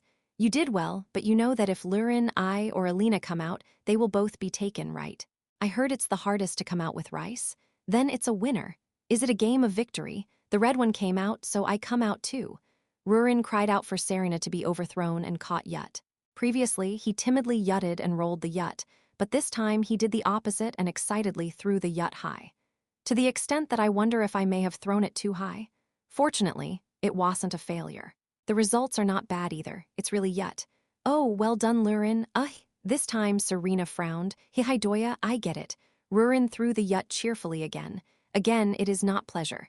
This time it was a dog. Dog, why not the Tau? Then he looked at the Utnori board and moved the piece. Then let's move forward. Rurin did not hold back from my words and advanced by adding a dog to the yut. Aren't you going to catch it? Rurin nods at what I say. Everyone has thoughts. Let me save you for now. Serena asked with narrowed eyes. It's not like I can't catch my husband's words or something, right? In a contest where wishes are at stake? No. And this body is number 1 no matter what it does. Lulin was very confident. Chapter 270 throw, I don't know what it is, but I lived. In that case, you should hurry and run away. Right now, I am in a perfect position to catch my horse. I almost got caught just now. Rurin loves to tell me her wishes, although I have some doubts about the fact that my wife didn't listen to me and just moved on. Doubts are not important now. Escape is important. Okay, come out here. What? As I tried to convey my wish for Mo to Yut, Serena shook her head and tried to disturb me. Phew, a dog comes out again. A dog is coming out. It sounds like some kind of swear word. Good luck, El. Even though it was an individual competition, Alina made a fighting gesture towards me. Still nice. Well, then it's okay to walk. I can catch you. That doesn't work anymore. It would be difficult to miss Serena, who has 2 horses on her back. He threw the yut with that wish in mind. However, the thrown yut was so ordinary that another dog came out. Shit. As before the dog, still a dog. In other words, it was like asking a dog to catch you when you were riding it, so I chose to move forward 2 spaces. You are so ordinary. Rurin looks at me with deep eyes. Even if you're ordinary, you can win if you quietly follow your path. Then I will do it. Alina, who only got Tau last turn, won yut with great strength. Since no one else came forward, Alina's words remained perfectly fine. Alina's powerful words rolled around. Oh, again? Alina's ears droop when she sees the results. This is already the 2nd stretch. The one that came out this time is also a Denani. However, it is a bit special.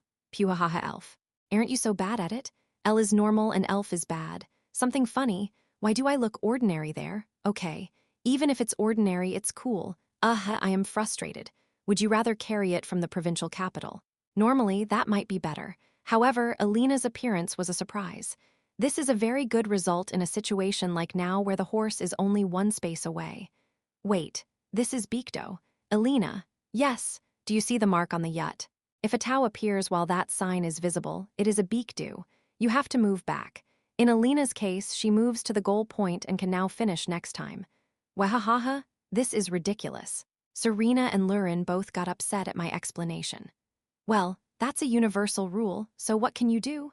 There is a pattern of not acknowledging that a goal is scored by a blind date, but I am the one who acknowledges it, and I clearly explained it earlier when I explained it. It's just that I can't remember too many rules at once. So I am winning? Yes, that's the case for now. Wow, Alina likes putting her hands together.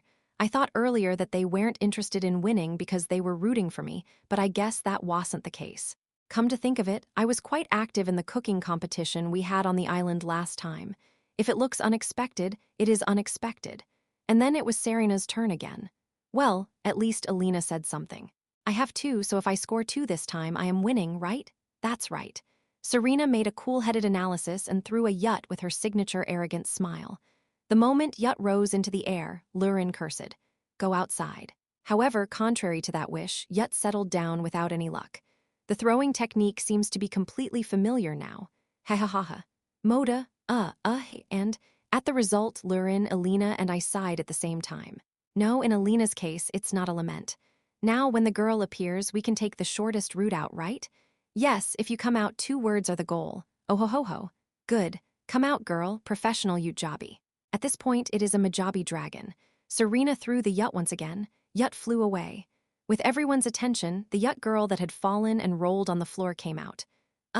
Yap, Lulin flies up. There is a tendency to turn the table over. However, Serena, who had already predicted this, grabbed Lulin's back and stopped him. Don't do it. Your eyes are obvious. This is a scam. What kind of fraud is fraud? It's a natural skill. Serena's 2 words reached the goal without any problems. With this, they immediately became unrivaled first place.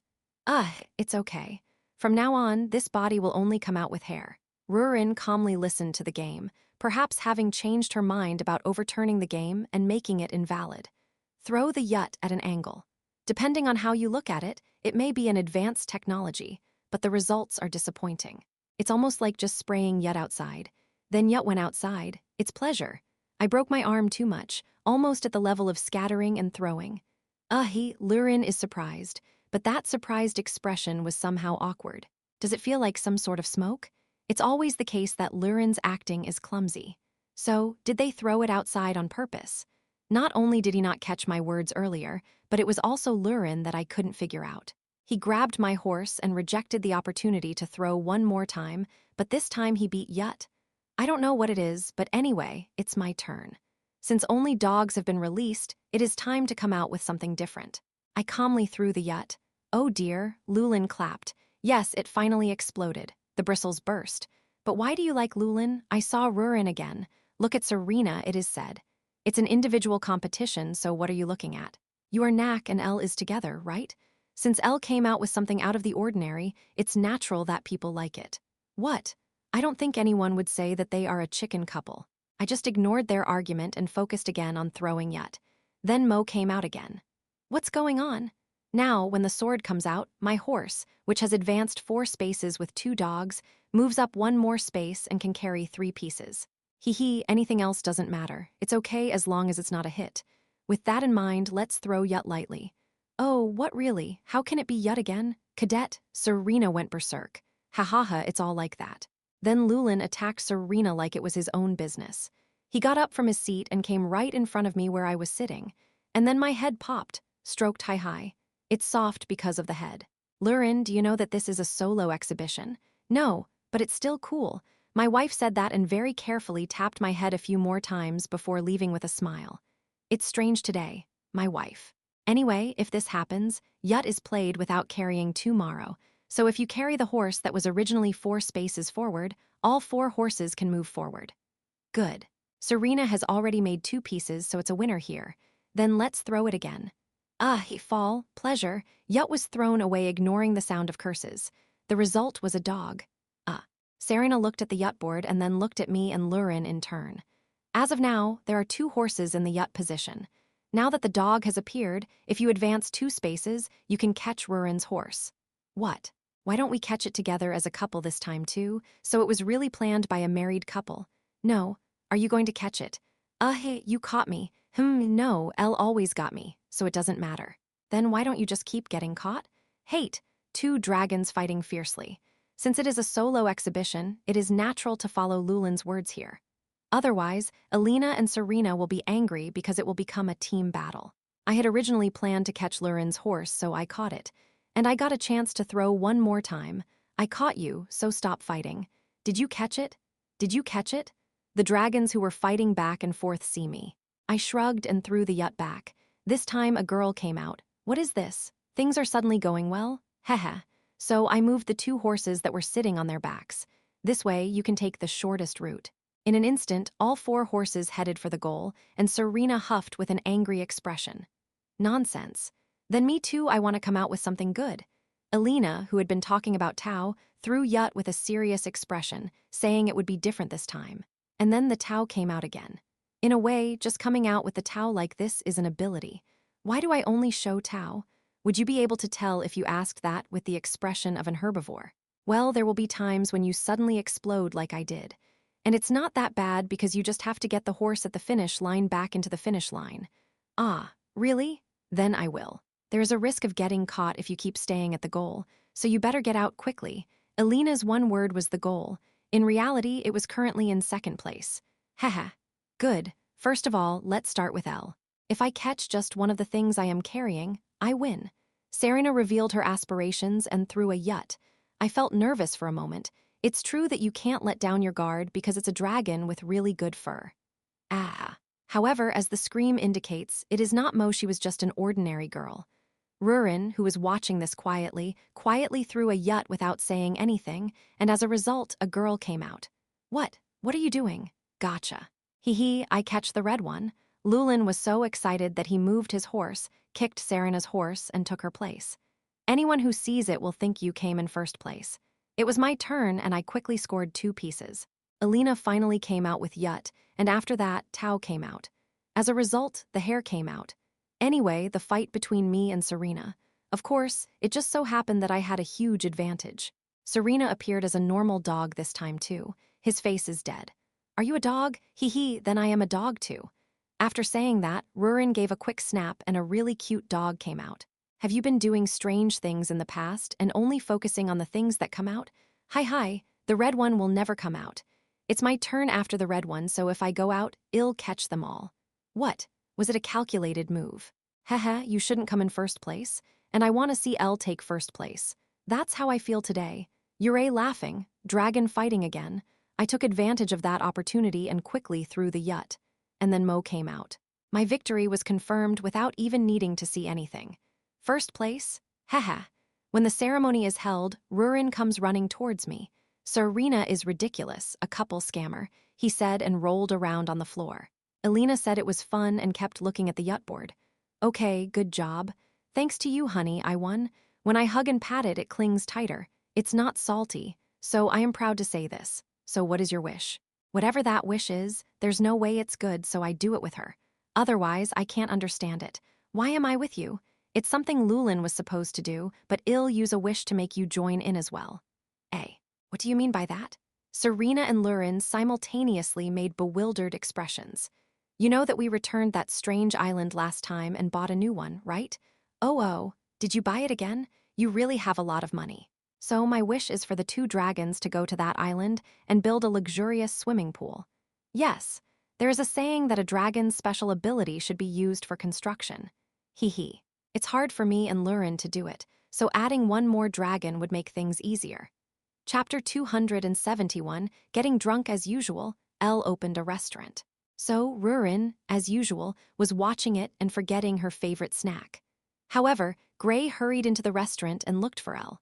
Sweat was pouring down my forehead as if I had been running. Seeing his seemingly rushed appearance, Elle came out of the kitchen and asked, "What are you in such a hurry? Where did you sell the Lord's chest?" Ha, that's it, Master Sue.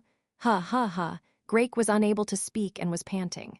It looks like he's been running nonstop. The knights designated as escorts also gasped. Lulin thought it was funny, but didn't really join in. I just watched and ate the snacks. Looking at the situation, I started to feel a little annoyed. In these cases, Elle usually leaves her behind and goes to the castle. Lurin, I'll be back for a bit. Look at this. Of course. Normally I would follow him, but going to Yeonju Castle is now too obvious. Besides, there's no fun in following along. We only exchange conversations that don't interest us. Rather, at that very moment, an incredible idea occurred to me. Lulin smiled to himself and nodded. Good night. Please come back. The moment Elle left, Lurin ran to the warehouse, a warehouse with a time-stop spell. Because there is something hidden here.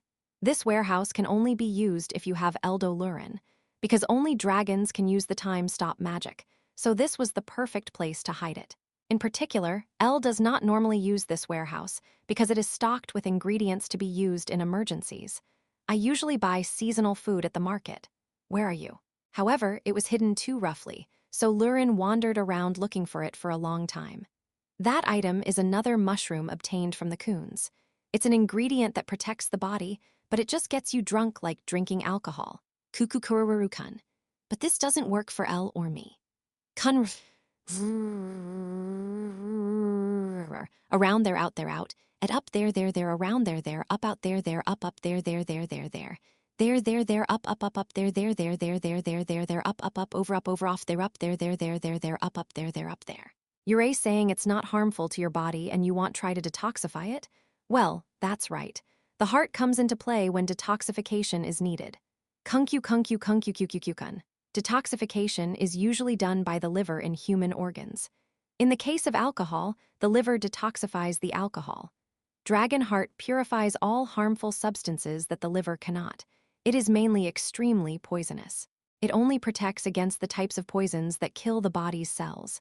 If you're just getting drunk, it's the liver's job, so it's outside of the heart's role. That's why Lulin accepted the mushroom. When I first crash-landed here, the coons were talking about these mushrooms in front of the huge room. Rurin told him to give it up right away, and the Kundul said that it wasn't there anymore and that they were digging it up. And I only passed on the mushrooms I found in the huge room. So, Lurin entered these intoxicating mushrooms in her head, hoping for a later date. And when I returned from my honeymoon and revisited Kundul some time later, I didn't forget to bring it with me. After some time, Lurin found the mushroom and laughed strangely. Lulin wanted to see Elle drunk. We've had drinks together many times, but I've never seen Elle drunk.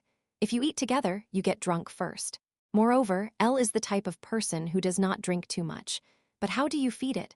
Rurin began to think about how to do that.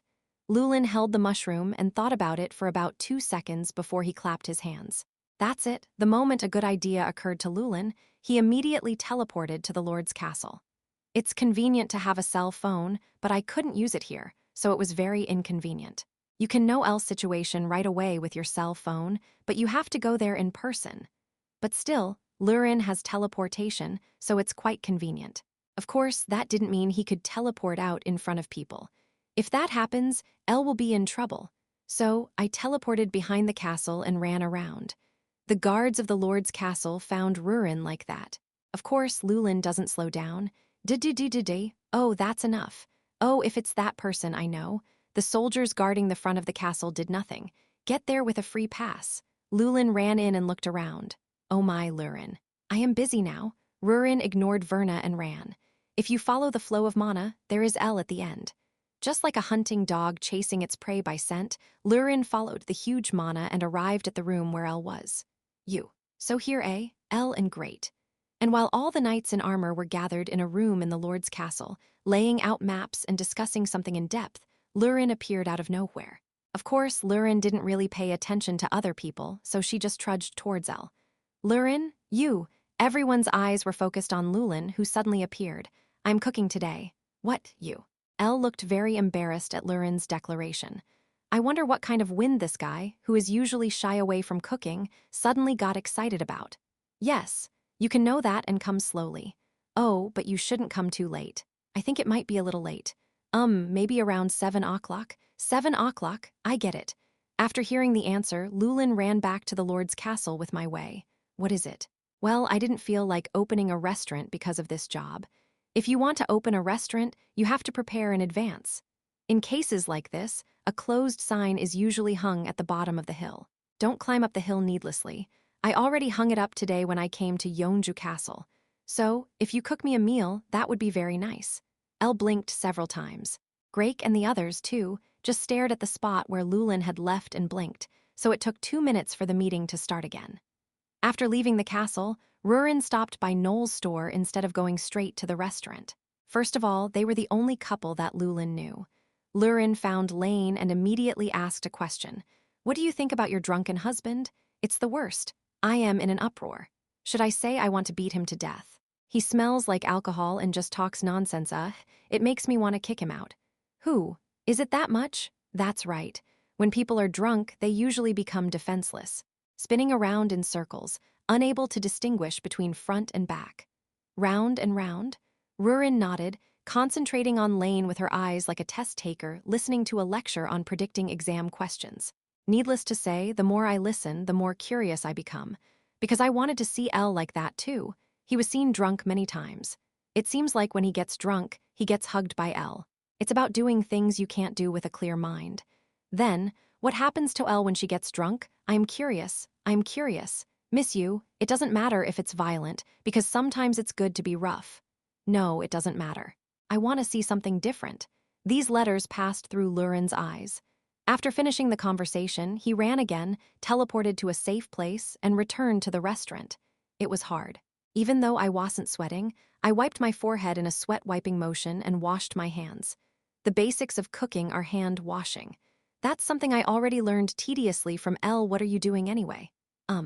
Llewellyn's specialty is grilling meat. That's exactly the recipe I have in mind. Grilling meat properly. In the case of high-quality uva meat, only the outside is cooked moderately and the uva meat is thoroughly cooked. Then you can just grill the mushrooms. Hi. That's how Rurin's struggle began.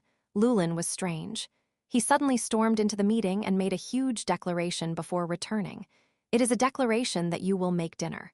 I couldn't believe it, something that has never happened before.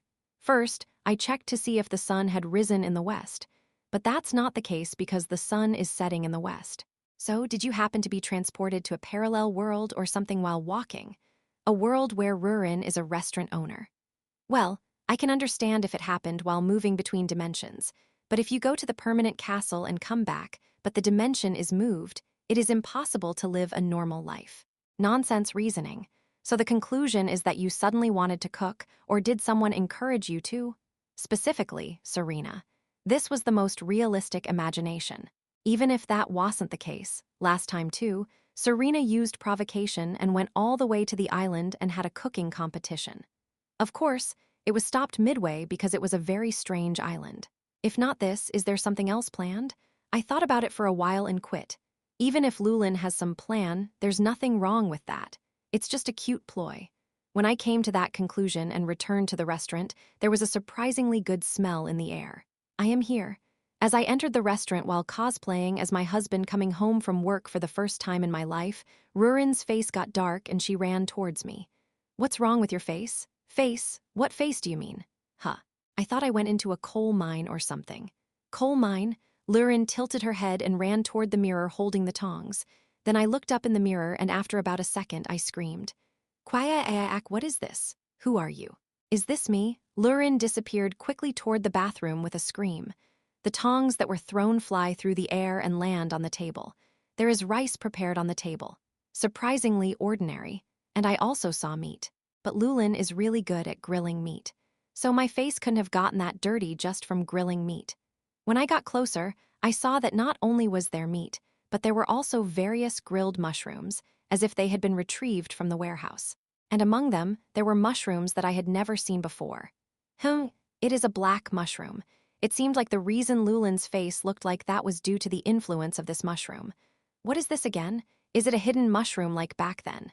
Mushrooms were thrown into the soup as they were said to be good for men's stamina. I thought it was something like that, whatever it is. As I was watching the food, Rurin came running to me with a wet face and shouted, "You, hee." I came back to wipe my face. "The rice is ready." "How do you feel? The skill of this body. That's great. Hee, is that so?" "Come and sit down." Llewellyn smiled happily, pulled out a chair and made me sit down. Then he went to the chair opposite and sat down. "As soon as you sit down, meat flies into your mouth. This is the meat on Llewellyn's fork. Eat. I took it because it was given to me. Baked well. It's good. It's delicious." "Yes, then this too." And Rurin immediately brought a black mushroom I had never seen before to my mouth. "That too. This was also given to me, so I nodded and took it." Chapter 272. What does it taste like to be drunk? Why am I so anxious to feed him? With the question in my head, I slowly chewed the mushroom. Black mushroom. Like truffles, they are not black on the outside and a different color on the inside. This mushroom was just a black mushroom on the outside and black on the inside.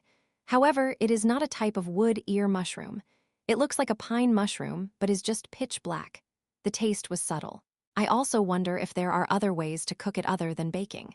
If this was something Kundal gave, there must have been a unique recipe. But taste isn't important now.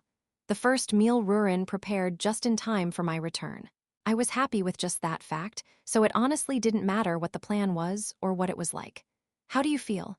Rurin gave me a very heated look at me eating black mushrooms. He looks like he's so interested that he's about to explode. It's delicious. Is it delicious? Is everything delicious? When I expressed my impressions, Rurin tilted her head. He looked somewhat embarrassed. He picked a black mushroom with a fork and held it in front of his nose. The smell is strange. It's a smell. It's a mushroom with a slight balsamic vinegar scent. Well, it doesn't matter to me because it has its own flavor. You try it too. Me, at my words, Rurin glared at the black mushroom for a moment, and then he gently puts it down. No, if I eat it, I'll be in big trouble, because I have to be sane. Sanity? Rurin quickly cupped her mouth with both hands. And shake your head left and right. It's also suspicious. It's so cute that he covers his mouth with both hands and looks surprised, so I wonder what's going on. I'm not going to eat. Nod, nod. Rurin nods while covering her mouth. Then he frowned and picked up his fork again. This body eats meat. Rurin dipping meat again. Instead, you should eat one more. I need to eat a few more, because I don't think one can do it. With the fork in one hand, I dip the meat and put it in my mouth. With the fork in the other hand, I dip the black mushrooms and put them in my mouth. We are very busy. Howdy, I heard you said you were going to rest at the bottom of the hill. So I came right at that moment. Serena attacked. Hello. After that, Alina naturally followed along like a chewing gum. Excuse me, 2 people. If you say we're closed, doesn't that mean the restaurant is literally closed? So I came. It comes even if you don't rest. When I pointed this out, Serena shook her head while waving one finger. At that time, I came as a guest to buy food. Alina always calculates things. Then what now? Now I am here to have fun. What's the difference? It's better to come when you're resting because you don't have to pay anything. Haha, that. Sorry, but I have nothing to eat. Next to her, Alina also started to knit even more. Lately, I've been feeling like Alina has changed a little compared to before. Would you say she takes after Serena? She's still polite and kind, but like now, she sometimes sounds like Serena. And, do you know how much Alina dug into the ground when you were gone for a week? Alina? Why, that's right. Alina, who was standing behind Serena's revelation, was startled and ran away. To Serena. There was a time in the past when he couldn't even straighten his back in front of Serena, but now he covered his mouth and started shaking his head. Ears are red. I didn't sell the land. That's because I am hungry. Because I don't have a favorite restaurant. Is it so? That's it. Oh, did you? Well, then you can't do it. Let's cook some more meat. I turned my attention to Rurin. Rurin, who was supposed to fight and make a fuss with Serena the moment she appeared, is surprisingly very quiet today. I just sat in the chair with my mouth tightly closed. He looks like he's thinking about something. That's about 3 seconds. Rurin suddenly got up from the chair. Good night. Sit here, eh? When Rurin pulled out the dining table chair, Serena was rather embarrassed. Of course, I am embarrassed too. Today's dish was made by this body. Hi. What? Serena, who was embarrassed but was about to sit down at the table with the meat in front of her, stopped and said, You. Yes, Alina, let's go back. This was a danger zone. It was a place I shouldn't have come to. Why, you fear self? Do you want to eat food equivalent to a bomb? The moment Serena uttered those words, the bomb exploded. Rurin finally flew towards Serena and threw a kick. Yes, we have finally returned to natural scenery. I'm just grilling and eating meat, so don't be so picky and sit down. Yes. Alina answered simply and clearly and quickly sat down at the table. Hey, you traitor. Serena shouts at Alina. One hand is holding Rurin's cheek. And when I told you not to touch Lulin's hair and face, y'all leave handprints. He walked over, hugged Rurin, and pulled her away from Serena. Serena got up and made a loud noise and went to the table and sat down. Hi. Rurin just bounces around with a happy expression. Serena clumped the meat with a fork with an aggrieved expression. Well, okay. It's just like grilling meat, so I'll get it. No, I don't have any meat for you. Eat this. Lurin quickly ran over and ate the meat on her fork, then stuck a black mushroom on Serena's fork. What is this? Serena asks a reasonable question. But Lulin ignored it and placed a black mushroom in front of Alina. You don't normally eat meat, so of course you eat this. Yes, I will eat well. Alina nodded and looked at the black mushroom. Dabbed the black mushrooms with a fork. Then, after looking at the black mushroom for a while, he put down his fork with a surprised look on his face. This, it was an expression of recognition. Well, if it's Alina, it's possible. They are well-versed in various medicinal herbs and studied botany, and elves are also a race that has their own botany dictionary in their heads. Isn't this the legendary curia? That's ridiculous. What nonsense. It's a legendary mushroom that if you were to die after eating it at least once in your life, you would say you were blessed. Legend? This? Serena asked Alina back. Well, there's no way something like that would be lying around on our table, right? So I also gave a realistic point. I made a very realistic point. Then Serena also nodded. That's right. It's such an unrealistic sight to see curia stacked up like this before your eyes. But no matter how I look at it, it still has the same features I saw in the book, including the smell. Lurin, the person who rescued this mushroom, tilted his head and shouted. This is grown by coons. It's not that strange mushroom named curia. No, if the Kundals were involved, it could have been the curia. By the way, if this is the curia, what effect does it have? So I asked Alina about the efficacy I was curious about. What kind of efficacy does it have that it is even called legendary? Curia is very famous because of its effect of increasing the lifespan of cells. There has been a lot of interest since ancient times about long-lived food ingredients, and the legendary mushroom is said to be the definitive. Extension of life? It's no big deal, right? What can I do to extend it further? Serena said something very selfish. And it completely regenerates the skin like a snake sheds its skin. As soon as those words came out, Serena had already put the black mushroom in her mouth. I almost ate it without even realizing it. Even Lulin put it to his mouth as soon as he heard that it was good for the skin, but exercised superhuman self-control and stopped the fork. He was so startled that he threw away his fork. Okay? Well, since the coons had a lot of mysterious mushrooms, I think it could be possible. If that's the case, you should eat more. It's already shorter than Lurin's lifespan. Is this really okay to eat? Wow, Alina let out pure admiration. As a result, I ate mushrooms, Alina ate mushrooms, and Serena ate mushrooms. Surprisingly, Lurin did not put mushrooms in her mouth from before. I don't know why it's like that. There's something up there, but I don't know what it is. If what Alina said is true, it doesn't seem like black mushrooms have any strange effects, and that's why I don't stop eating them. While I was thinking that, something strange suddenly occurred. Alina, who was eating black mushrooms, started crying. Why, they all wail loudly. Why, hib wow, Alina. I was so surprised that it suddenly happened like that and looked at the situation. Serena also looks at Alina with a surprised face. Alina, hey. Serena, you too, Serena, wake up a little early in the morning. And why did you eat my pudding yesterday? Elle made it for me. Arg, I looked at Serena. Serena also looks at me. Do you think you're a drunk? Yes. Did you drink before coming to the restaurant? When asked a very serious question, Serena jumped up and answered. No, before that, would Alina drink to the point of getting drunk like this? Well, that makes even more sense.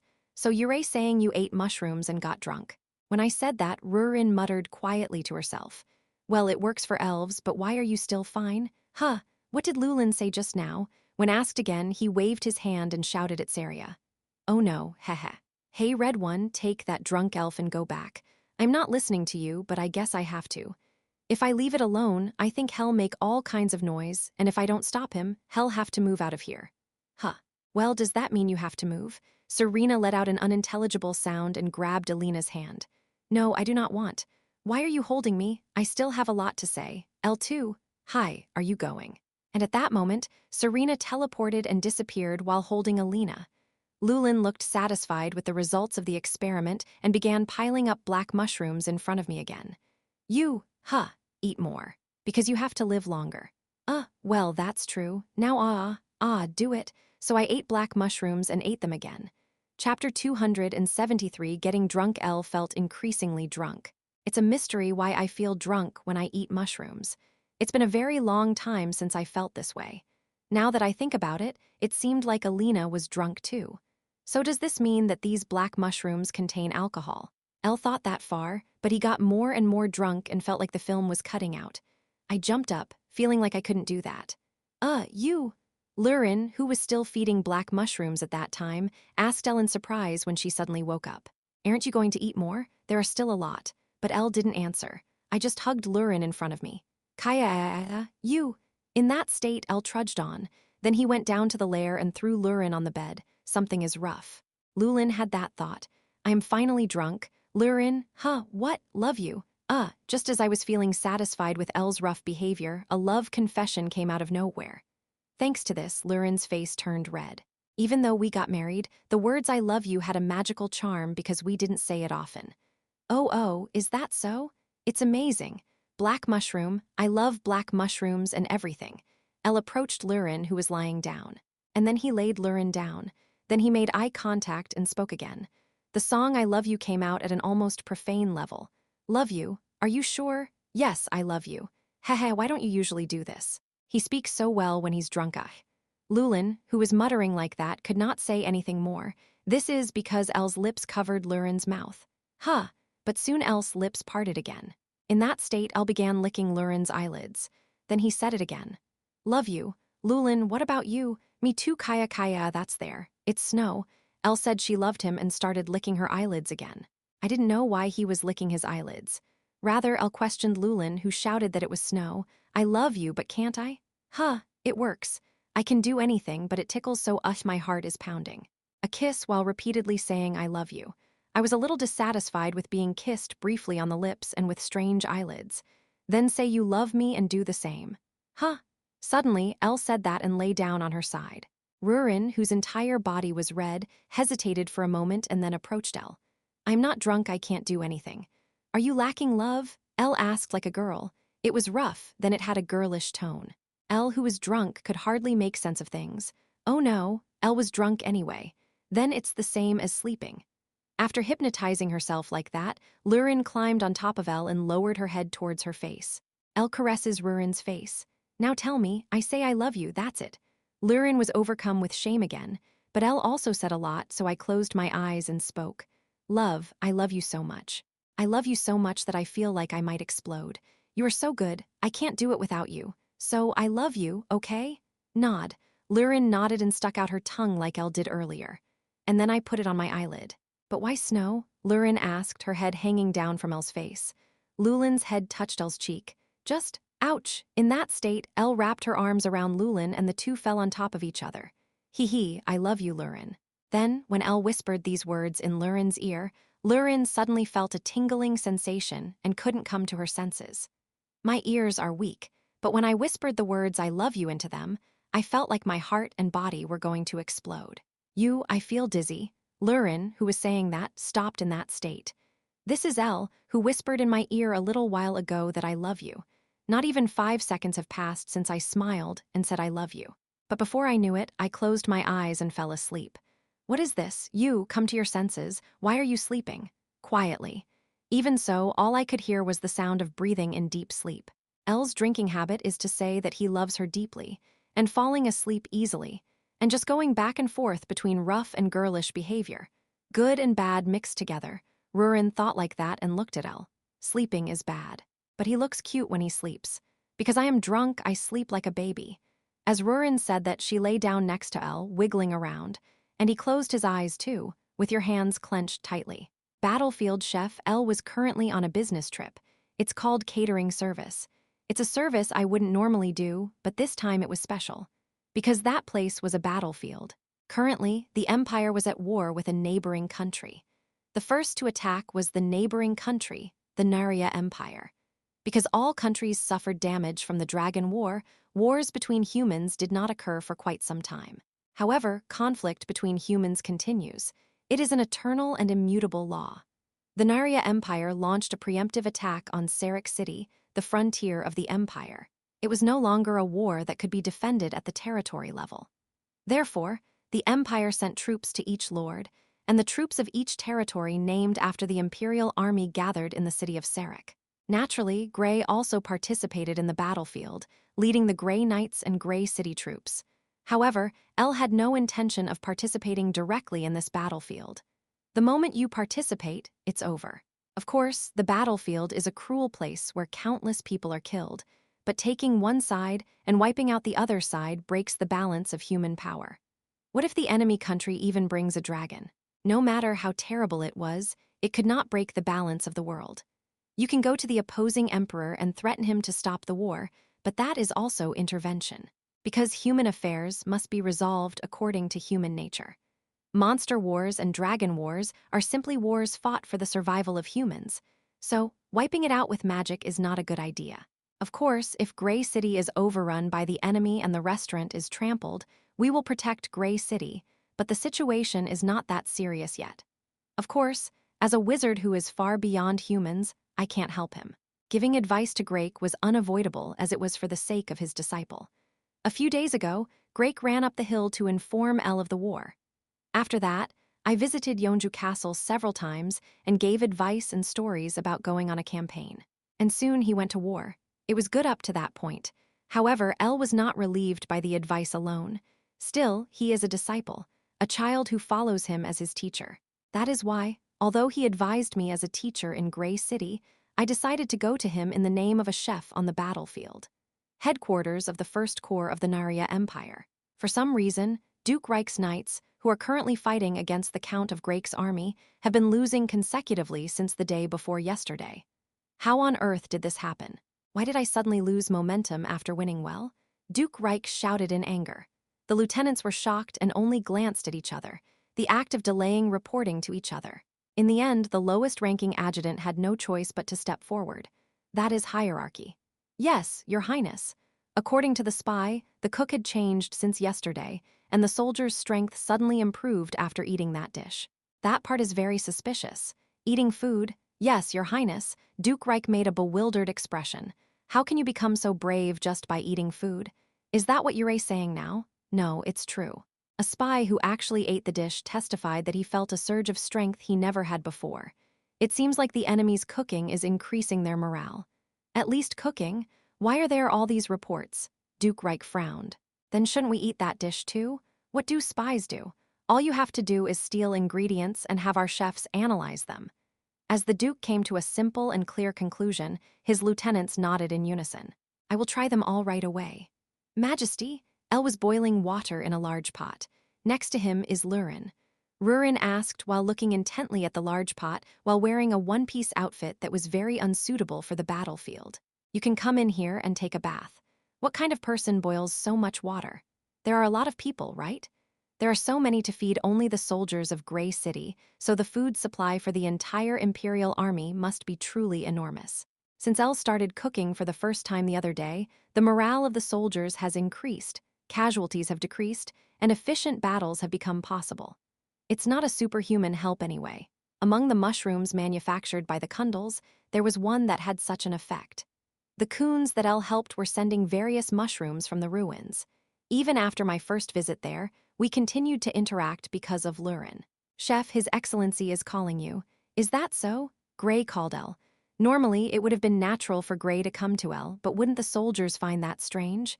So El had told me to treat him like a chef, not a teacher. Ah. Rurin, when the water boils, put some mushrooms in it, and grill some sekun mushrooms. Sekun mushroom is an item that El received as a gift to Great. The effect of sekun mushrooms is that if you roast them and throw them, they turn into stones. Of course, if you eat it, it turns into a stone. Why is this body like that? It'll be there soon. Please, El frowns and asks. Lulin shrugged and then nodded. Tusk, I understand. There's no such cute thing to ask for. I said I was complaining, but El left like that, and Rurin quietly looked at the pot. When the water barely boiled, Rurin threw in some reinforcing mushrooms. Well, this is a strengthening mushroom I got from the Coons, and this is a sekun mushroom. When are these guys going to bake again? Lulin put the sekun mushrooms on the grill and frowned. Putting it in a pot is easy, but baking it is not. It won't work. Lack of love, I have to come see El. Lack of love is a serious thing. So Rurin confidently threw down the grill and ran towards the barracks. So the kitchen was empty. Taking advantage of that opportunity, a soldier who was watching the kitchen approached the sekun mushroom. What the Duke ordered was only the ingredients that the troops of the Grey Army would eat. The soldier grabbed a bunch of second mushrooms and ran away, under the mistaken belief that they were the same mushrooms he was boiling in the pot. Chapter 274. Chef on the battlefield. Honey, I asked you to take care of your place, but you came running right now? It's not. I did everything I had to do. Rurin shouted confidently. The cute, tightly clenched hand was claiming injustice. Really? Nod, nod. Rurin nods strongly again, because it was really grilled. The two people arrived at the kitchen like that. I didn't bake a single thing. No, before that, where did all the second mushrooms go? 8. Rurin started flipping around the grill with a surprised look on her face at Elle's words. But there isn't. There was none. Even though I looked at the grill and looked through the bushes next to it, there were no mushrooms. It was clearly baked. It wasn't completely baked, but it was still baked. I obviously baked it and left it here, but where did it all go? It was strange. Rurin was dumbfounded, because there is nothing that should be there. Are you hungry? Even if I am hungry, I won't eat anything like that. When Rurin thought of the sour taste of second mushrooms before they were roasted, he shook his head. Then you didn't want to burn it, so you burned it. It really isn't. It is unfair. Really? Yes. Then what did the wild dog bite? I got it. They say they succeeded in stealing it. Oh, really? Just yesterday, we were defeated by the strength of Grey's soldiers. No, in fact, not only that, but he was completely defeated by the strategy designed by Elle, but Duke Reich did not admit that fact. The reason he lost was because of the strange food that strengthened the soldiers' abilities. Because I could never admit that I was defeated in a head-to-head fight by the young count. Then call the chefs right away. Yes. Instead of being an army cook, a cook directly under the Duke was called.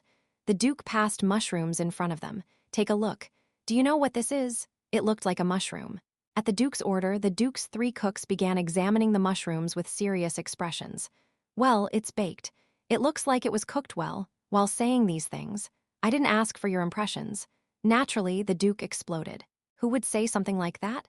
Oh, that's the first mushroom I've seen. If the enemy said it was used, wouldn't it be a mushroom grown in that area?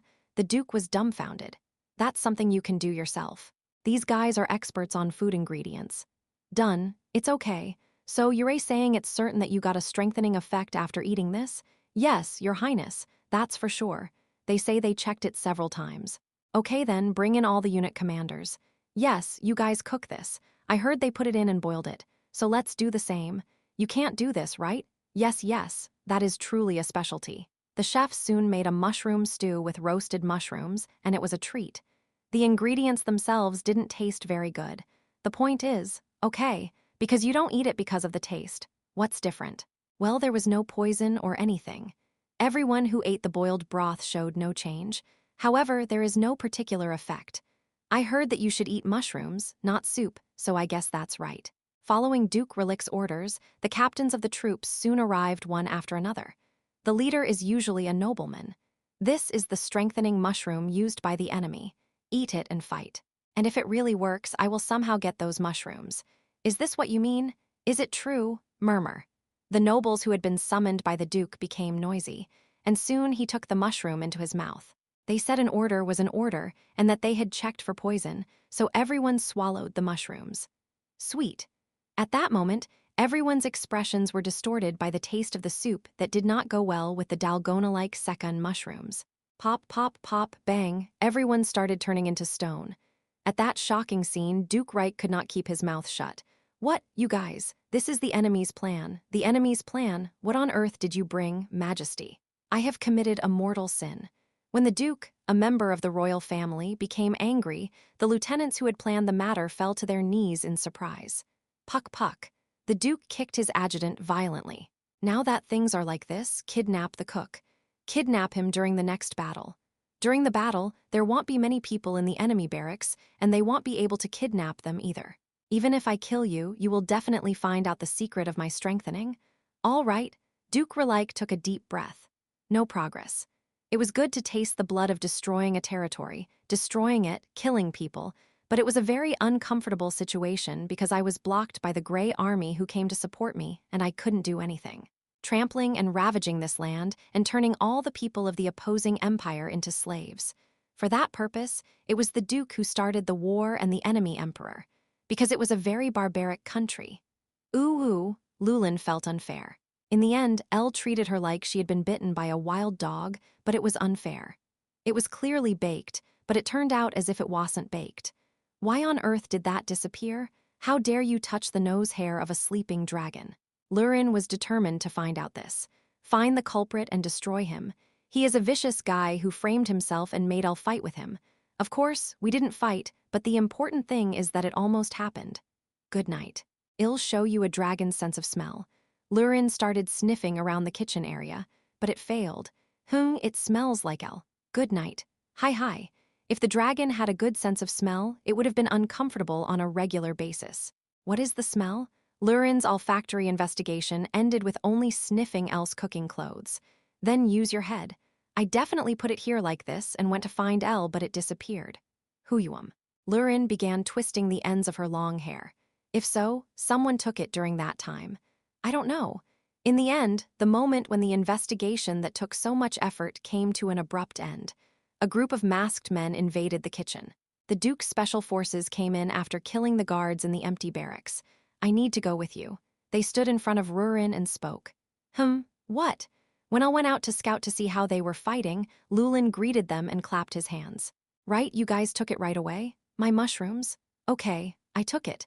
The man at the end, who was both a masked man and a spy, coolly admitted. That is why our master wants to see you. If you follow me quietly, you won't get hurt. Then is there another main culprit who framed me? Good night. Take him to him right now. Llewellyn also coolly agreed. What? It goes without saying that the masked people who tried to drag him away were rather dumbfounded. Anyway, as a result, Rurin was able to confidently arrive at the enemy barracks. Wait here for a moment. What are you waiting for? Annoying, it's annoying. And soon the Duke called Llewellyn. As Rurin entered the large barracks, the Duke was getting angry again. Fuck, we're being pushed back again? Why? It's all because of that damned chef. I can't believe that I, who led the main army under the orders of the Emperor of the Narya Empire, could not defeat the troops of a small territory. That's nonsense. Majesty. So I brought the chef right away. The words of the Special Forces chief who had brought Llewellyn in managed to ease Duke Reich's harsh expression a little. Duke Reich stroked his beard and looked at Rurin. Is this woman a cook for the enemy army? Yes, it is. Last time I stole the mushrooms that turned into stones from what she was grilling. Right. So you're saying you're the one who ordered all of this. How dare you frame this body? I obviously baked it, but it disappeared and Elle didn't believe me. Llewellyn's anger gauge began to fill up. It's pure. How dare you raise your head high and say something in front of His Majesty? Kneel down now. Why is there even a need to be so harsh? How do you feel? Would you cook that dish for our military? Then, I will forget your current rudeness and guarantee you wealth and fame. He made a suggestion to Rurin, gesturing to his lieutenant with an expression that made him the Duke of Reich. Hate. Rather, you all should go and kneel in front of Elle. Rurin firmly refused and still made a peaceful proposal to the Duke. For Rurin, it was a very peaceful proposal. What is he saying now? Who is Elle? And kneel. Your Majesty, I think you're a little crazy. Hey, you guys brought the chef, right? Yes, I definitely saw the cooking scene. Done, just kill it. Cheeky. And send the head to Gray. I wanted the strengthened mushrooms, but if I kill that cook anyway, the enemy won't be able to use them anymore. Yes, Majesty, what are you doing? Take him away and execute him right now. The Duke, who could not see rudeness, gave an order and the masked men advanced in front of Llewellyn. And then he put his hand on Llewellyn's arm. To pull it out, but that was no different from a self-destruct switch. Don't touch it. In the end, Llewellyn's anger exploded. Kwahaya the unit that could be said to be the main base of the Narya Empire's invasion force soared high into the sky. So much so that I can't even find where it went. I got so angry that I blew it all up. Don't let Elle catch you. Llewellyn puffed out her cheeks, and then he quickly jumped out of the scene using teleportation. Llewellyn. What is it? What does that look like? Why is your hair so scattered? I do not know. Rather, don't keep telling me to bake this and then go somewhere else. Stay with me, master. At that time, Gray came running into the kitchen.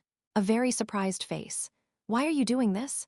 At least don't act like that here, because that's not the problem. The leader of the enemy army, Duke Relic, and the barracks where his leadership was located disappeared somewhere, so the enemy retreated without their leader. We pursued the retreating army in large numbers and achieved a great victory. The Duke, the commander, and all his subordinates have disappeared. Elle blinked with a puzzled expression. What's going on like that? Yes, This is truly amazing. But I won. Master, it's a victory. Grake jumped up and down happily. It was Gray's first victory. Of course, the biggest reason why the Narya Empire retreated so quickly was that they had unknowingly framed Rurin. That fact is something that Elle and Gray never dreamed of. Even the Narya Empire would not be able to figure out why they lost the war. That's good. War cannot be dragged on for too long. Lurin, come here. I'll comb your hair. I get it. Lurin nodded and took Elle's hand. Chapter 275 Visit from the Black Hare. I started cooking today. Today's main ingredient is chicken. I feel like cooking chicken for some reason, so I serve chicken dishes. This is a chef-recommended dish. Oh, of course, the name Palunk will be more familiar here. There is no need to prepare anything as there is a perfect system in place to serve meat and various alcoholic beverages as soon as they are ordered. Because it is a system that even modern technology, such as the ultra-advanced magic of time stop, cannot keep up with. Anyway, the basic dishes are always prepared that way, so the chef's recommendation depends on my mood. I am a bit tired of the chicken dishes I always make, so today I'm going to try something different. First, cut the palink into pieces. Puck, puck, puck, bang, bang. It's not about relieving stress with palink. It's being cut to the limit. Oh, it was so torn apart. Was the force too much? I got drunk because I was bullied by Rurin. When I woke up, a partial memory came back to me. So, it's a palink and a way to vent. How many times have you said the words "I love you" while drunk? Those are magic words and a secret weapon. I don't mean to act so recklessly. Quayang? I stopped slashing the knife. If this continues, Palin Q will likely completely disintegrate into powder. I felt embarrassed when I thought about yesterday, like I was extremely embarrassed that Rurin touched me first. Anyway, once I calm down and start cooking again, cut the palink into pieces and set aside. Put butter on the iron plate. Then the scent of butter rises, and this smell is quite appetizing. It is very effective if you do it right in front of the customer, because iron plates are also attractive. Minced garlic on a heated iron plate like this. This is another great combination. When minced garlic and butter are mixed together on an iron plate, the scent is amazing. And onions. Now, fry the onions, cut them into pieces, and tear up the bacon made from uva and throw them in, tossing them around on the griddle. Once the onions and minced garlic that you sautéed first stick to the carrots and bacon and cook, set them aside. Now make broth with palink. This place uses montan mushrooms and ingredients. You need to season it a bit, because I am not making stew with this broth. Transfer the stir-fried ingredients to the pan and cut the mushrooms into wide pieces. Then add the broth you made earlier and the uniquely scented balsamic vinegar to increase the heat. At the same time, the flavor becomes stronger with wine. If you hit it with a fireball, it will naturally boil. At this point, cooking is almost finished. Add palink, lower the fireball to level 1, simmer over low heat for 30 minutes, and the dish is complete. Season with salt and pepper. The smell of dozing off is nice. Lurin is still sleeping. I didn't wake you up on purpose. That guy stayed up all night last night. I fell asleep, that's for sure. When I asked him why he wasn't sleeping, he said he was so excited that he couldn't sleep at all until morning. He kept looking at me with his eyes wide open until I woke up. I guess I was surprised to see a guy who couldn't stay up in the morning.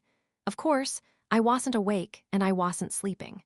The guy who usually falls asleep at 2 a.m. stayed up all night, so there's no way he could wake up. Rattle, at that time a customer came in. This is my first dinner guest. Welcome, hello. A woman comes into the store with a bright smile. Judging from his appearance alone, he looked young. It can be expected to range from late teens to early 20s. It was a young lady with darker black hair than Lulin. Black is an uncommon color. Looks a little familiar. Could it be Black Dragon? The black dragon I met along the way. I looked closely at the hair color to see if it was a black dragon, but I couldn't feel any mana. This is your first time here, right? The woman who came in looked around and nodded. Yes, this is my first time here. After saying that, he casually sat down on the chair in front of the iron plate. Is that so? What dish would you like for me? I asked for her order, but she just looked around with an amused expression on her face. I thought he hadn't heard me, so I asked again. What to cook with? Please give me a recommended dish. Chef's recommended dish? Yes, that's it. It's your first time here. How did you know there was a recommended dish? How amazing. Yes, it's very interesting. So when I asked her, what did the woman say? He walked away and shouted, Oh, you just meant the recommended dish? Why is that there? I wasn't sure about the menu, so I asked for a recommended dish. Is that so? I nod my head vigorously. It even felt like he was nodding desperately. Are you a spy for Black Dragon sent by the Elder? Did he ask you to take a look at his married life? No, then Mana cannot be hidden so perfectly. Because Black Dragon's abilities are obvious. Anyway, since I ordered the food, I have to do it. The Palin Q dish I just made is not a standalone dish. Soup is served first. It's called cream cheese pumpkin soup. Bang, bang, bang. Slice the onion and smash the zucchini. Then pour in the broth that was made earlier for cooking. The characteristic of this recommended dish is that the broth you made earlier continues. Season with salt and pepper. This is similar to the dish from before. Add the smashed zucchini and onion and mash while boiling. Then, after boiling it, use magic to mix it again. The point is to create an almost liquid ecosystem. After that, we boil it again and add our restaurant's famous mozzarella cheese, and of course, as the name suggests, we add cream cheese. That. Yes. No. Then he gets up and takes the spoon and fork. Usually, you can't find the spoon and fork in the table container at once like that. This is a customer who continues to have doubts. I tried using more magic on purpose, but it didn't even blink. I mean, I wasn't surprised at all. An average person would be surprised just by seeing a fireball. Although he was not an ordinary guest. Anyway, since he said he was a guest, pumpkin soup was served in front of him. It's not like there's anything to argue about. Oh, this is my first time seeing this dish. Is that so? This is just an ordinary sentiment. People who come to our restaurant for the first time usually say it's the first time they've seen the dish. Try it, the woman picked up the spoon. Then he eats the soup, warm because I just did it. Does it taste okay? The woman nodded, pushing her hair back and pouring the soup into her mouth. Yes, are you okay? It tastes like I always ate it. I missed this plain taste. The taste of cream and the scent of pumpkin combine well, but I like meat more than pumpkin. Give me some meat. No, I didn't say anything just now. Is this a compliment? This ordinary taste? If this were the earth, it would be an ordinary cook only in France. But to people in this world, it is not an ordinary dish at all. Does it taste like what you always eat there? The woman said something that made me angry. At this point, the palanque dish that I made in large quantities earlier was almost finished. Then, let's try this, one of the main dishes. It's a meat dish. Ooh, it's meat. Isn't this palanque? Yes. Miss, are you from this area? Great city? Yes. No, I don't think I've ever seen it in the city, but palanque is a specialty product that can only be eaten in Great Lakes. I figured it out right away. Palanque is palanque, right? I just knew. You've been eating it since you were born. A woman twitching her eyes and saying, what does that mean? After all, there may be other cities that have succeeded in catching palanque no, but since I was young. That was long before I put palanque on the market, ever since I was little yo. Where are you from? May I ask what your hometown is like? Oh, yes. A woman making strange noises. Then he jumped up, twisting the ends of his hair. That's a secret. Is it a secret? Yes, the secret has finally come out. I shook my head inwardly. It's very suspicious, but what can I do? They say it's a secret. Anyway, try it. Okay, the woman sat down again. Then he skillfully lifted the container again and took out chopsticks. I left the fork I took out and deliberately picked up the chopsticks. Let's see. It's palanque. Hi. It's been a while, palanque. He picked up palanque with chopsticks, said hello, and started eating. There are no chopsticks in this world. But are you good with chopsticks? It was a secret, and I couldn't understand it at all, and my head hurt. Of course, people who frequent our restaurant are good at using chopsticks when eating noodles. That's a real regular customer. Even my regular customer, Rurin, likes forks more than chopsticks. And since this dish is French, it feels more natural to eat it using a fork. But chopsticks. Even for dishes like this, using chopsticks is a Korean specialty. For example, let's say me. I eat everything with chopsticks. There is one more person who knows how to use chopsticks. He is the elder of Black Dragon, this woman. No matter how much I thought about it, the smile, hair color, and other things had a similar vibe to Rurin.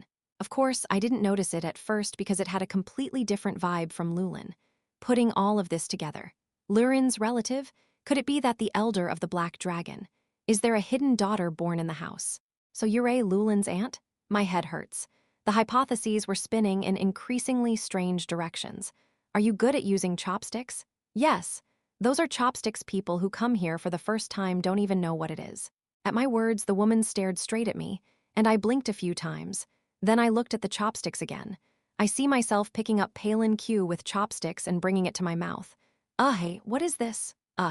Then he pretended to flick the chopsticks a few times and let them go. Clink, clink. The fallen chopsticks roll on the floor. Of course, this is very clumsy acting. I don't know anything like this. I just used it because I saw it. I took it out of the container. I didn't ask. At least they'll say it's a secret. Well, how does it taste anyway? It is delicious. But I think Palin Q tastes better when it's spicy. But this is not a taste I eat often. I heard earlier that the soup tasted like something I eat often, but this is not it. Whoop, whoop. And then he emptied all the dishes in an instant. It was a good meal. After saying that, he got up. Oh, the money I'll come and give it to you tomorrow. Yes, customer, miss. Perhaps because he was embarrassed by the chopstick incident, he ate his food in a hurry and said, da da da da. He ran away. What's interesting is that after that woman left, customers started coming. When there are women, not a single one comes. Chapter 276, The Black Hare's Visit Adadada. Yap. Wow. The black-haired woman started running and stopped. The place we stopped at was Alina's clinic. It's here, right?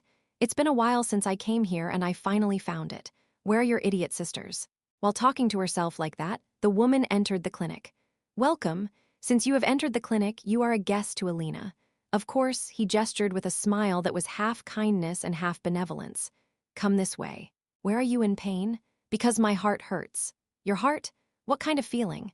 Alina was momentarily taken aback and asked, as this was the first time she had heard of her heart being broken during her time at the clinic. It just breaks my heart. Why is this world so bright? What nonsense is this again? Alina didn't know what to say, so she kept her mouth open. Actually, I was a little shocked when I came in. This woman was wearing sunglasses. Thanks to that, I couldn't see. Those things on those eyes over there are sunglasses, right?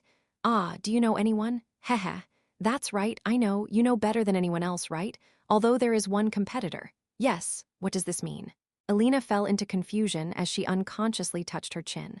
Well, if you know Elle, you would probably understand that he is wearing sunglasses, because he had those sunglasses himself. One day, when he went to the elf village to help him, he gave it to Serena and Rurin, who went with him, to cover their eyes.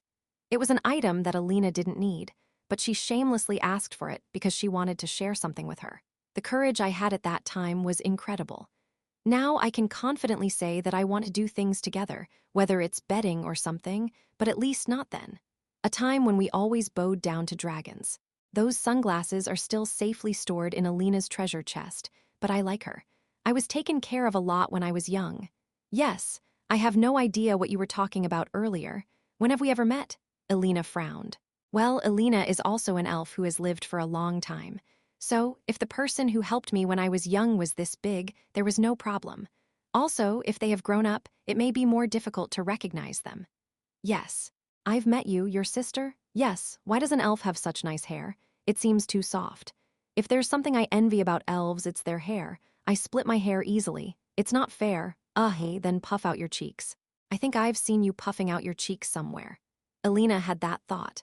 Maybe that's why I didn't feel a huge sense of rejection, even though a woman I couldn't remember at all came very close and even touched my hair. Strangely enough, what? How dare you touch my love's hair? Is that mine? Then, Serena, who came out stretching, glared at the woman, with a face as if someone had arrested an adulterous person. Love, that's not it. I am eliminated. Alina shouts in panic. Okay. Everyone says that at first. Saying that, Serena walked up behind Alina and placed her hand on her head. This head is mine. Only I can pet it. That's not true. They gave me permission too, yourself. Me, I had no such memory at all. I don't remember giving permission to Serena in the first place. What? This suddenly appears and takes ownership of someone else's property? Haha, it's mine, right? And yet instead, she is a woman who draws a V-shape. That's it. I keep telling you I don't belong to you too. Meanwhile, Alina quietly told the truth. However, Serena stood behind Alina and glared at the woman again, lowering her voice. Who the hell are you? Me? Then who else is here? Well, who it is a secret, but Alina, wake up. Get behind me. Yes. Serena stood up Alina with a serious expression. I've been shooting Dragon Fears since a while ago, but he hasn't moved and his behavior is very suspicious. The red dragon survivor who came for revenge. I guess not. Hey, it's too much. Don't compare yourself to that. And Bloom. I already suffered from that. Look at this. I am dizzy. A woman performed an act where she suddenly collapsed helplessly. Sister, please save me. Something hit my whole body. Then he stretched out his hand towards Alina. Serena and Alina looked at each other in bewilderment at the extremely clumsy acting. For some reason, I don't feel any mana at all. That is absolutely a dragon, Serena declared with confidence. Well, if you look at the black hair, it probably isn't a red dragon.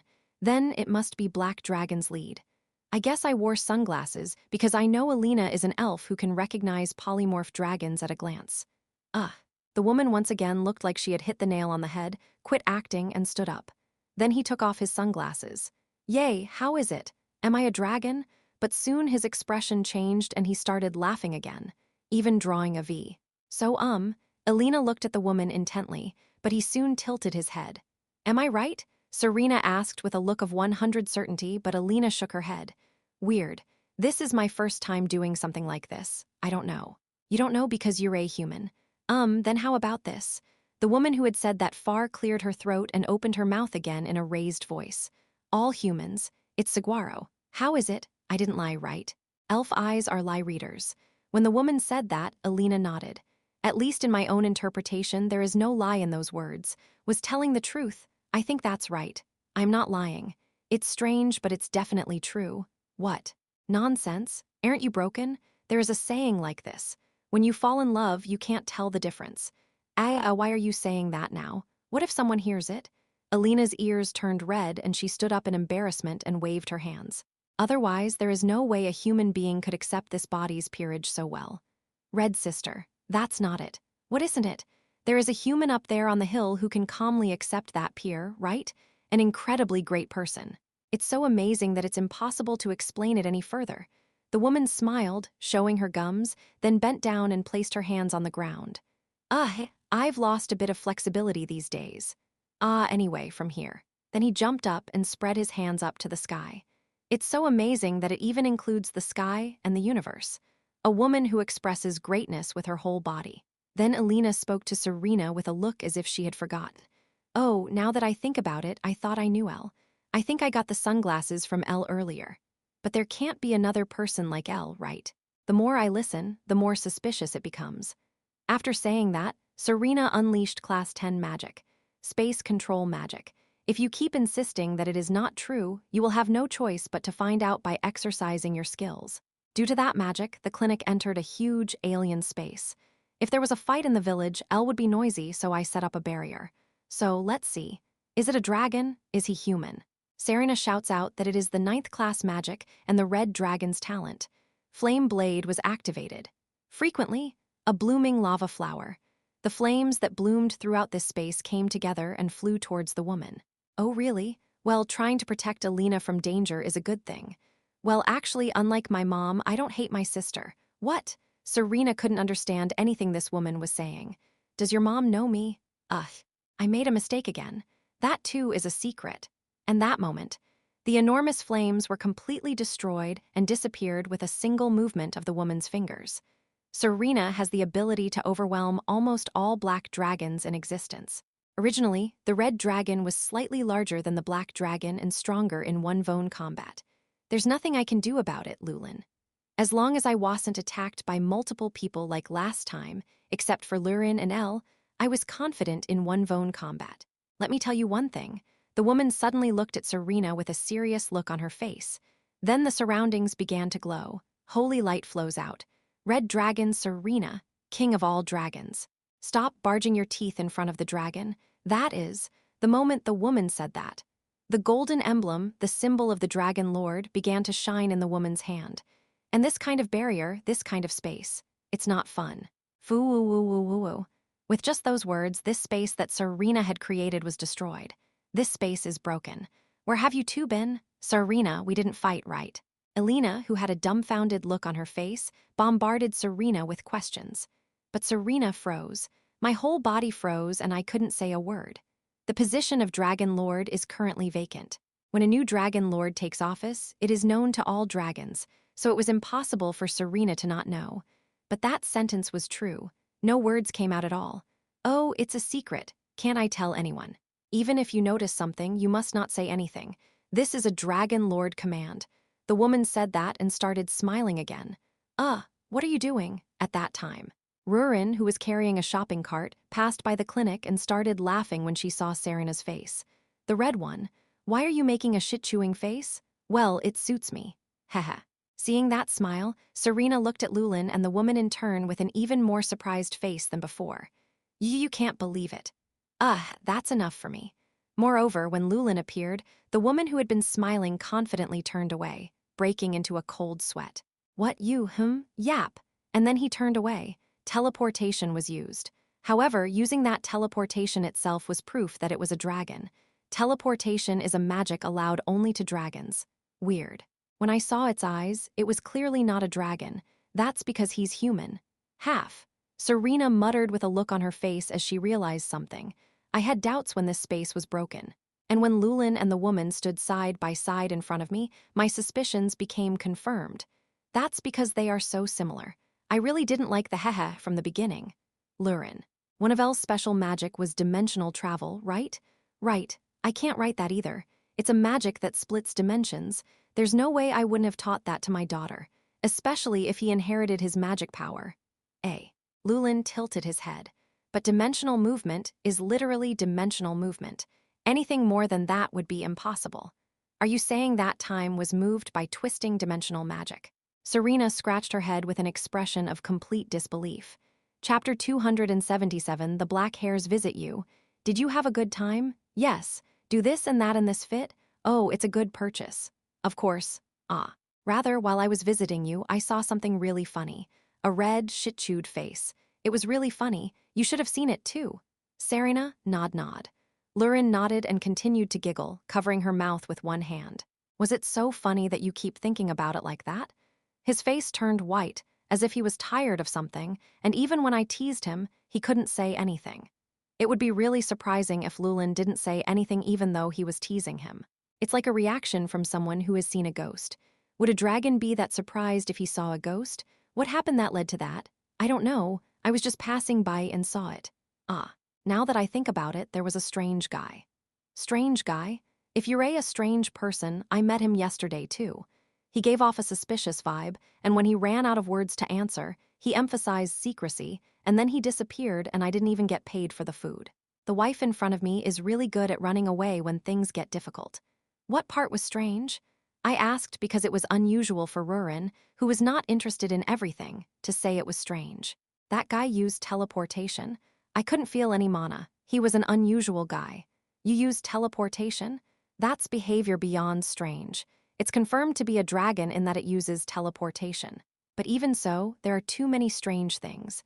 The same goes for completely hiding the mana. This is a technology that is impossible according to common sense. Why hide your mana like that? Because he looked like an ordinary person with no mana at all. Lurin, wasn't that dragon's hair a little darker than ours? And he's taller than you and shorter than me. How do you know that? Did you see it too? As expected, it was the same person. If there are several such strange people, it is a serious matter.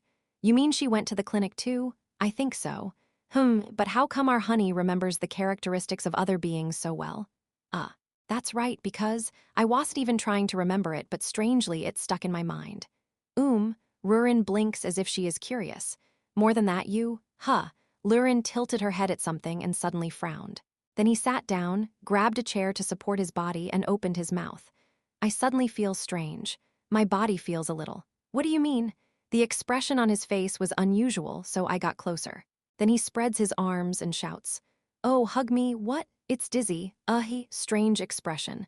I thought he was acting out something when he asked me to hug him, but I hugged him anyway. And at that moment I realized that it is not acting. What? Why are you like this? Lulin's body is a ball of fire. It was very hot. A body temperature that cannot be produced under normal conditions, whether by dragons, humans, or any other being. I don't know, it won't work. Let's go to bed and lie down first. I picked up Lurin in my princess hug and ran down to the lair. Then, after laying him down on the bed, I touched his forehead. Are you okay? It feels like the world is spinning. I'm saying I'm dizzy. The funny thing was that there was no heat on my forehead. The body temperature is such that it feels rather cold above the neck.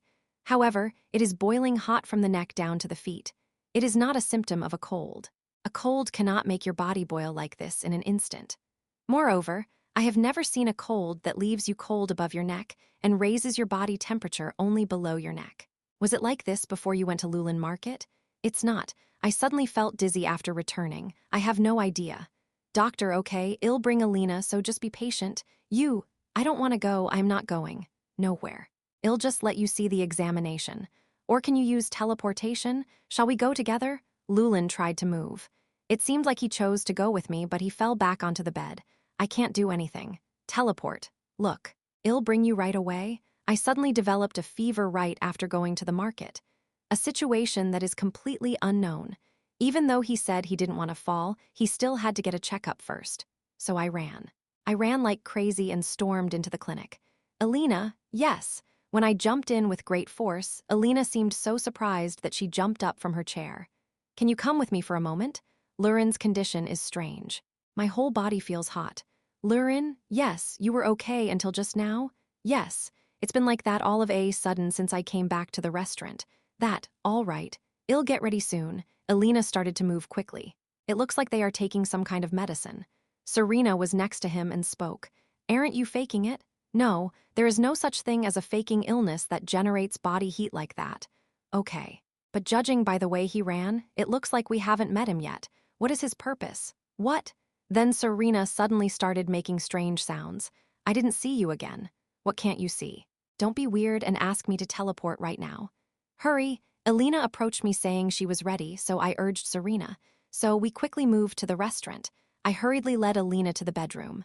Lurin, I am here. I called Lurin, but there was no answer, so I ran away in surprise. A state similar to sleeping. I felt like I had lost my mind. Lurin lost her mind? That's the first thing I see when I meet Rurin. Would you like me to examine you? Okay. Alina nodded and started checking Lulin's forehead and body temperature. It's strange. What's strange? No, it's my first time seeing something like that. Do you have anything to do with that child? That kid, you really haven't seen it. A dragon similar to Rurin. Ah, are you talking about that dragon? Lulin saw it for a moment. What does that woman have to do with Lurin's illness? No, whatever. I thought it was because I was fine and then suddenly met her. Well, but that doesn't make sense. As Serena continued to make strange noises, Alina came towards me in confusion, and he bowed his head. Sorry, yes, I do not know. This is my first time seeing these symptoms. Normally, in order to have a fever, it must be throughout the body, but why is the temperature above and below the neck different?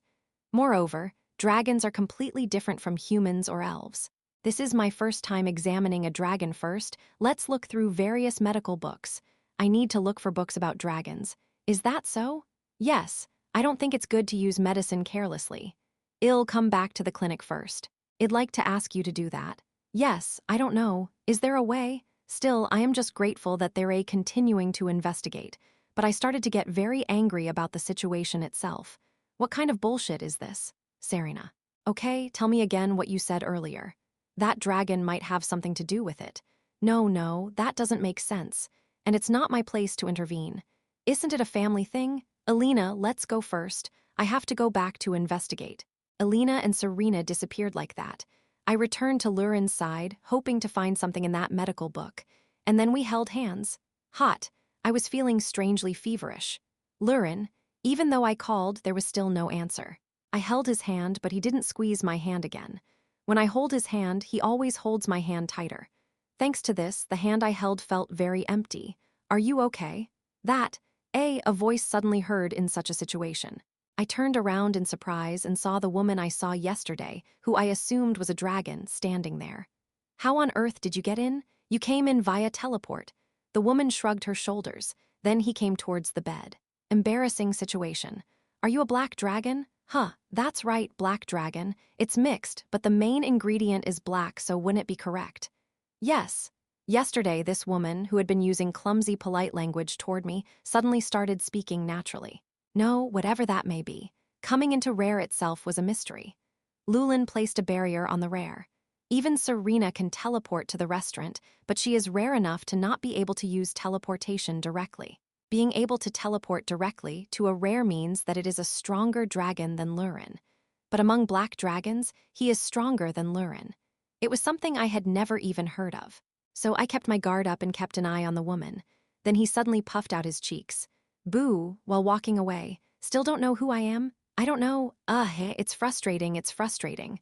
The woman started kicking the floor. When you feel frustrated, do you reveal who you are? It's not polite to break into someone else's house. It's no fun if you reveal it yourself. I looked at the woman for a moment. This is a woman I can never understand. And there was absolutely no way to guess who it was based on common sense. Even though it is a black dragon and similar to Rurin, it is probably a different entity anyway. If it's nothing to reveal, could you please go back? My wife is sick and I don't want to make a fuss. When I said that, this time the woman looked at me intently. Then, he suddenly bit his lip and came towards me with an expression that looked like he was about to cry. No, guess. Then I'll tell you why that situation isn't a big deal. I have a fever like this, but it's no big deal. Then the woman nodded. This nod gives me a sense of déjà vu, like something I saw at a restaurant earlier. Of course, Lulin nodded earlier. Nod, nod. This is like Lulin's proprietary patent. Suspicion deepens, because I really know the cause. Do you know anything about me? Have you ever heard of Black Dragon? What if I tell you the cause without having to guess? I don't like showing off my power. However, in this situation, Rurin had no intention of continuing to argue with a dragon she had never seen before. If you know the cause, you have no choice but to make it speak, even if it means using force. I could have done anything as long as I could get Rurin better. I don't like that, because if we two fight, the world could be destroyed. And if you ask me if I know, of course, very self-aware, because I know it better than anyone else. Lying there, I am so uncomfortable because I can't use titles. You know it well? I can't help it, so I'll give you a hint. Yes, the moment the woman said that. Suddenly, a strong light began to flicker around me. A black light seemed to surround the woman, creating the illusion of huge black wings, and at the same time, a golden emblem appeared on her hand and began to shine. That sentence, this is a very familiar sentence. It was the emblem held by the Dragon Lord who gave me the heart, and it was also the emblem engraved on the dragon heart. Its meaning is Dragon Lord. No, I can't do that. Yes, that sentence of the Dragon Lord is currently sleeping in my body, in the dragon heart. Therefore, there can be no other Dragon Lord. Ooh, then it's really the last hint. The woman said that, and this time she suddenly used magic. Surprisingly, it was a magic that reconstructed a piece of my own dimension in this world. A magic that has never been told to anyone, and even if it was known, it cannot be used. This guy still overlaps with Rurin in many ways. This guy makes me feel like I am seeing Rurin again and again, yesterday and today. And the Dragon Lord's emblem that can only be obtained by inheriting my blood. It is true that dimension shift magic is also related to the time axis, but going back to the past is impossible. So I kept denying it because it was such an incredible hypothesis, but when I looked at all the evidence, I guess this was it. No way, my daughter? Answer, hello, dad from the past. Chapter 278 Visit from the Black Hair, really? Even though I got it right, I still can't believe it. It's a bit difficult to imagine that a grown daughter suddenly appears like this. I wonder if I even have a young daughter. It feels strange to suddenly become a father. Really? Then who would it be? Dad's nose, mom's eyes, mom's face. If I were to borrow my father's words, it was called bungee-hopping, a real dad. So you're talking about the father in the future. Well, since I was sure that it was my daughter, I knew it was true. Overall, I looked a lot like Rurin, and some parts were a mix of me. The nose is definitely the same as mine. My impression is that he grew up beautifully. She's my and Lurin's daughter, so it's natural. Haha. No, the shock was so severe that I forgot about it, but this is not the time. Because the important thing was Lulin. I came to my senses, looked at my daughter, and asked seriously, so what's causing Lurin's pain? You said you knew earlier, right?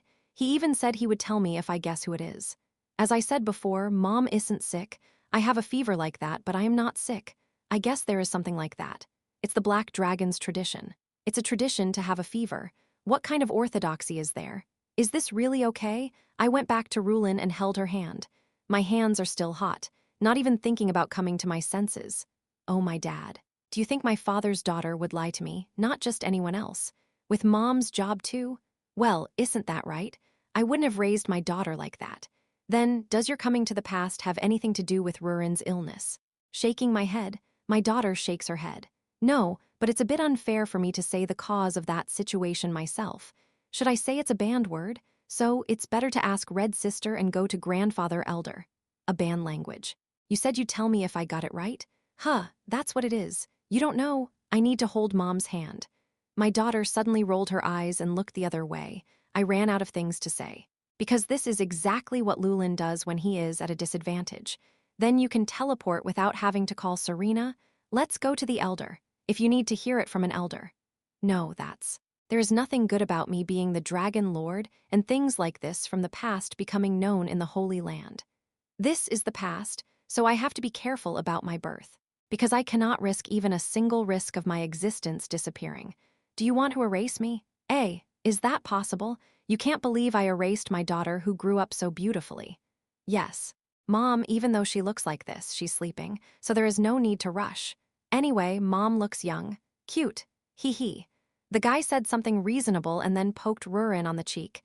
It was an embarrassing scene. Should I say that I can't decide whether I should scold my mother for poking her cheek or not? So I chose a different question, because that's something I am curious about rather than scolding. Has Lulin changed over there? Hi, curious. There are pictures, though. I can't show you. Dad, you're not allowed to know the future yet. Just think of yourself as more mature than you are now. It feels cute right now, though. I was crazy curious about that. Seeing that she knows the word photography, I am certain that she is my daughter. If my daughter had been born, there's no way I wouldn't have taken pictures. What's your name? I don't know what to call you. You're my dad and you don't know my name. Dad built it. My daughter puffs out her cheeks again out of nowhere. I haven't built it yet, please take the air out of your cheeks. I press the cheek with both hands and the face returned to its original state with a sound. If it hasn't been decided yet, I can't tell you. Everything that can go wrong with my existence. The name is a sensitive part.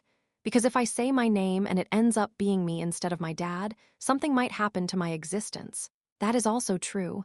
If you think about it calmly, that's true. It's difficult if you have preconceptions about the name. Then I just have to call you, then something else. How on earth did time go backwards? It is true that dimensional movement touches the time axis. But although you can go to a parallel world that is aligned with the time axis, going completely backwards on the time axis requires an extremely large amount of mana. As for me, if I put my mind to it, I can create the mana of 100 dragons. However, what is impossible even with that kind of mana is time reversal. Just jumping across dimensions consumes a huge amount of mana, but reversing that and going backwards is impossible unless you are a god. That's it. Because I am a genius? Oh, my daughter is that genius. When I said that, my daughter said, he said and opened his mouth again. OMG, no, it was a mistake to come here. Haha, mistake? I was swept away by the dimensional torrent. I came here without even realizing it. Then, out of embarrassment, he stuck out his tongue and scratched the back of his head. What a mistake to go backwards on the time axis. It was absurd. Then going back, Suo, it came from Dad, because only Dad can help me. I nod. My daughter shook her head wildly, grabbed my arm, and whispered, if Dad and I join forces, it is possible to go to the future. Aha, I see. With me and your mana, it could definitely be possible. This guy has mana that surpasses Lulin. That means I raised my daughter to be very strong. In other words, he has as much ability as me. Since he inherited the Dragon Lord's crest, there must be a buff, time reversal. That's ridiculous. This cannot happen unless you are really unlucky and get sucked into a crack while moving between dimensions and caught up in a vortex of the time axis. Even if the daughter in front of me and I put all our efforts together to intend and make it happen, it would be impossible. I wonder if there are about 10 beings with the same power as me. Due to the arrangement of the time axis, retrograde is close to impossible. But going forward was easier than going back. This is because jumping forward on the time axis does not go against the law of cause and effect than going to the past. That's because going to the past can easily result in changing the future. So you could say that not being able to go to the past is a restriction set by the gods. If you just jump over the time axis, you can go home because you can travel like your father in a parallel world in the same time zone. I guess so. If it were a world without fathers, I would have to live here, right? Isn't that bad too? No, right? How worried would I be in that world? I feel sick just thinking about it, so let's go back quickly. I didn't think of that. That's right. Dad might cry when I'm gone. You could say something like that right in front of me. I was just telling the truth. Because Daddy loves me that much, It was a confident declaration. Would you say it's the same as Lurin's strong insistence that I love her no matter what? Of course, it cannot be denied. The daughter in front of me seems a bit out of touch with reality, but it's only natural if you raise the daughter you raised yourself. Then please go back quickly for my sake. I will help you, okay? Hi, because I've done everything to see. I was so surprised when I first came, but when I realized it was in the past, I came to the restaurant first and met my dad. I tried to play the customer perfectly, but my habits kept showing up and I failed. Oh, chopsticks, it suddenly occurred to me. The way he used chopsticks so well, therefore, since I was young, I followed my father's footsteps and ended up using chopsticks without realizing it. It's unfair. It won't be unfair. Even if that's not the case, she looks like Rurin and her acting is really bad. It's not. I'm good at acting. My daughter puffs out her cheeks while making unfounded claims. Still, it wasn't a bad feeling to follow me and find the chopsticks automatically just like me. And seeing mom and dad together at night. It was an embarrassing daughter. What did you do last night? It's also embarrassing that I didn't know the intruder was there. Now that I think about it, how did you completely erase the mana? Since you can't feel mana, how can you recognize the intruder? It is impossible for an ordinary human to enter rare in the first place. That's my specialty. We can do this because we are a hybrid between a dragon and a human. Neither dad nor mom can do it, because they said I was the only one who had mixed blood between dragon and human to become a dragon. My dad is human, but has the heart of a dragon. It was something like that. That's right, you are special. I like special things, so he came out and started defeating all the dragons. Haha. And I won the Dragon Lord. Oh my, I think it's Lulin Jr. Did that happen in the end? This is something I once said to gold dragons. Is that so? Because I became an adult and was allowed to have fun. Well, when you become an adult, you have to get out of the house and experience the world. You've seen everything there is to see, so you can go now. No, I have to go. And there's a reason why I ran away when I saw my mom at the clinic earlier. It's better not to talk to my mom now. What? So even if mom wakes up, you can't talk about me. I never said I had a daughter and that she came. Are you saying it's a useless influence? There is such a thing, then I'll go to my real dad. Of course, dad is also dad. Because my dad is not my dad yet. After saying something, it seems complicated. That's right. I really feel sorry for your dad, so please go quickly. If you think about me there, it would be better to let it go quickly. How excited I am for the future. It seems like Lulin sometimes accidentally ends up in a strange world while teleporting, and it's similar to that, so he doesn't fly back to the past properly. I don't have anything to say, but the resemblance somehow made me feel good. Then let me go and take mom to the Holy Land sometime tomorrow. That's the original future. You can't change it. Okay. It's painful to watch it continue like that, but there's nothing we can do because the butterfly effect shouldn't happen. Phew. Would you like to hug your grown daughter once before you go? That's good. As soon as I spoke, my daughter hugged me. Then he looked up at me and whispered something. And tell me when I am born when he leaves, please listen to your dad. There are some things I regret not listening to. My future self, please.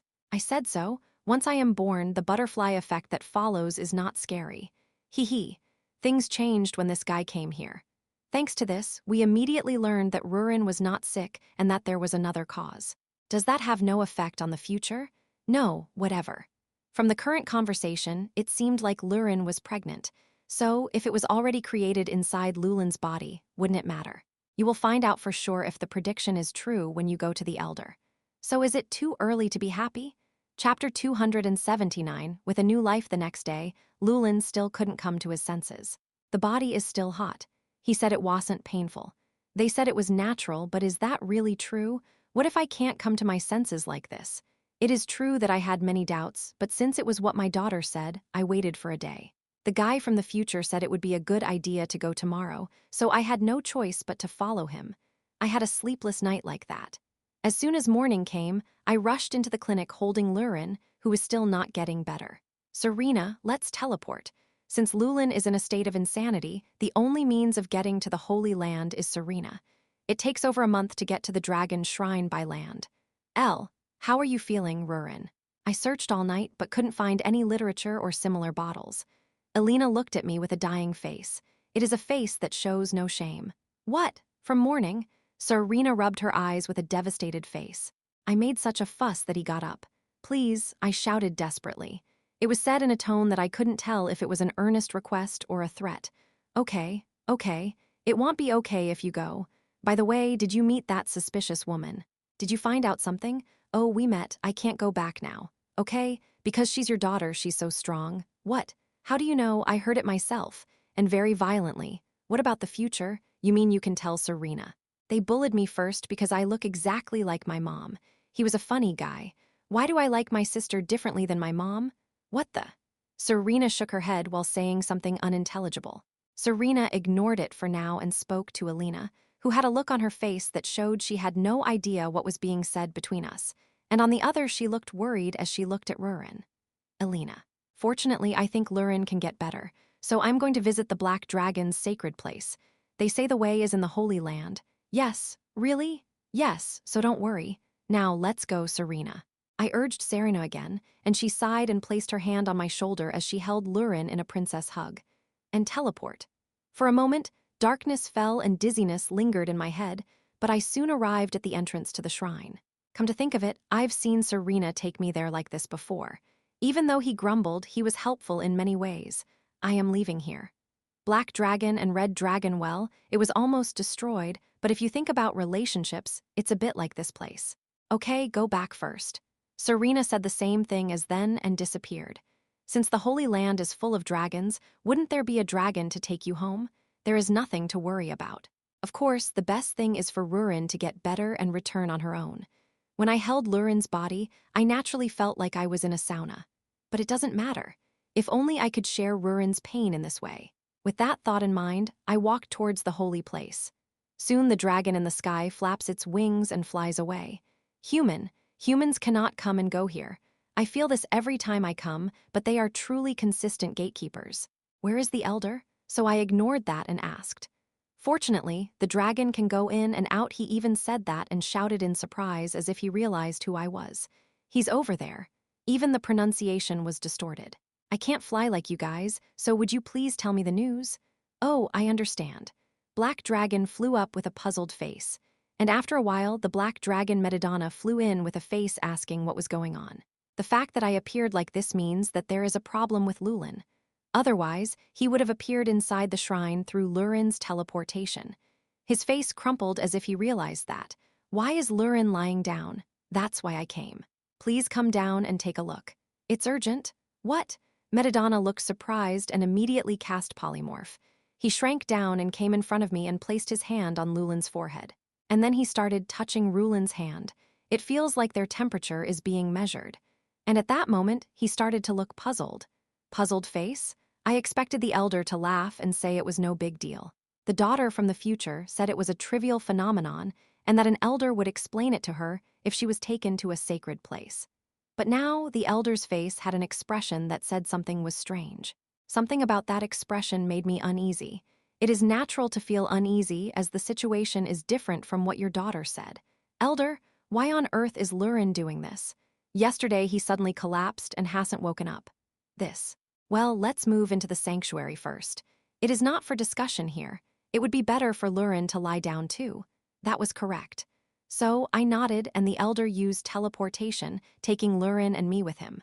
We entered the sacred place. The elder laid Rurin down on the stone bed, and then I asked the elder again, because I am so frustrated that I am dying. If you know the cause, please tell me quickly. I am dying of frustration. The primary cause may be, maybe, you will end up destroying our Rurin. Why did Elder Lee's character suddenly collapse? What are you talking about? What about Lulin? Damn you.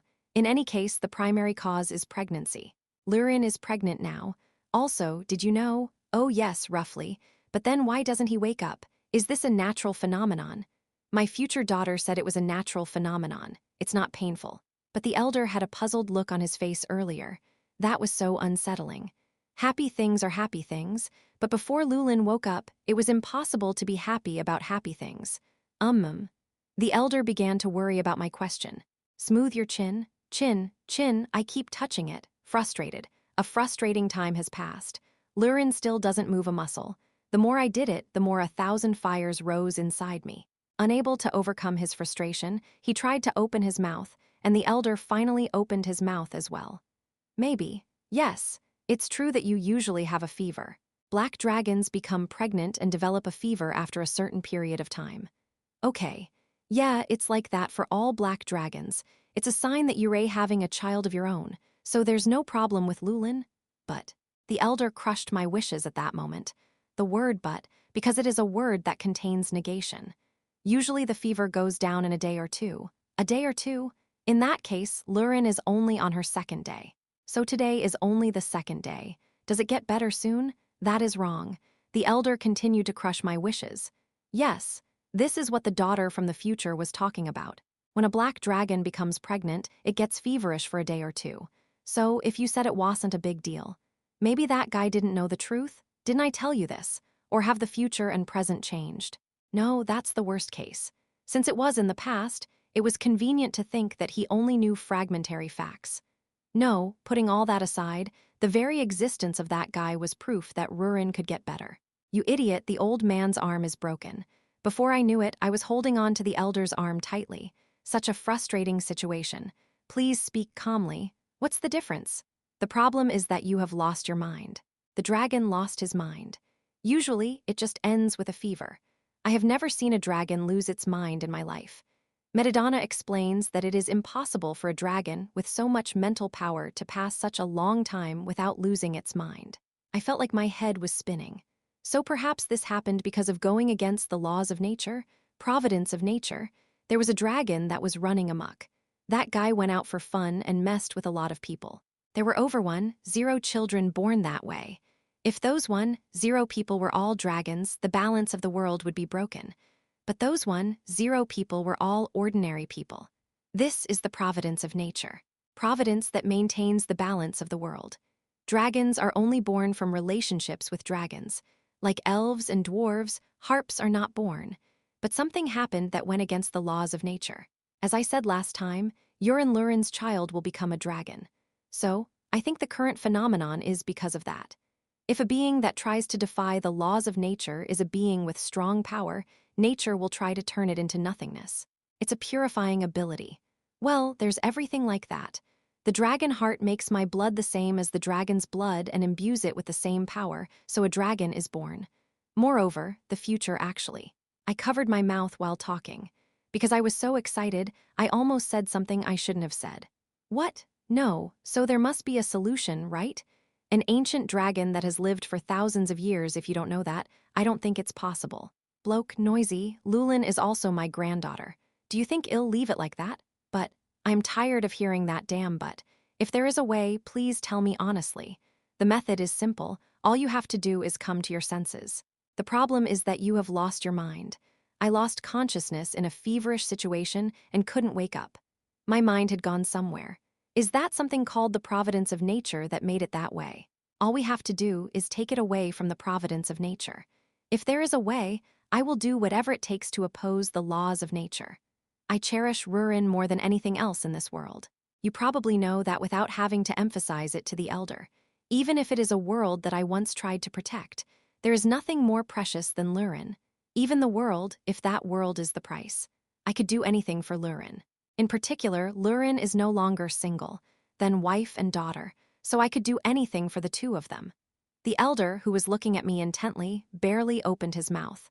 There is a way, and it's not as huge as you might think. All you have to do is connect to Lurin's spirit and wake her up. Is it Lurin's spirit? Is it possible to enter the mind? There is a way too. A method that has been passed down from our dragons for a long time. The elder nodded once again and explained. Chapter 280 With new life among the dragon's holy relics, there is something called the flower of the spirit. The name was straightforward. The flower of the spirit. The Hibiron flower seems to have something more to it. Where is it? It is difficult to say that it does not exist now. No, there is. It blooms in the basement of the sacred site. The person who wants to use it takes it and eats it, so you can eat it and feed it to Rurin. You lose your mind and come into contact with Rurin. You will be able to look into Lurin's inner self. Is there such a magical flower in the world? Yes, even if it is not a situation like this, if you use it, you can look into the person's inner self. Even what you think of yourself. Oh, that's something. I want to use it, but it's scary. So what about that underground place? Close. It'll guide you to the entrance, but it won't be that easy. Since ancient times, the sanity of visitors has been tested immensely so that no one can enter the basement of the Holy Land. It doesn't matter. I will bring you that flower, even if it means grinding my bones, whether it's mental strength or anything else. Well then, I understand. It might be possible since it's you. The elder nodded and guided me. As a result, I ended up going down a spiral staircase in a dark basement. And this place is a sacred place. Magic cannot be used in this space. If I couldn't use magic, it'd be an ordinary human. Is that why you said it would be difficult? When you have doubts and go down to a certain level. Suddenly, we arrived at a point where the stair passage was blocked. And from there, it felt like my body was freezing. The cold never seemed to go away, as if he was telling me to just go home. Extremely cold and confined space. The elder told us to go down to the 5th floor. This is the 2nd floor. What does that mean? I don't know. I searched everywhere, braving the cold, wondering what kind of device was there. But soon it became difficult to move my body. My body was freezing. That feeling when your body temperature drops to an unbearable level and your fingers freeze. In the feeling of becoming frozen fish. The space in front of the stairs was still the same, and light began to come in from the opposite direction I had walked, tempting me to live if I went back. It was a crisis that came out of nowhere. Really out of nowhere. But Lulin's life is at stake. Even if I died, I couldn't go back, because I definitely needed that flower to resist the providence of nature. Without it, Lulin won't wake up. The elder said he might never wake up. Something like that? This pain is nothing compared to that eternal pain. Never. I gritted my teeth and endured the pain. As a result, about 5 hours passed. Normally, he should have already frozen to death, but strangely, he did not die. Even though he did not die, the pain continued. In that situation, I endured for another 5 hours.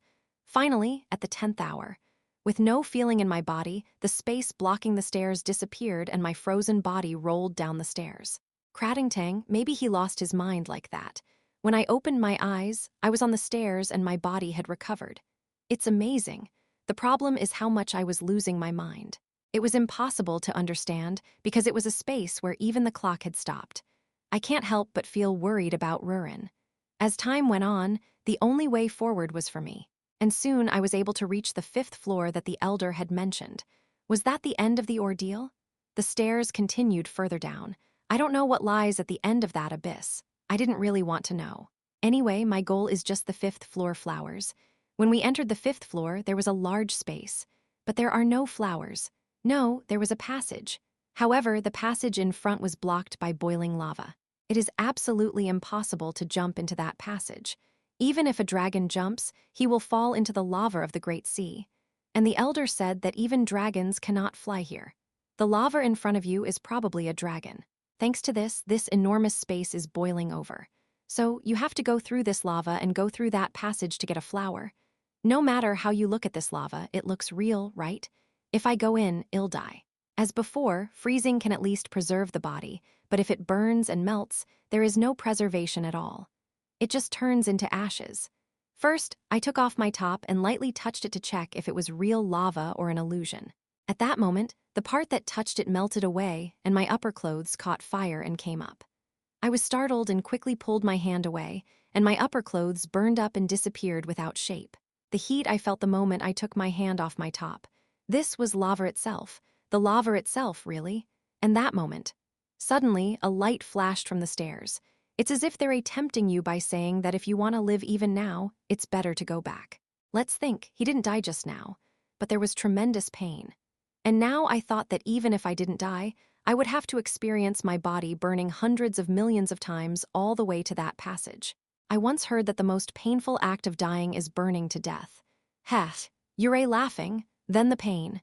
Experience it once. It would be good to experience hell before you go there. If only I could save Rurin even if I had to die 1,000,000,000 times. I jumped into the lava. In an instant, the feeling of my entire body melting took over my entire body. Overwhelming pain, a scream came out spontaneously. When a floating sensation came to me, with no words coming out and the feeling of not being able to breathe. Suddenly peace arrived.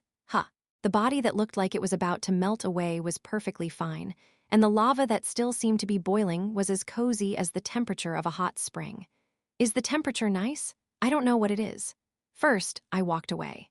I was able to reach the passage without much resistance, and I found a flower blooming there. I guess this is the one called spirit flower. The flower was blooming gracefully in deep, thorny vines, so I stretched out my hand. A thorn pricks my hand, but it wasn't even pain. There are scratches and blood, but it's actually rather ridiculous. I plucked the flower without hesitation, and then I crossed the lava again and came up the stairs. There was no pain whatsoever during the climb. The elder has been there. Is this right? How long did it take me? About a day. What about Lulin? The situation is the same as before you went down the stairs. So what about flowers? Here it is. What about the pain of cold?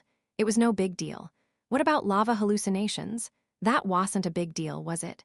The pain of the cold is testing your patience, and the lava is testing your mental strength to see if you can really sacrifice your life to pick the flower.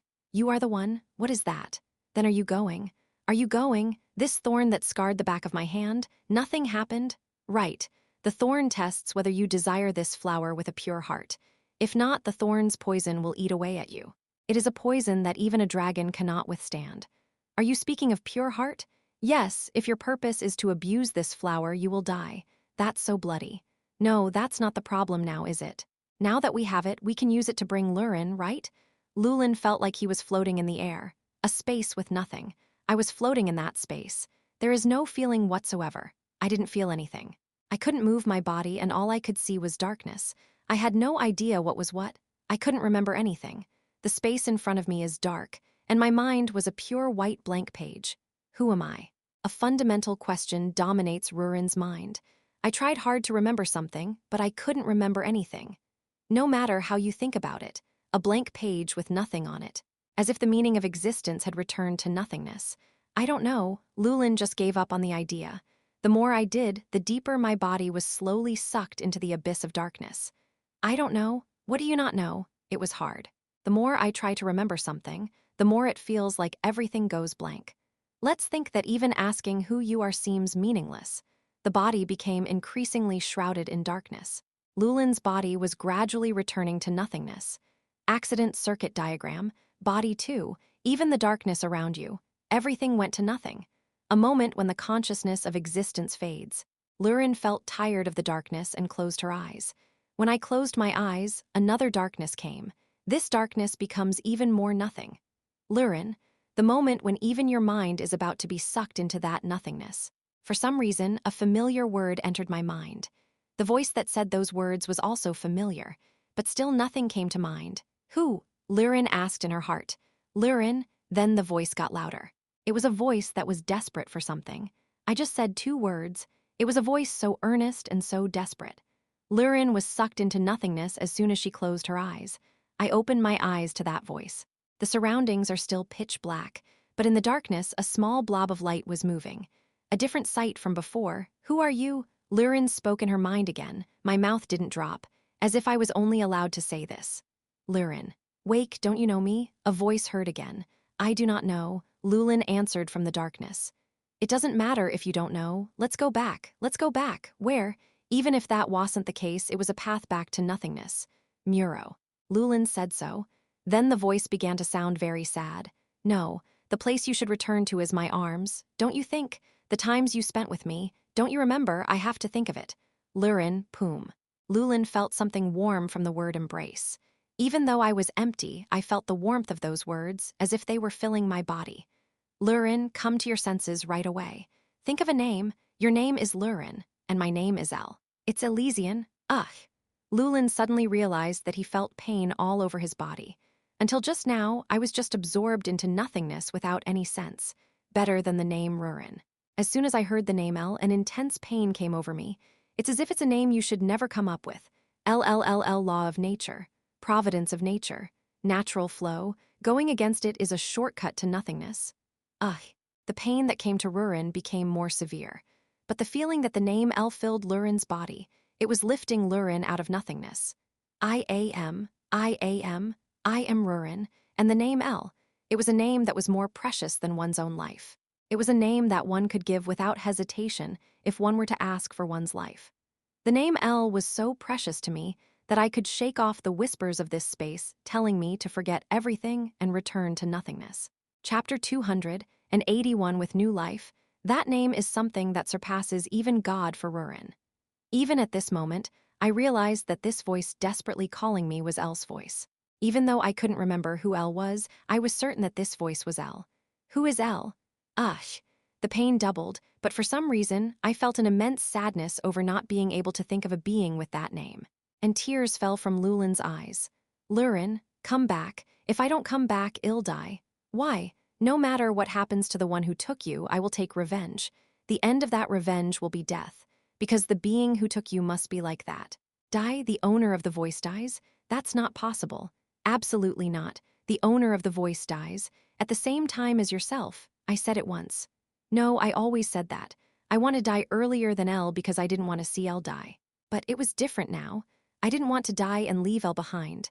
I didn't want to die and leave him behind. I didn't want El to live in a world she didn't know about. If I could cancel the wish I made on a shooting star that fell on a white, snowy day. That wish, to die with El, to be together even after death. So I hated it. You can't die. He returns to nothingness and El dies. It's not like we die together, so I don't like that. Lulin opened his eyes and reached for the light in the darkness. At that moment, all the memories came back and the darkness turned to pure white. Lulin opened his eyes and realized that he was lying on a stone. For some reason, my back hurt. What is this place? Lulin tilted his head and said, there was an elder in front of Lulin, his grandfather. Of course, Lurin looked for El before the elders. Elder, El is, where is El? Then Metadonna smiled vaguely at Rurin and pointed to one side. El had collapsed. You, what about you? Lurin ran towards El. Elder, why is El like this? Okay. The only thing that happened was that I overexerted myself to bring you, who was caught by the forces of nature. You will wake up. El, okay. Lulin pursed his lips. How much do you really receive from El? El's almost infinite heart. How much did you repay? Because I had that thought. I went to the basement of the Holy Land to bring you back. You probably went through a lot of trouble. It's a place where you have to survive only with your mental strength. My heart ached. Rurin went next to El and bit her mouth tightly. Blood flowed from his bitten lip. I am an elder rather than a fool. You're really stupid. Hey, not like that. And since you have overcome Providence, you and El have become perfect beings. I don't know what you're talking about. Lulin tilted his head. The elder looked at Lulin quietly and then said something else. Oh, and I don't know what to say in this situation, but honey, you're pregnant. Pregnancy? Okay. Am I going to be a mother? Yes, El's baby. The elder nodded quietly. El once said, I want to have a baby. I don't know, but if El wants it, I'll let her have it. So I think it's good if you're pregnant, okay? Then Lulin. You have two choices. Select. What choice? I decided to have a baby, but what are my options? When Lulin made that face, the elder opened his mouth again. Laying an egg with a dragon's body and holding the egg until it hatches. And giving birth to a child like a human with a human body. Which one will you choose? Was that the question? Lulin laughed. That's because there's no need to worry about it at all. Of course it's human. Although I am a dragon, El is human. I love El. And since I haven't done anything for El, I will live as a human no matter what. It's the same with having a baby. Even though there is nothing difficult about laying an egg as a dragon. And there is no real problem with the born baby. Even if the child is born as a human, he or she will be able to turn into a dragon. I will be by El's side, even through human suffering. Lulin spoke firmly. If my baby turns into a dragon, that's his problem. But I will die like El, in the same human form as El. Is that so? As an elder of the dragon race, I don't know what to say, but I don't think I can stop him now. Of course, I am still a dragon. We do not forget the meaning of its existence. Don't worry about that. I just want to spend the rest of my life like El, as Lurin said that. She placed her body on El's back. I felt warmth in my chest. Let's go back, to my house. Just like that, Lulin disappeared from the Holy Land. The elder looked at it and thought, I am thinking of going out to play around the time I give birth. Looking at it, it didn't look like he would come to show me if I didn't go. Lulin laid El on the bed. The moment Lurin saw the wound on El's hand, a feeling of tears welled up in her. What trouble did you go through? Without me knowing. That doesn't work. Lurin bit her lip. Yes, just then El woke up. El opened her eyes. You. Rurin lay down next to El and stroked El's hand, then woke up in surprise. Are you okay, dear? You idiot, that's what I'm saying. Are you okay? El made a bewildered face for a moment and then immediately hugged Lulin. Rurin nods in his arms. That's right, I am fine. It was okay because you came to pick me up in the dark. I was the worst kind of trash who forgot you. Huh, Elle was surprised. This is because tears fell from Lurin's eyes. Rurin began to cry endlessly in Elle's arms. Yes, I am trash, you're a stupid. It's stupid, must die. But if I die, you have to die too, so that's not possible, What are you talking about, idiot? It happened because I came back. And you didn't forget because Lulin wanted to forget, right? It's just a trick of nature. Stop. Elle stroked Lurin's head. The fever disappeared like a lie and my mind was fine. In that case, it would have been a complete violation and trampling of the law of nature. Only then did Elle feel relieved. Is that so? Then you won't cry. Rurin also stopped crying and fell into Elle's arms. And you? Huh. Lurin, who fell out of bed, hesitated for a moment before opening her mouth. I think I'm pregnant. The elder said so. Oh, right, I think so. Elle said with a bright smile. Are you giving birth? Then of course you have to give birth. Are you saying that? Okay then, I'll give birth to you. Lurin nodded and declared. Oh, that's right. Thank you for that. Heh. Lurin finally started laughing. Even though he was crying a little while ago and the transition was quick, it was too fast. You, I am serving you just for today. It's really hard to endure shame. What? To announce that she was giving birth to a baby, Lurin, who had been lounging outside the bed away from Elle, ran towards her. You, and then he boldly hugged Elle when Elle thought about it. He wondered if this was the real Lurin. Lurin, why are you doing that? That's good, but you can't just throw yourself away like this anymore. Because, you're pregnant, okay. My baby is also strong because he is a dragon. It's different from human babies, hee. Now that I think about it, my future daughter said that. Lulin was said to be completely laissez-faire. I felt like I could already see the hint in Elle's mind. But that doesn't work. Now, sit down first. What? I decided after a long time to do everything. Lurin became sullen, but when I told her to sit down, she sat down on the bed. When she tried to sit down as usual, Elle supported Lurin's body and very carefully made her sit down. It's still okay, and this body is strong, wow? Elle lifted up Lurin's shirt. The pure white belly is exposed. A pure white belly that is not swollen at all. Elle lightly caressed her stomach. Hey you, are you in here, a baby? I don't know. Something is amazing. Elle put his ear to the pure white belly. Lulin was naturally tickled. So you're still in the first trimester of your pregnancy. What are you doing? How do you know it's early? I know that, because it's this body. Then did you even notice that you were pregnant before? I didn't know. What do you know? Elle was dumbfounded. Although this kind of shamelessness is Lulin himself. So hey, Lurin turned Elle's shirt over, and I put my hand there. What's wrong with my stomach? I just did the same thing, because I decided to do everything today. Something like this is possible. Rurin tried to take off Elle's pants, so Elle hugged Lulin like that. What else? Well, I said you have to be careful. You shouldn't move so drastically. Elle described Lurin rushing towards her with her hands on her pants as a radical movement. Lulin was dumbfounded. So that's not it. Now, whether you sleep or not, lie down first. I need to lie down and calm down, because I had a hard time going to the holy place. Elle was doing a lot of bold things, to the point where Lurin said that it was her first time meeting, but she was so distracted by the news that she was having a baby that she didn't even notice it.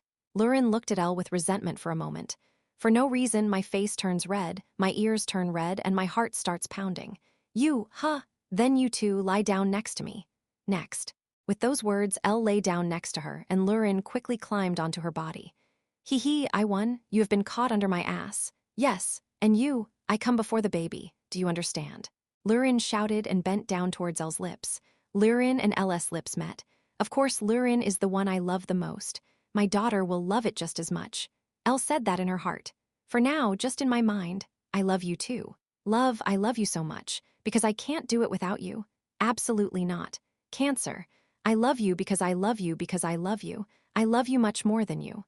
Lurin kept saying I love you to Elle as if pouring out a lifetime's worth of words. Elle looked at Lurin blankly for a moment, and now that she realized that her face had turned red from embarrassment, she attacked her.